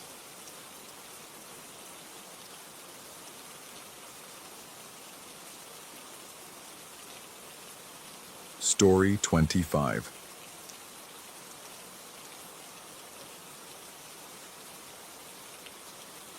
The sound began the moment darkness claimed my room at Loon's Nest Inn. I had driven 12 hours from Chicago, my sedan cutting through the autumn dusk of northern Minnesota, until the GPS directed me down a gravel road that seemed to lead nowhere. The inn materialized from the tree line like something conjured from memory. Weathered cedar shingles, windows glowing amber against the encroaching night, and beyond it all, the black mirror of Lake Minnetonka stretching into shadow. Mrs. Cartwright, the proprietor, had greeted me with the practiced warmth of someone who'd spent decades welcoming strangers. Her silver hair caught the porch light as she explained the inn's history. Built in 1923, family-owned ever since, a refuge for city folk seeking authentic Minnesota lake country. She handed me an old-fashioned skeleton key and mentioned that my room, number 7, offered the best view of the water. What she didn't mention was the sound. I'd settled in quickly, hanging my clothes in the pine wardrobe, placing my laptop on the rustic writing desk beneath the window. The room possessed that particular charm of old lakeside accommodations. Knotty pine walls, a patchwork quilt spread across a wrought iron bed, and the persistent scent of cedar and lake water that seemed to seep from the very boards. Through the window, moonlight painted silver streaks across the water's surface, and somewhere in the distance, a loon's call echoed across the lake, wild and mournful. I'd been reading when exhaustion finally overtook me. The travel day had been long, and the combination of fresh air and silence worked better than any sleeping pill. I clicked off the bedside lamp and settled back against the pillow, expecting the deep, restorative sleep that only comes in places far from city noise. Instead, I heard the sound. At first, I mistook it for the building settling, old wood expanding and contracting with the night's cooling temperatures. But as I lay still in the darkness, the sound resolved itself into something more deliberate, more purposeful. A low, resonant hum seemed to emerge from the wall behind my head, vibrating through the headboard and into my pillow with enough force to make my teeth ache. I sat up, immediately alert. The sound shifted, seeming to migrate downward, now emanating from somewhere beneath the floorboards. The vibration traveled through the bed frame, up through my body, settling in my chest with an uncomfortable pressure that made breathing feel labored. Heart racing, I swung my legs over the side of the bed and placed my bare feet on the wooden floor. The moment my skin made contact with the boards, the humming ceased. Silence returned, so complete it felt oppressive. But as I remained still, listening, the sound began again, this time from above, as if something massive was moving through the space between ceiling and roof. I fumbled for the lamp switch. Yellow light flooded the room, revealing nothing unusual. The pine walls looked solid and undisturbed. The ceiling showed no signs of movement or sagging. Everything appeared exactly as it had when I'd turned off the light. But the moment I clicked the lamp off again, the sound returned. This time I was ready for it. I traced its location carefully, noting how it seemed to respond to my movements. When I lay down, it came from behind the headboard. When I sat up, it moved to the floor. When I stood, it migrated to the ceiling. It was as if the sound itself was aware of me, positioning itself always just beyond my ability to pinpoint its source. Sleep became impossible. I spent the next 3 hours in a cycle of listening, investigating, and growing increasingly unsettled. The sound wasn't random. It followed patterns, rhythms that reminded me of something organic. Breathing, perhaps, or a heartbeat amplified through resonant chambers. By morning, exhaustion and frustration had left me irritable and questioning my own senses. Perhaps I'd been more tired than I'd realized. Perhaps the unfamiliar environment had triggered some form of auditory hallucination. Over breakfast in the inn's cozy dining room, with sunlight streaming through gingham curtains and the reassuring sounds of other guests chatting over coffee and scrambled eggs, the previous night's experience seemed almost surreal. Mrs. Cartwright approached my table with a coffee pot, and the kind of maternal concern that made me feel simultaneously grateful and exposed. She inquired about my sleep, and something in her expression suggested this wasn't mere hospitality. I mentioned the sound, carefully, diplomatically. Strange acoustics in old buildings, perhaps some plumbing noise or settling timber. She listened with what seemed like genuine interest, nodding at appropriate moments, but I noticed how her grip tightened on the coffee pot handle. When I finished describing the experience, she was quiet for a long moment, refilling my cup with unnecessary precision. Then she shared what she called the room's history, speaking in the measured tones of someone who'd told this story before, but never quite believed it herself. Room 7, she explained, had been constructed over the foundation of the inn's original music room. Back in the 1920s, her grandfather had commissioned an elaborate water organ, a musical instrument that used lake water and an intricate system of pipes to create sounds. The organ had been his pride, designed by a German craftsman who'd claimed it could reproduce any sound found in nature. The instrument had functioned for less than a year before being dismantled. She couldn't say exactly why her grandfather had removed it, only that he'd sealed the resonance chamber, the large underground space where the organ sound had been amplified, and built the guest room directly above it. Mrs. Cartwright delivered this information with the casual tone of someone discussing the weather, but I noticed how she avoided my eyes, how her fingers drummed nervously against the coffee pot's handle. When I asked about the lake's connection to the organ, she mentioned that no natural water source had ever been found beneath the building. The organ's designer had insisted the instrument would draw its power from the lake itself, channeling water through underground passages that, according to her grandfather's notes, had never been successfully located. I thanked her for the information and spent the day exploring the area, hiking trails that wound through stands of birch and pine, paddling a borrowed canoe across the lake's mirror-smooth surface. The physical activity and autumn sunshine helped restore my equilibrium, and by evening, I felt confident that another good night's sleep would set everything right. I was wrong. The second night was worse. The sound began earlier this time, starting while I was still reading by lamplight. A barely perceptible vibration that seemed to rise from the floorboards, so subtle I initially attributed it to a passing truck on the distant highway. But as the minutes passed, the sensation grew stronger, more insistent. I experimented with the phenomenon, noting how it responded to my position and movement. When I placed my hand flat against the pine wall, I could feel the vibration traveling through the wood grain, as if the entire structure was connected to some vast, thrumming mechanism. The sound seemed to have depth, layers of resonance that suggested a large enclosed space beneath the room. More disturbing were the variations in pitch and rhythm. What had initially seemed like a simple, repetitive hum now revealed complex patterns, rises and falls that suggested intentionality, almost like a form of communication.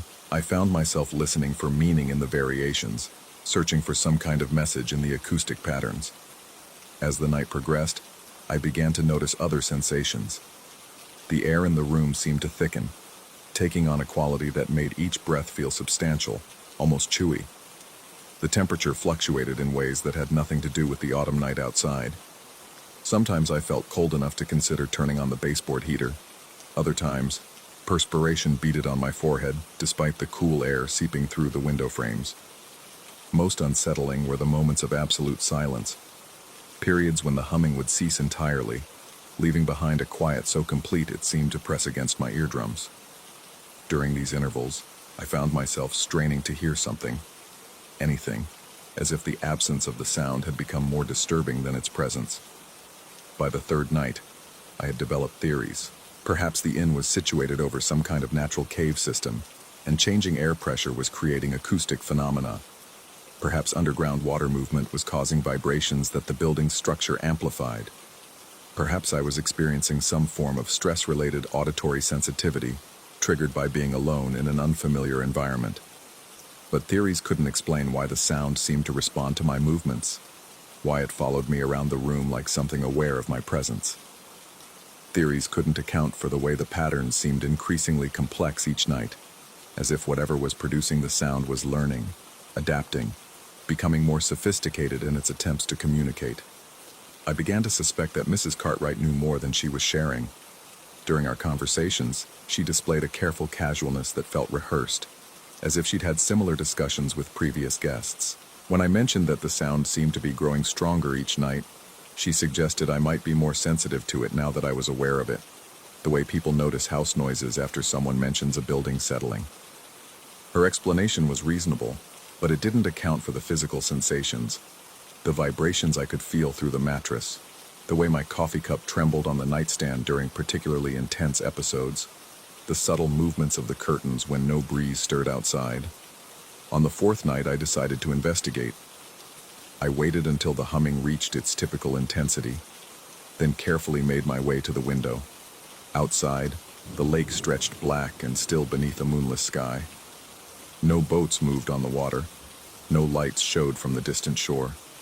But as I watched, I noticed something that made my breath catch in my throat. The lake's surface was moving, not with the gentle lapping of wind-driven waves, but with a rhythmic pulsing that seemed to emanate from deep beneath the water. Concentric circles spread outward from a point roughly 100 yards offshore, expanding and fading in perfect synchronization with the humming that vibrated through my room. I stared until my eyes watered, trying to understand what I was seeing. The movement was too regular to be natural, too purposeful to be random.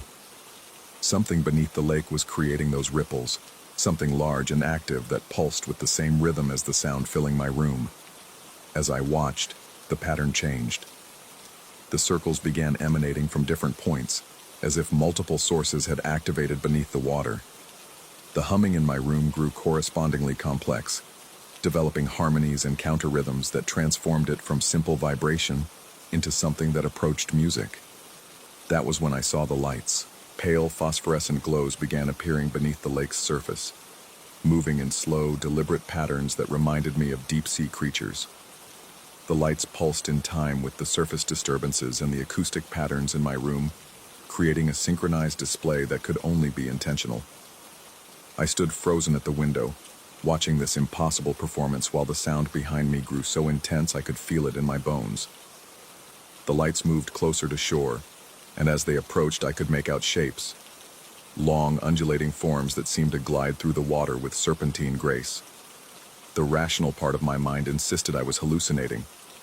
Stress, sleep deprivation, and suggestion had combined to create a fantasy built from shadows on water and ordinary building noises. But the part of me that had spent 4 nights listening to impossible sounds knew better. Something lived in Lake Minnetonka. Something that had been there when Mrs. Cartwright's grandfather built his water organ. Something that had responded to those early attempts at acoustic communication. The organ hadn't drawn its power from lake water. It had awakened something that had been sleeping in the depths. Something that had been trying to reestablish contact ever since. Room 7 wasn't built over the organ's resonance chamber. It was built over the response chamber, the space where whatever lived in the lake had learned to project its own sounds, its own attempts at communication. I backed away from the window, my heart hammering against my ribs.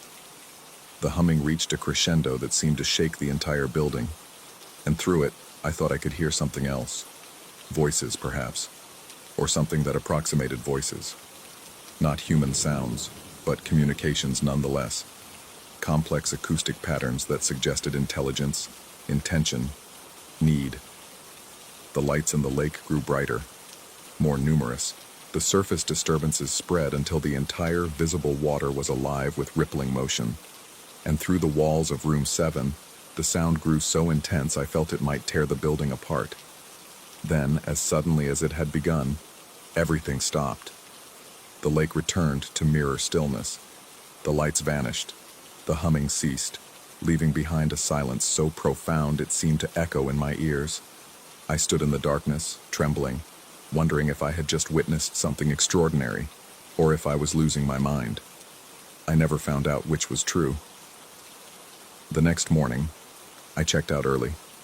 Mrs. Cartwright accepted my departure with what seemed like relief, though she made polite inquiries about whether anything had been unsatisfactory with my stay. I gave her the expected responses about work commitments and schedule changes, but I noticed how she avoided asking about my final night's sleep. As I loaded my car, I glanced back at the inn one last time. Room 7's window looked out over the lake like an eye, and for a moment I thought I saw movement in the water, just a suggestion of something large shifting beneath the surface. But perhaps that was only the wind. I drove back to Chicago that afternoon, returning to my apartment and my routine with what should have been relief.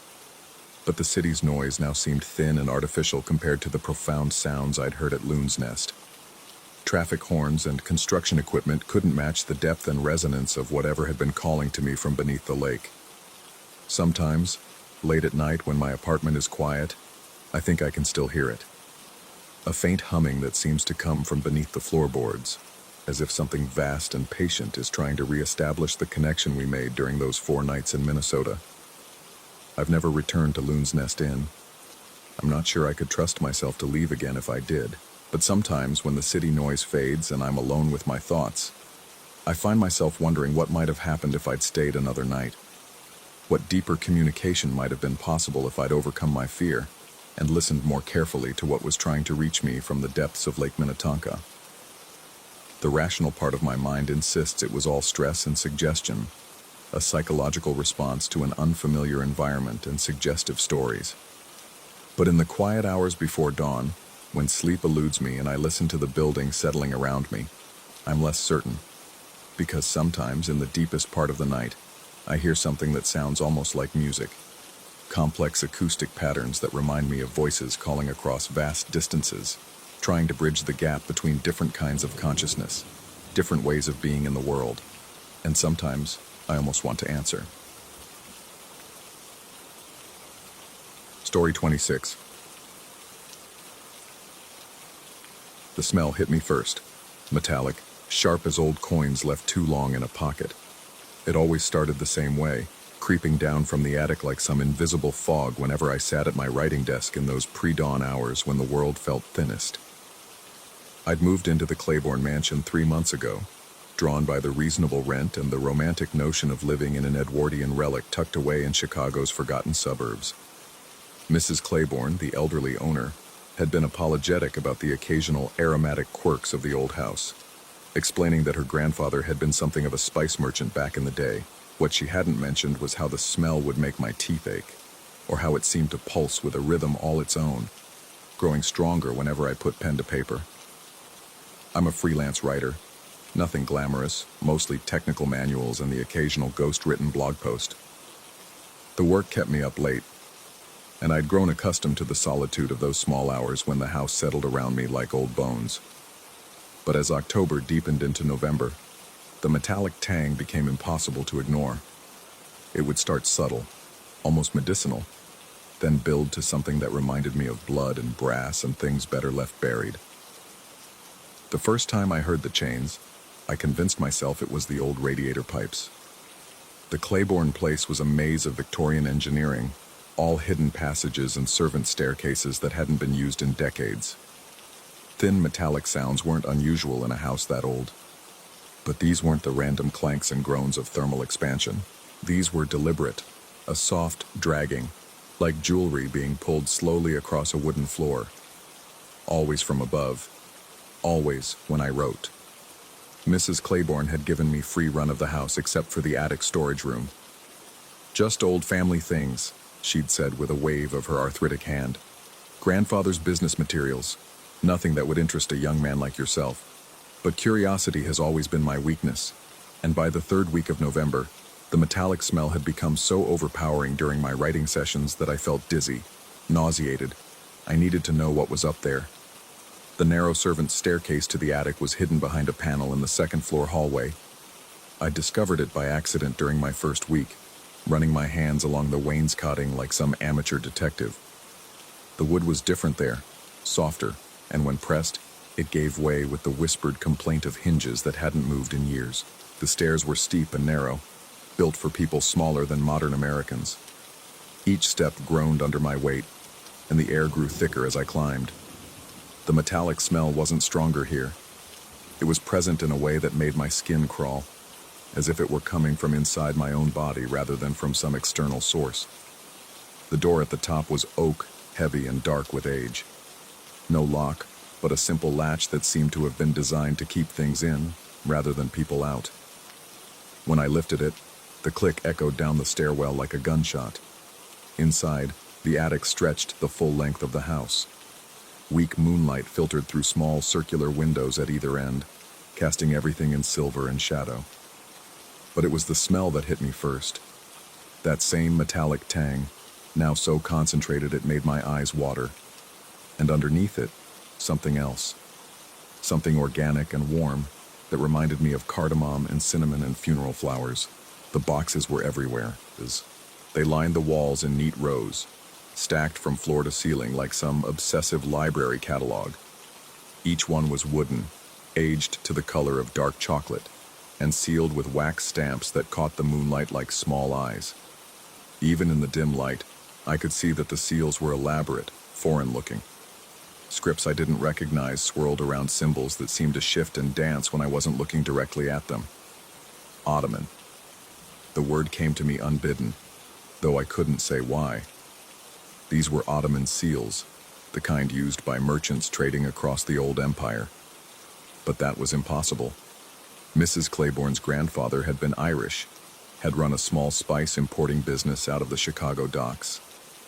These boxes, these belonged to something older, something that predated the Claiborne family by centuries. I moved deeper into the room, my footsteps muffled by dust that felt soft as flour under my shoes. The boxes seemed to go on forever, each one identical except for the seals. Some bore single stamps, others were covered in them like some bureaucratic madness. And the smell. God, the smell was becoming unbearable. Not just metallic now, but alive somehow, pulsing with each breath I took. That's when I heard the chains again. Not from somewhere else in the house this time, but from the boxes themselves. A soft whisper of metal against metal, as if something inside was stirring, testing the boundaries of its wooden prison. I froze, hardly daring to breathe, and the sound stopped immediately.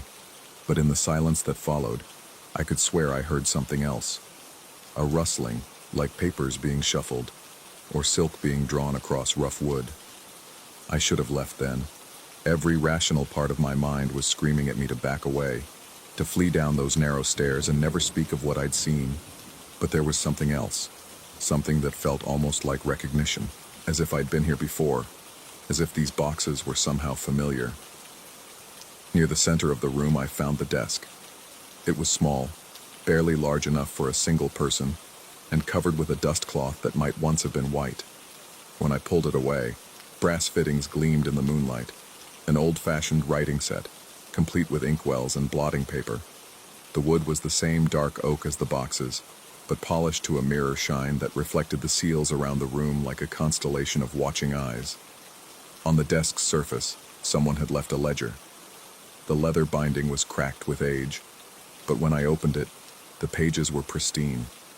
Column after column of entries, written in a careful hand that reminded me of old legal documents, dates going back to the 1890s, names I didn't recognize: Ahmet Pasha, Dimitrios Kostas, Ibrahim al-Hakim, and beside each name, detailed lists of goods: saffron from Kashmir, cinnamon from Ceylon, black pepper from Malabar, rose petals from Persia. But it was the final entry that made my blood turn cold. November 15th, 1924. Final shipment from the Sublime Port. Business suspended pending continuation. Awaiting new correspondent. Below that, in different ink, someone had written, Nov 15, 2024. 100 years. The circle completes. Today's date. Written in handwriting I recognized as my own. The ledger fell from my hands, hitting the dusty floor with a sound like thunder. Around me the boxes seemed to shift and sway, the seals catching moonlight that couldn't possibly be reaching them.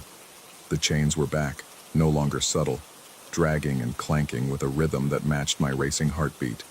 And underneath it all, a voice so quiet I wasn't sure I was hearing it or feeling it. A whisper that seemed to come from the very walls. The business must continue. The old agreements must be honored. I backed toward the stairs, my hands shaking, but the voice followed me, growing stronger with each step. You were chosen. You write in the small hours, when the veil is thinnest. You understand the old ways, even if you don't remember them. The metallic smell was overwhelming now, filling my lungs until I could taste it on my tongue. Copper and spice and something else. Something that reminded me of foreign markets and desert winds and promises made in languages that predated my own country by millennia. The correspondence must be maintained. The shipments must flow. The customers are waiting. I reached the top of the stairs and stumbled downward, my feet barely finding purchase on the narrow steps. Behind me, the sound of chains grew louder, accompanied now by the creak of wood and the whisper of opening boxes. But I didn't look back. Couldn't look back. Because part of me already knew what I would see. Seals breaking, contents spilling, and at the center of it all, that desk waiting for its new occupant. I made it to my room and locked the door, though I knew it wouldn't help. The metallic smell had followed me down, seeping under the doorframe and through the walls themselves. It was inside me now, part of me, and I could feel it changing something fundamental in my blood. For 3 days, I avoided the writing desk. I took my laptop to coffee shops, worked from the library, anything to stay away from the house during those pre-dawn hours. But the work suffered. My concentration was shot, my thoughts constantly drifting to Ottoman seals and century-old ledgers and voices that spoke of old agreements. On the 4th night, I found myself at the desk again without remembering how I'd gotten there.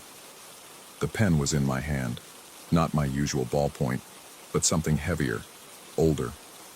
The ink flowed like liquid silver, and my handwriting looked different somehow, more formal, as if guided by a hand that wasn't quite my own. I was writing letters, correspondence with names I didn't recognize but somehow knew, updating shipping manifests, confirming receipt of goods that had never been delivered. Above me the chains had fallen silent, but I could feel the attention of the boxes, the patient waiting of things that had been suspended in time for exactly 100 years. The metallic smell was gone, replaced now by something warmer, more inviting. Cardamom and cinnamon and the ghost of desert roses. I'm writing this now in the morning light, my regular pen heavy in my hand, trying to remember what I wrote in those dark hours. But the letters are gone. Mailed, I think, though I can't recall addressing them or even leaving the house. The stamps were old ones. I remember that much. Foreign stamps that seemed to shimmer with their own light.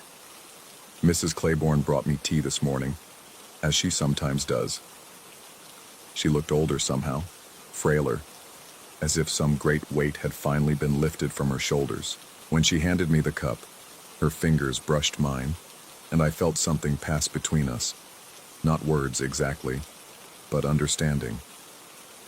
Grandfather always said the business would find someone to continue it, she said quietly.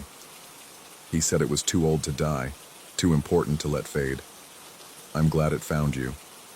I wanted to ask her what she meant, but she was already shuffling away, her footsteps echoing in the long hallway like chains dragging across wooden floors. Tonight I'll write again.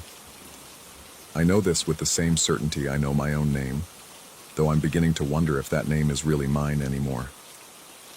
The desk calls to me even now, and I can smell the faint ghost of spices drifting down from above.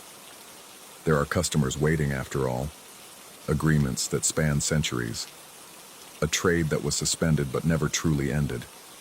The circle completes, and I am its new center. But sometimes, in the growing dusk, I catch myself wondering, am I the continuation of something ancient and necessary, or simply the latest victim of a delusion so complete that it has infected my very perception of reality? Are those boxes real, filled with goods that defy the passage of time, or are they just the fevered imagination of a mind too long isolated, too long staring into the darkness of small hours when sanity wears thin? I suppose it doesn't matter anymore. The letters must be written, the business must continue, and somewhere in the space between truth and madness, I have found my purpose.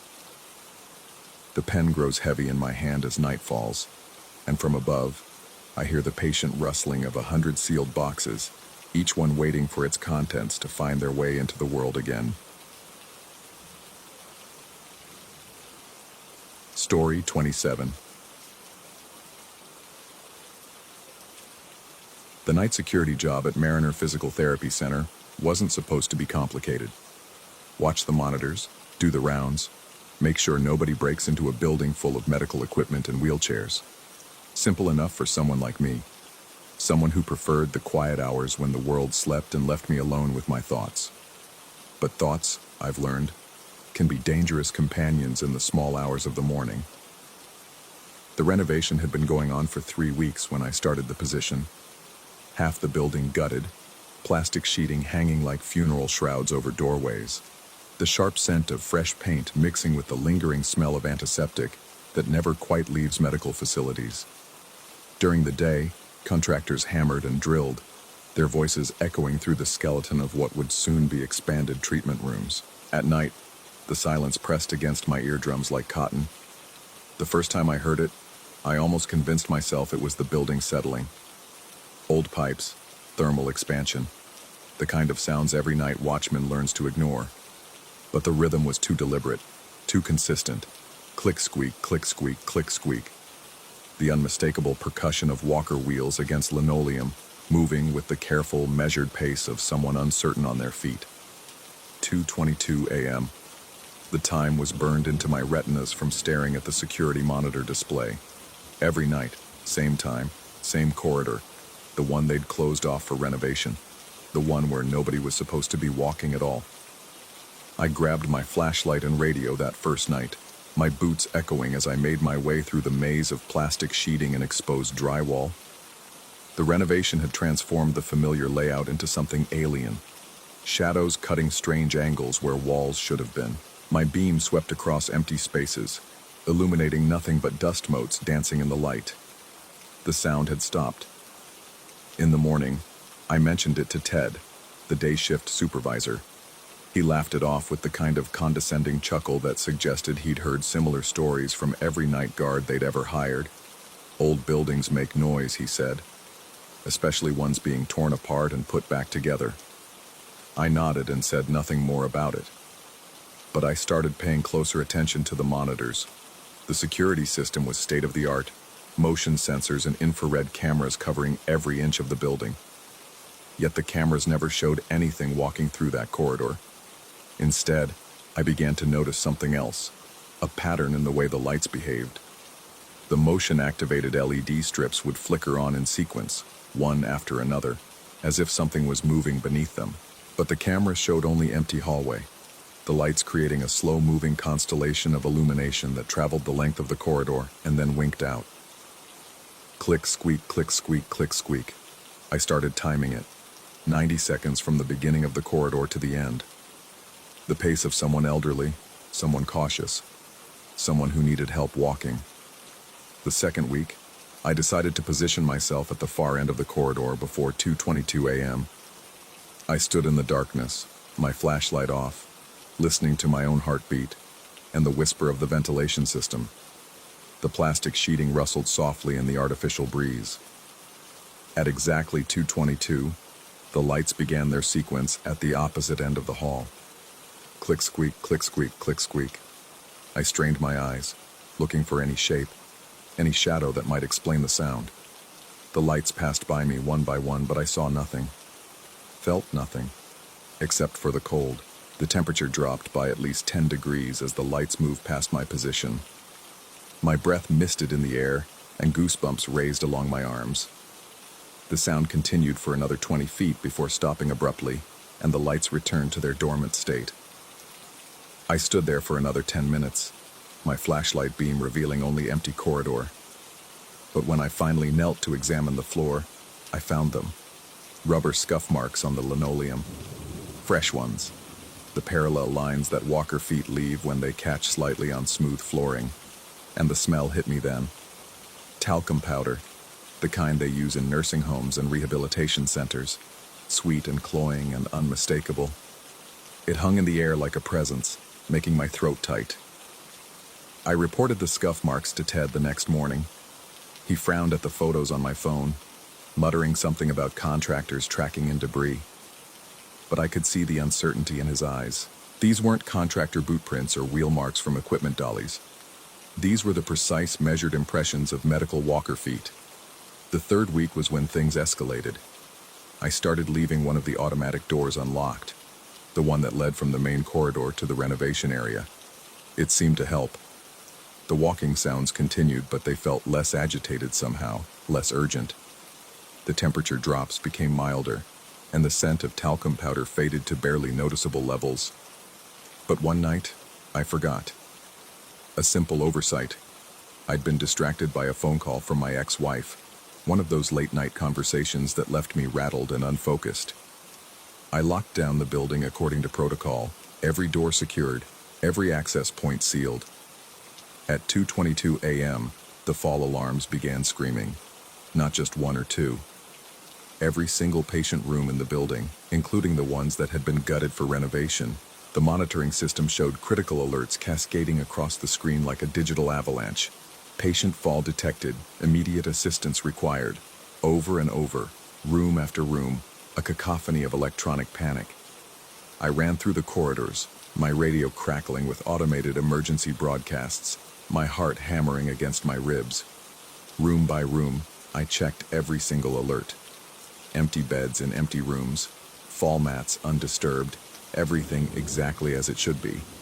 But the alarms wouldn't stop screaming. It took me 43 minutes to manually reset every sensor in the building. 43 minutes of electronic wailing that left my ears ringing and my hands shaking. When silence finally returned, I stood in the main corridor, surrounded by the plastic sheeting and the smell of fresh paint, and tried to convince myself there was a rational explanation. System malfunction, power surge, some glitch in the renovation work that had crossed wires or confused sensors. I wrote it up as a technical failure and said nothing about the door I'd forgotten to unlock. But I knew. Deep down, in the part of my mind that processes truth before reason can interfere, I knew. Someone, or something, had been trying to get through that locked door. Someone who needed help, who was falling, who was triggering every safety system in the building with their distress. I started researching the history of Mariner Physical Therapy Center. The building had been a medical facility for over 30 years, serving patients with mobility issues, stroke recovery, orthopedic rehabilitation. Thousands of people had walked these corridors, learning to use walkers and wheelchairs, fighting their way back from injury and illness. The records I could access didn't mention any specific incidents. No dramatic accidents, No mysterious disappearances.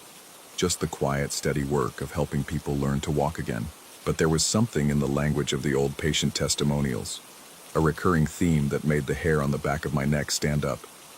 Patient after patient mentioned the same thing, the feeling of being helped, of having someone there in the difficult moments, an unseen presence that made the hard work of rehabilitation feel less lonely. They described it as a sense of encouragement, of invisible support during their most challenging sessions.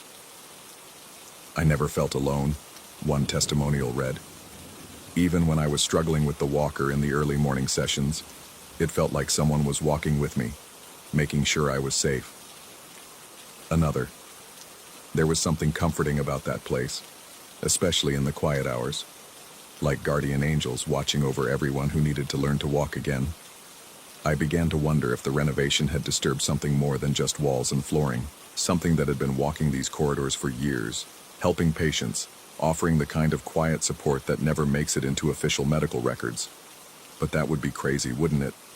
The rational explanation was simple: stress, too much coffee, not enough sleep, the power of suggestion working on an overactive imagination. Night security guards who work alone develop all kinds of stories to make the empty hours more interesting, except for the scuff marks, except for the temperature drops, except for the fall alarms that couldn't be explained by any technical manual. The final week of renovation brought the most intense encounters. The walking sounds became more frequent, not just at 2:22, but at other times throughout the night. I would hear them from the break room, soft but insistent, the familiar rhythm of someone working hard to move forward despite physical limitations. I stopped investigating. Instead, I made sure that door stayed unlocked, and I tried to focus on other parts of the building. But I couldn't shake the feeling that I was being watched. Not malevolently.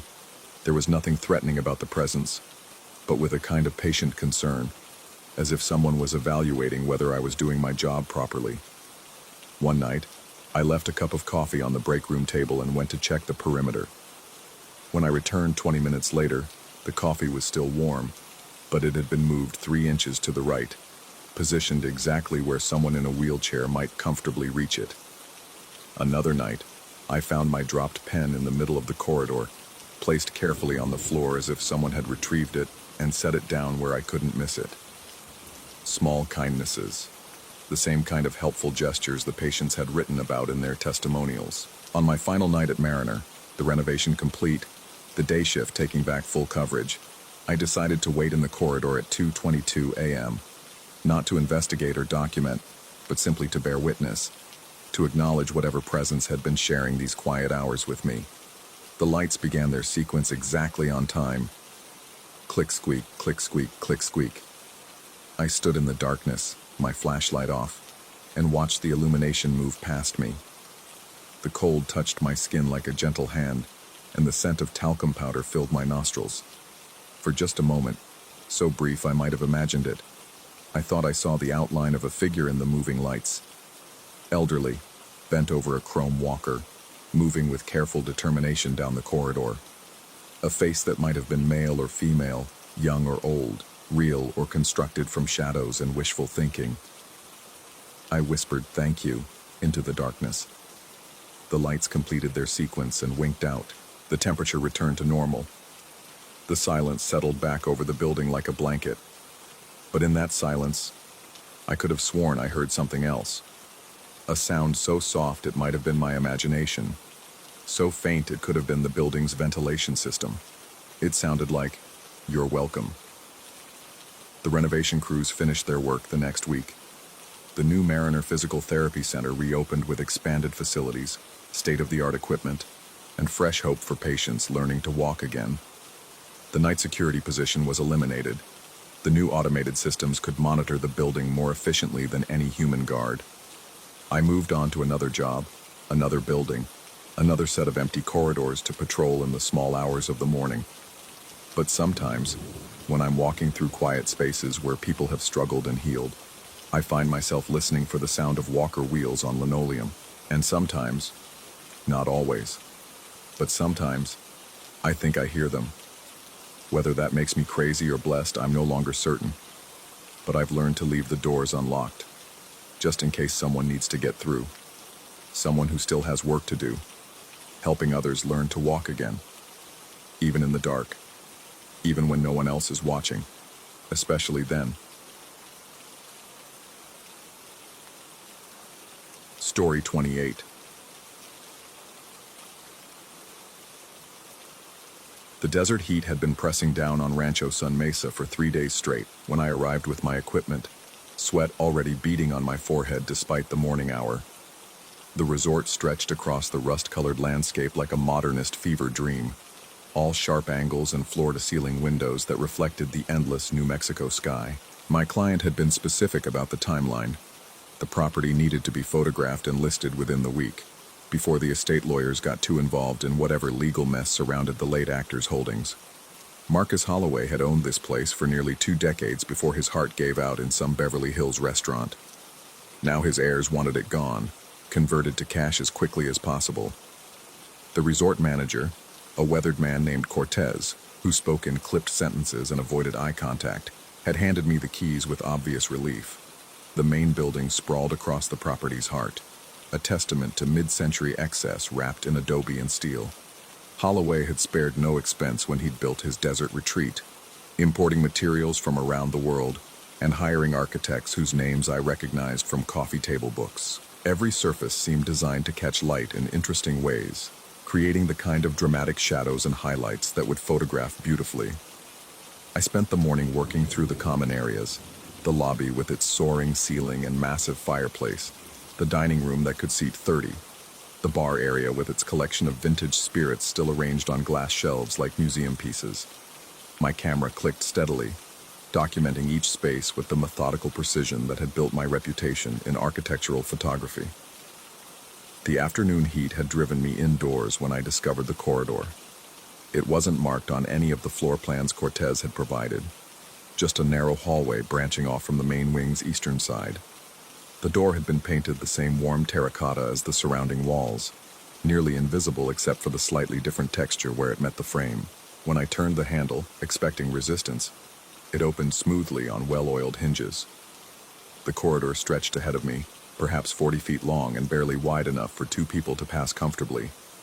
Track lighting ran along the ceiling, currently dark, while the walls on both sides were lined with frames, dozens of them, all empty, their glass surfaces reflecting the dim light filtering in from the main hallway behind me. The frames were substantial pieces, ornate gold leafwork that must have cost a fortune. They hung at precise intervals, each one perfectly level, creating a rhythm along the walls that drew my eye toward the far end, where the corridor terminated in another door. The whole space felt expectant, waiting, as if it had been designed for a specific purpose that remained unfulfilled. I found the light switch and flicked it, flooding the corridor with warm illumination. The empty frames seemed to pulse with potential, their vacant centers like dark mouths against the neutral walls. Whatever had once hung in those frames was long gone, leaving only the mounting hardware and faint rectangular shadows on the paint, where the backing boards had protected the wall from fading. This would photograph beautifully. The repetition of the frames, the play of light and shadow, the mystery of what had been displayed here. I raised my camera and began working, moving slowly down the corridor, capturing the space from different angles. The digital display showed each image as I took it, the familiar routine of composition and adjustment keeping my mind focused on technical details. It wasn't until I reviewed the shots on my camera's LCD screen that I noticed the first anomaly. In the third frame from the entrance, something had appeared in the photograph that hadn't been visible when I'd taken the shot. A faint silhouette, barely discernible against the white wall, seemed to occupy the empty space within the frame. The figure was indistinct, more suggestion than substance, but unmistakably human in its proportions. I looked up from the camera to the actual frame, seeing nothing but empty space and white wall. Then back to the LCD screen, where the silhouette remained, frozen in what looked like a theatrical pose. One arm raised, the other extended, as if acknowledging an audience. My rational mind supplied explanations. A smudge on the lens. Digital noise. Some trick of the lighting creating shadows that the camera's sensor interpreted differently than my eyes. I cleaned the lens carefully with a microfiber cloth and took another shot of the same frame, The silhouette was clearer this time, more defined, and it had moved. The pose was different now, the raised arm lowered, the head tilted at a new angle, still in the same frame, but occupying a slightly different position within that space, as if whoever, whatever was there had shifted between shots. My hands were trembling as I lowered the camera. The corridor suddenly felt smaller, the walls pressing closer despite their unchanging positions. The track lighting overhead hummed softly, a sound I hadn't noticed before, and somewhere in the building's depths, the air conditioning system whispered through hidden ducts.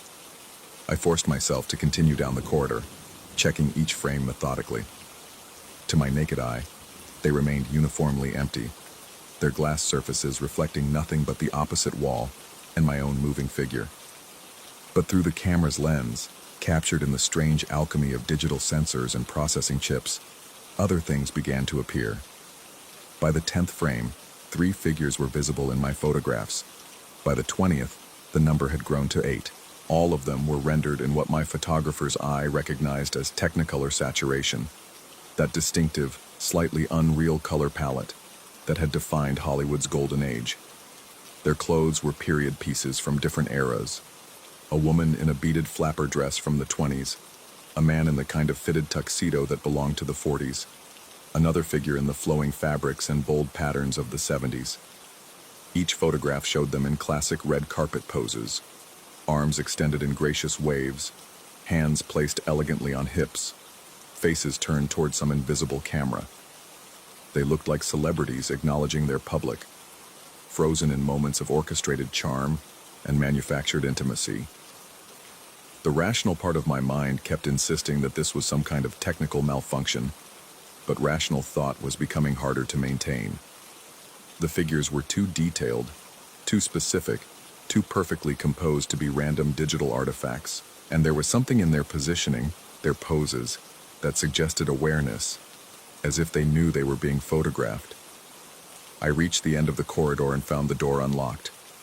Beyond it lay what must have been Holloway's private office, though it felt more like a shrine to his career.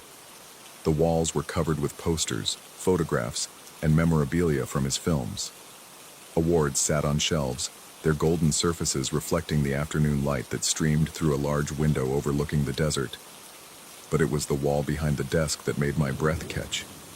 A massive photograph dominated the space. A behind-the-scenes shot from what looked like a movie premiere, showing Holloway surrounded by other actors, all of them posed against a red carpet backdrop. The composition was familiar, triggering a recognition that took me a moment to place. It was the same pose I'd seen in the first frame's photograph, the one where the silhouette had raised one arm in acknowledgement. Not identical, but close enough that the similarity couldn't be coincidental. I spent the next hour in that office, studying every photograph, every poster, every piece of memorabilia. The faces that stared back at me from the walls were the faces I'd been capturing in the corridor, not exact matches, but close enough that the connections were undeniable. Actors from different decades, different genres, different levels of fame, but all connected somehow to Holloway's career in this place. When I returned to the corridor, camera in hand, the late afternoon light had shifted, creating longer shadows that seemed to reach toward me from the empty frames. I began photographing again, working my way back toward the entrance, and discovered that the figures in my digital images had moved closer to the fronts of their frames. Where before they had seemed to hover in the depths of each empty space, now they pressed against what would have been the glass surfaces, their poses more urgent, more direct. Hands reached toward the camera. Eyes, when I could make them out in the Technicolor haze, seemed to track my movement. The temperature in the corridor had dropped noticeably. My breath began to mist slightly in the artificial chill, and the track lighting overhead flickered intermittently, creating a strobe effect that made the empty frame seem to pulse with hidden life. I was 3/4 of the way back to the entrance when I noticed the red carpet. It hadn't been there when I'd first entered the corridor. I was certain of that. My photographer's eye cataloged details automatically, and the floor had been polished concrete, unmarked and neutral. But now a crimson runner stretched from the main hallway into the corridor, its deep pile soft under my feet, its edges perfectly aligned with the walls. The carpet extended all the way to the end of the corridor where I'd left the office door open. But that wasn't what made my hands shake as I raised the camera for another shot. In my photographs, the figures were no longer confined to their frames. They stood on the red carpet now, arranged in a reception line that stretched the length of the corridor. Their technicolor forms were more solid, more present, though still translucent enough that I could see the wall behind them. They faced toward the entrance where I stood, their expressions expectant, welcoming, as if they were waiting for someone to arrive, or someone to join them. I backed toward the main hallway, my camera clutched against my chest, no longer interested in taking pictures. The corridor felt alive around me, filled with a presence that had nothing to do with what my eyes could see, and everything to do with what the camera had revealed. The empty frames watched my retreat like hollow eyes, and the red carpet seemed to pulse with its own internal rhythm. In the main hallway, I turned back for one final look. The corridor appeared exactly as it had when I'd first discovered it. Empty frames on neutral walls, polished concrete floor, track lighting humming softly overhead. No red carpet, no figures, nothing but potential waiting to be filled. I checked the camera's memory card, scrolling through the dozens of shots I'd taken. Every image showed the same thing: empty frames against white walls, clean, architectural photographs perfect for a real estate listing. No figures, no red carpet, no technicolor silhouettes posed in welcome. The rational part of my mind felt vindicated. Heat exhaustion, probably. The desert sun playing tricks with my perception, combined with the suggestive power of empty frames and the knowledge of Holloway's Hollywood connections. I'd let my imagination run wild in an empty corridor, creating mysteries where none existed. But when I looked at my hands, they were still trembling. And when I walked toward my car, loading my equipment into the trunk as the sun began to set over the New Mexico desert, I could feel something watching from the windows of Rancho Sun Mesa. Not malevolent exactly, not threatening, just waiting. The estate sale would proceed as planned. The photographs would be processed and delivered to the real estate firm. Potential buyers would view the property and see nothing more than an expensive desert resort with architectural character and celebrity provenance. None of them would know about the corridor because I wouldn't mention it in my final report. There was nothing to mention after all. Just empty frames and an overactive imagination brought on by heat and isolation. But as I drove away from Rancho Sun Mesa, watching it recede in my rearview mirror until the desert swallowed it completely, I couldn't shake the feeling that I'd been auditioning for something in that corridor. That the figures in my photographs, real or imagined, had been evaluating me, considering whether I belonged in their eternal reception line. And the most disturbing part wasn't the possibility that what I'd experienced had been real. It was the growing certainty that I wanted to go back and find out.